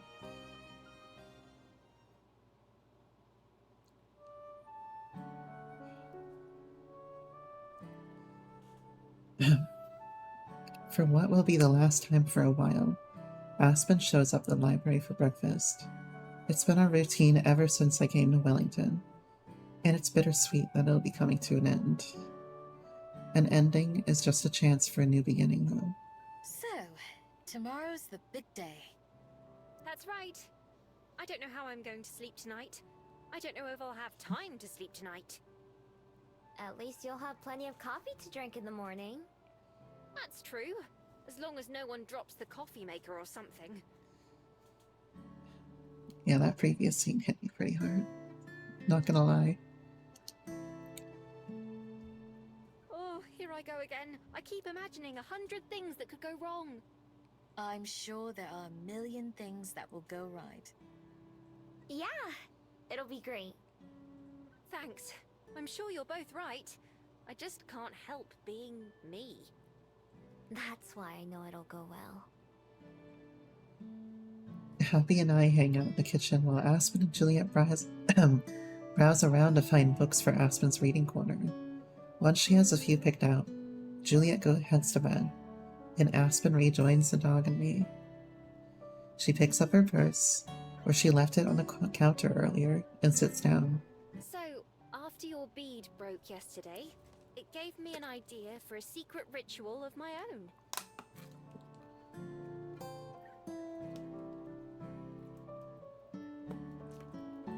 Okay, sorry, I was drinking some water. Some water. She shakes the bag, and I can hear the paper crinkle inside. Oh, like magic? No magic, just superstition, I guess you could call it. Or symbolism. Something along those lines. Let's do it. You don't even know what it is yet. So? It's something you want to do, and that's enough for me. And it's a secret ritual. That's enough for me. I hope you're up for a bit of a walk then, because I'd like to go up Mount Victoria. I'll go get Happy's leash.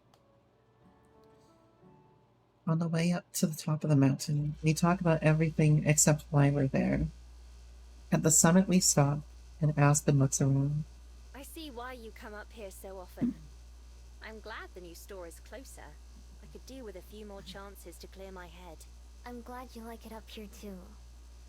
I know it's not a secret or anything, but it feels like my place.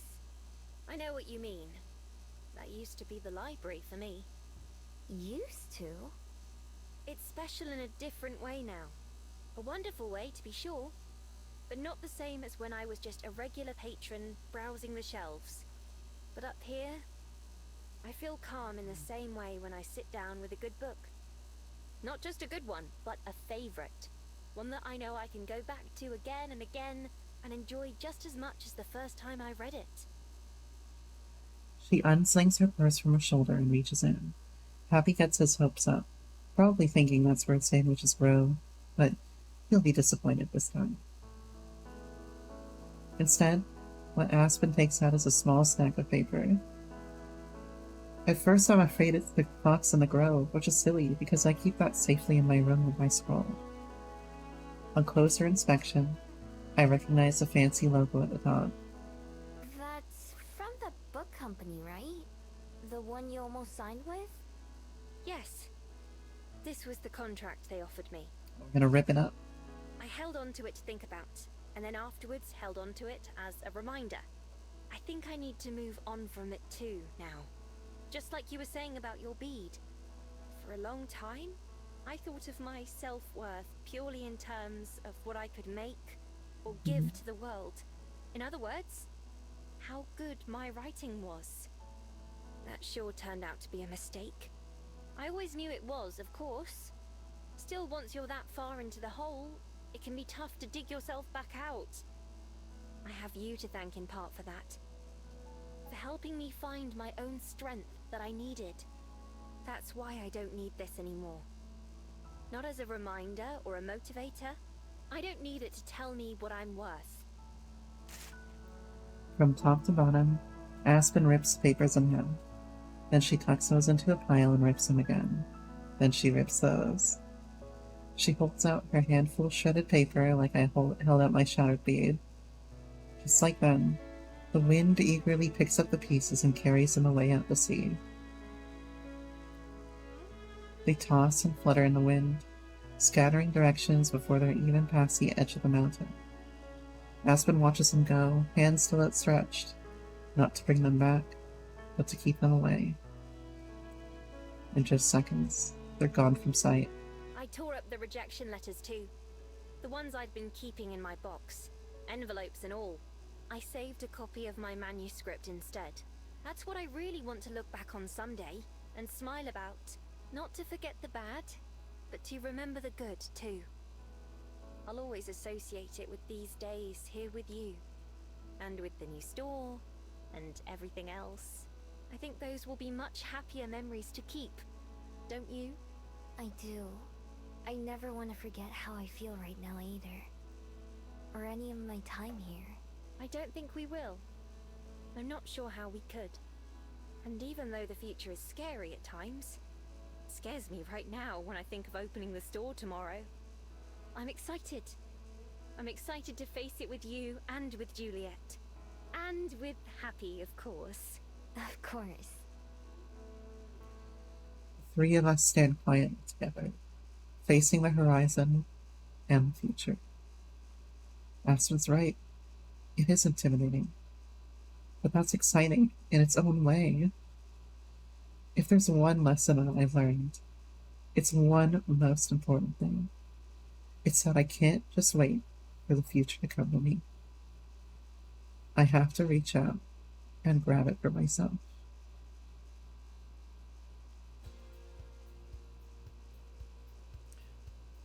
Arriving at the new Bell House, it's immediately obvious that Aspen didn't need to worry about no one showing up.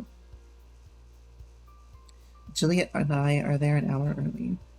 We're not even the first to arrive. There's already a small line of people waiting when we get there. Box of Aspen's requested books in tow. Some of the staff are running around outside looking stressed. Others are indoors, setting up the display cases and brewing coffee. They also look pretty stressed. I recognize one or two of the employees from the other Bell House, but I don't know their names. Most of them I've never seen before. It's just the aprons that give them away. Despite the nervousness, everything seems to be running pretty smoothly. One person that I do recognize is Regina, Aspen's boss. She strolls around the place looking calmer than her workers. She's probably done this more than once. I'm no expert, but I don't see any problems anywhere. Aspen's done a great job getting everything ready to go. She's been here since before I woke up, so I haven't seen her in person yet, although we've been messaging throughout the morning when possible. I let her know that Juliet and I have arrived, but the message sits unread. I spot another familiar face, though, at the same time that she spots us. Hey, mijo! She slips out the front door and jogs over to where Happy and I are standing. Juliet's retreated under a shade of the building's roof. Hi, Lena. How's it going? Oh, you know, pretty normal day. Hang on a sec, though. Something's different about you. Yeah. Did you get a haircut? I love Lena. Wait, no, I see it. Don't tell me they gave you an haircut too! An ear cut? Nope. They went away on their own. I broke the bead that gave me my magic, and so now I'm just a regular human. Her face goes pale. And I thought it was bad that I dropped the coffee machine this morning! Oh, nah. I did it on purpose. I wanted this to happen. Seriously? Why would you do that? Because I got tired of people forgetting about me all the time. I want to be able to live a normal life, even if it's one that has an end. I'm starting a new job soon too. One that I couldn't do if nobody remembered me. Oh, congrats! You're gonna kick life's butt, aren't ya? It's not quite the way I put it, but yeah, I guess so. Lena stopped here. Well, it's the right way. The only right way. Go ahead, ask me why that is. Why? Because you've gotta beat life into giving you what you want. A fucking man. She does a fake punch that comes close to hitting me in the real face. When it thinks it's got you down, that's when you've gotta fight back even harder. Never give up. Never surrender! It's kind of impossible to not be impressed with Lena's enthusiasm, even when it's like this. And you can only do that when you've got something to fight for. Like Aspen, or your friends, or your dog! Wait, when did you get a dog? This is Happy. I've had him for a few days now. He does look happy! What's his name? No, that is his name. Happy. I have a feeling I'm going to have to do this a lot in the future. Still, I like the name. I guess you could say it makes me happy too. Once Lena finishes introducing herself to the dog, she finally notices a box of books on the top of the wagon that we brought. Oh, Pile on the for tile. Aspen? I'll take them in and let her know you're here. Although she might be busy until after she cuts the ribbon. That's fine. Thanks for letting her know. I'll be with Juliet. Yes, we can all use a Lena. Got it! I pass the wagon's handle to Lena, and she rolls it around to the back entrance. Happy and I go wait next to Juliet, not too far from the line to get in. She adjusts her parasol to give us a bit of extra shade, too. What do you think? I'm quite impressed with what they've done here. It has its own distinct feeling while still clearly being the Bell House. Yeah, I love it. I can tell Aspen put her heart into it. On one side of the cafe is a park, and on the other is a row of shops that are just as cute as the Bell House. None of them have such a long line, though. There are only a couple minutes left until the grand opening, and everyone in the crowd knows it. I do a quick head count. There are almost 24 people standing in line, not counting Juliet and myself. There are a few others who aren't in line either, like a reporter taking pictures and someone that must be Regina's husband. The warm, cozy scents of fresh bread and coffee are as strong here as at the other location, Maybe even stronger, since we're outside and can still smell them. I can't see in through the frosted glass windows, but I imagine they're all doing a last-minute scramble, taking care of final touch-ups before it's time. A blue ribbon is draped across the front doors. Those suddenly open inward, leaving the ribbon still hanging, and Aspen appears, dressed in uniform. She looks around, spotting me and Juliet, and gives us a small wave, but she quickly focuses her attention on the crowd. Good morning, everyone, and thank you all for coming. We appreciate you showing up before you're actually able to have your coffee. A couple people chuckle. My whole team has worked very hard to make today's opening a success, so we're very proud to officially open our doors to everyone. Lena! Coming! I can hear Lena, but can't see her. I can, however, see the look of disapproval on Aspen's face as Lena runs up to her with a pair of scissors. Even that disappears in a flash, though, as with a big smile, Aspen cuts through the ribbon in a single sip. Amica raiding with a party of 12. All the raids today, man. Thank you so much. Chill Chief, welcome on in. Welcome on in, Raiders. I hope you're doing well. I think we're pretty close to the end of the game here, and it's been incredible so far.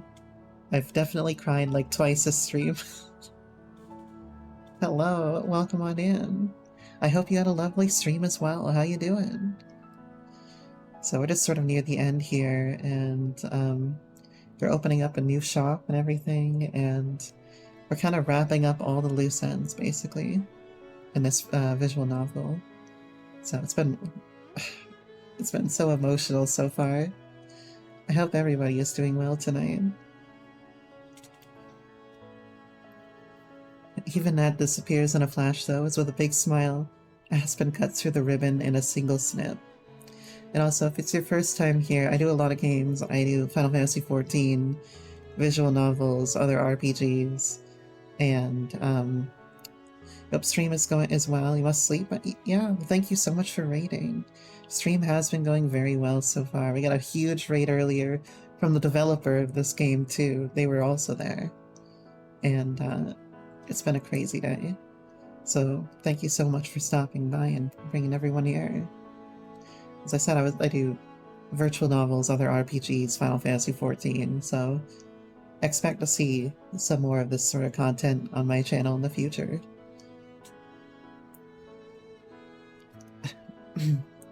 She steps inside, letting the line of people begin to enter. As the first customer passes through the door, a chorus of cheers comes from the inside. Welcome to the Bell House! It takes a few minutes, but finally, Aspen emerges from the building and comes over to where we are. I reach out my arms to embrace her, but she SMHs her head. No, don't hug me, I'm gross. As soon as I get home, I'm taking 3 showers and 2 naps. I feel that feeling. That's me right now because it's hot as fuck in here, man.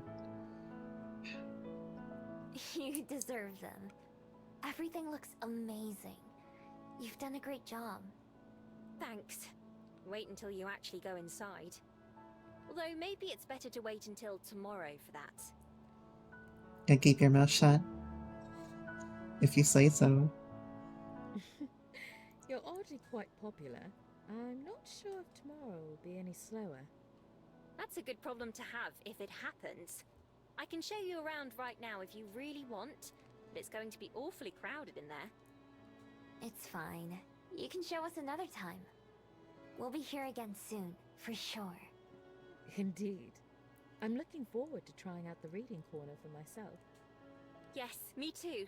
Lena told me you brought the books. Thank you so much. Oh, of course. I hope they find their way into many new hands. I'll make sure they do. I want to do some kind of discount for people who are working or reading here. For some reason I read that as learning to read here. And that would also be pretty cute, considering how much Aspen tried to help Miho learn to read earlier. I'm not sure what it'll be yet, but I want to help out students and artists, even if it's just a free cup of coffee. I'm already getting ahead of myself, though. We've been open for all of 10 minutes and I'm planning what to do next. You make that sound like it's a bad thing. But this place only exists because you dreamed about it, right? Yeah, there's nothing bad about planning immediately after you start something. It shows passion for it, you know? Well, yes, I suppose so. I need my feet on the ground right now, though. I could let my head off into the clouds when my shift is over. Which, unfortunately, is still several more hours from now. I'm going to have a few words with whoever it was that put together this schedule. Was it you? It absolutely was. After my naps and showers, I'll come by to visit this evening. Do you have any plans for how you want to spend your last couple days before your own new adventure, Miho? Other than with you? Nah, not really. I think I might go for a walk. It's been a while since I just wandered around. You've come so far since then, both literally and figuratively. Yeah, I miss it a little bit. Go wander then, and I'll see you at dinner? Definitely. Goodbye, Aspen, and good luck with the rest of the day. We'll see you tonight. I'm really curious now about doing the Juliet ending. With a final wave, Aspen disappears back into the cafe. I think I'll be returning home myself. If you're going to be out for a while, then would you like me to take Happy back with me? Yeah, please. I think I'll be out for a bit. I pass the leash to Juliet. Happy doesn't fight against leaving me anymore. He knows that I'll come back to him. I watch as those two head off back the way that we came, the opposite direction of the Bell House. One other direction leads into town, but it's the fourth and most familiar path that I know. For the second day in a row, I find myself atop Mount Victoria. Although I pass others going both up and down the mountain, I'm alone at the summit for a moment, just me and the breeze. Leaning against the railing, I take the sights in. The bustling city, the swaying trees, the cerulean ocean. All over, everywhere I look, it's alive. Every person, every leaf, every single creature. We're not so different after all. We're all just doing what we can to survive, to keep going, and to hopefully make tomorrow a little better than today. I can't count how many times I've been up here enjoying this view, and I can't even begin to guess how many more times I'll come here in my lifetime. And yet, that's what makes it so precious today, because someday I won't be able to come here anymore, and all I'll be able to do is sink back and remember how it made me feel. So I'd better feel as much as I can while I can. Even now, I can spot things that are different from yesterday. I pass different people on the way up here. Different boats dot the glittering horizon. Different airships come and go. As much as it feels like it sometimes, and as much as I used to believe it was true, nothing ever really stays the same. From the trees, from the streets to the sea, and even myself. Like clouds, we grow and change until someday we disappear. There's a noticeable absence where my necklace hangs, but it isn't the aching kind of loss that feels like something's gone when it shouldn't be. Instead, it's more like nostalgia, missing something but knowing I can't go back to it. That the world and existence I'm thinking of doesn't even exist anymore. Maybe it never did. I've been to so much of the world without really seeing any of it, after all. There's plenty of time to fix that, though. Years and years to enjoy the fullest. At the end, I hope to feel the same way Chongying did, surrounded by the people they loved, and content with the life they had lived. Maybe, like them, I'll continue to exist in some way still, in the thoughts and stories of everyone that I cared about, and that cared about me.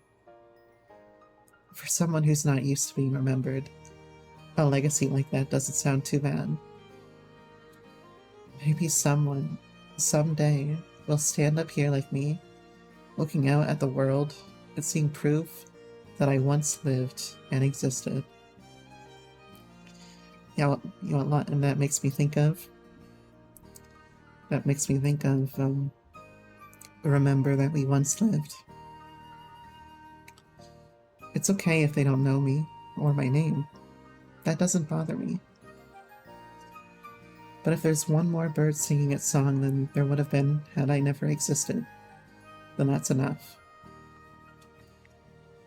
A sudden gust sweeps across the mountain, down through the forest and out towards the sea. It ripples through my hair the same way it ripples through the trees. And the leaves rustle together in the breeze. It sounds like warm laughter. I was gonna say, for a second, this sounds like the opener. Little fox, where is your home? The wind whispers. Closing my eyes, I relax and surrender myself to it all. Right here.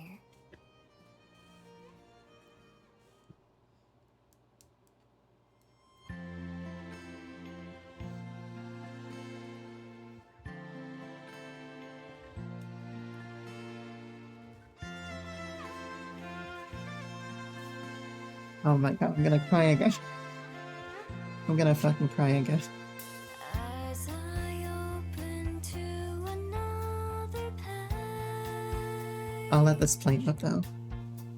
I wonder if I'll always stay the same or be someone someday.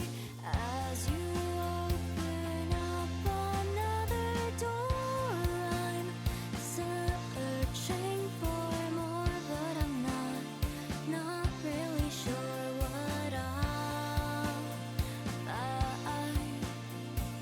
On and on, the clock on the wall keeps ticking along.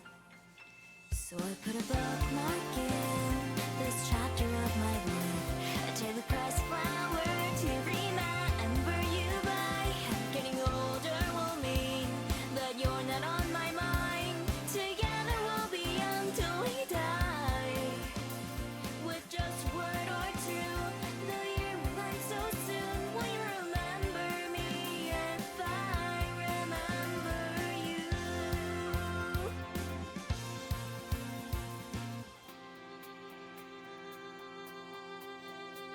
Tomorrow's just another new today. I wonder if our hearts will stay the same, or if we'll ever change now. I turned it down for a second so that I can talk over it a bit. But, yeah, this story was fucking incredible. I'm not sure how much of it I complete. I think around a 65% or so. So there's still so much to see. But holy shit, I struggled with this one, man. It was so good. It just dealt with so many very real issues, and like there's so much good character work in this. Every single minute of this, they're making you care about Miho or Aspen or whoever. And I think that you feel their mortality so much. You feel this like threat of losing them constantly in this game.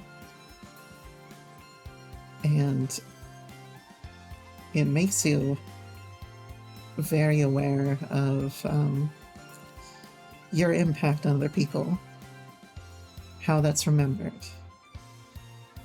and how you want to leave a good impact on others, you know, before it's forgotten. Man, this is tough, man. This is tough. All right, but I have a little bit more reading to do, it looks like, so I need to pull myself together. After months away, my first few breaths of Wellington air are the most refreshing I've ever had. Happy elopes alongside me. Jess is glad to be back. He's even worse on airships than I am, although we've both gotten better with them over the past few years. We walk along familiar streets past the library where I used to live, until we reach the house. I fumble with my keys for a second before letting us inside. Percy and Byron both scatter immediately, like they always do when they see Happy. I'm definitely not the person they were expecting to walk in. I don't take more than a couple minutes to enjoy the comfort of being home before I back out the door, leaving Happy with the cats. The bookstore isn't too far away. That was one of Aspen's conditions when we went looking for a place together. It's close to the Bell House, too, although it's been more than a year since Aspen handed over the keys to that place to Lena. There are signs in the window of the bookshop advertising today's event, along with a picture of a familiar face. I step inside quietly, not wanting to interrupt anyone. There's a small line of people near the back, each waiting for their turn to approach the table where Aspen's sitting. Of course, she doesn't notice when I walk in, because she's busy talking to someone. I linger behind one of the bookshelves, watching. Aspen waves a hand in greeting as a new person walks up, offering their copy of her book. She signs it with a flourish, the hours she spent practicing her autograph paying off. Smiling, she hands it back, thanking them for coming by. It's almost the end of her 2-hour signing session, and there are still a few copies left on the table beside her. But there are several folks around the store carrying their newly autographed books, and I'm sure there were plenty more earlier. As the last person in line steps up to the table, I go and take their place. Aspen signs the book and sends them on, stretching her fingers before looking at me. Hello, Oh, look at how Miho is. Wait, is that Miho? Miho styled her hair differently a few years later. Her face morphs from her customer service smile to surprise as she actually notices me. I walk closer and hold up my copy of her book, the one I read on the airship ride over. Hey, I'm not too late to get this signed, am I? Miho! I thought you weren't supposed to be back for another week. I wasn't. But I decided to come home early because I didn't want to miss Was she in America? Aspen takes her book from my hands and signs it with a gold pen in her hands, drawing a little heart next to the end. Thank you for being here. It means the world to me. You should have said you were coming, though. But then it wouldn't have been a surprise. You and your surprises. Well, this is certainly the best kind. How'd the signing go? Happy and I just got back, so I couldn't have come any earlier. It went well. Long, but well. My hand hasn't been this sore in ages. But I couldn't be happier. At least, not now that you're here. I was a little worried that no one would show up, but it's actually been somewhat busy. You just missed Mum and Dad, although they're staying in town overnight, so you'll have to come see them later. Sounds good. I'll be here for a while. What about Juliet? She and I are having dinner tonight. You'll come too, right? I know she'll want to see you as well. Yeah. You did say that, and I imagine because years have passed that she didn't take that first publisher like I said she wouldn't. And she knocked it out of the park with her book. Of course. I want to be there when your book goes up on the shelves. You know, I hadn't even thought about that. Somewhere in the chaos of all this book release nonsense, I'd forgotten all about the library. Good thing I came back early, huh? Indeed. As much as I love being able to tell people how my wife is traveling around the Wife? world, saving animals. This is the best ending ever. I much prefer having her here with me. Smiling, I reach for my book, still in Aspen's hands. Should we get going then? But Aspen pulls it back, just out of my reach. Nope, you haven't paid yet. Paid? Yes, there's a special tax just for you. Oh? What is it? Although I'm pretty sure I already know the answer. Oh. That's a blush if I've ever seen one.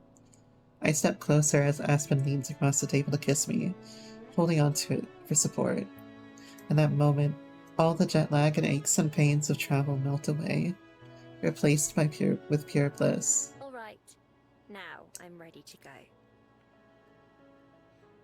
I got Aspen's wild ending. I don't know what that means, but I'll accept it. I don't know what constitutes a wild ending versus a not wild ending, but there you go. I think it has to do with... I think it has to do with her decision with Silver, probably, if I had to guess. But there weren't that many decisions to make along the way. But there were some. And I want to see how Juliet's ending would go if instead I chose Juliet. And whether she still makes the same decision or not to lose her mortality. That would be very interesting. But oh my god, I'm so tired out. I've been like holding back tears for like 3 hours. How about... You would assume she wouldn't, but it's hard. Yeah, I don't know. I don't know. But I would like to see... And if she does become mortal and be with Juliet, I have to feel very bad for Juliet. But at the end of the day, maybe she becomes a vampire. Who knows? You know, Juliet could always turn her. Or maybe I'm just projecting my wants and needs. But thank you for joining me today. I'm gonna find us someone to raid. We'll see if someone is in the same category as me right now. Oh, you stuck around, and thank you so much for sticking around. If you can't tell, I'm emotionally exhausted. In a good way. Is anyone streaming right now? I know, but nobody's streaming. Okay, I'm just gonna send you over to... Actually, is there someone streaming Valhalla right now?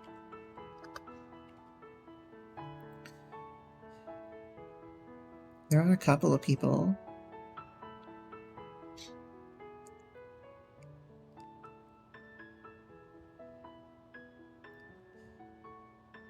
How is this person here?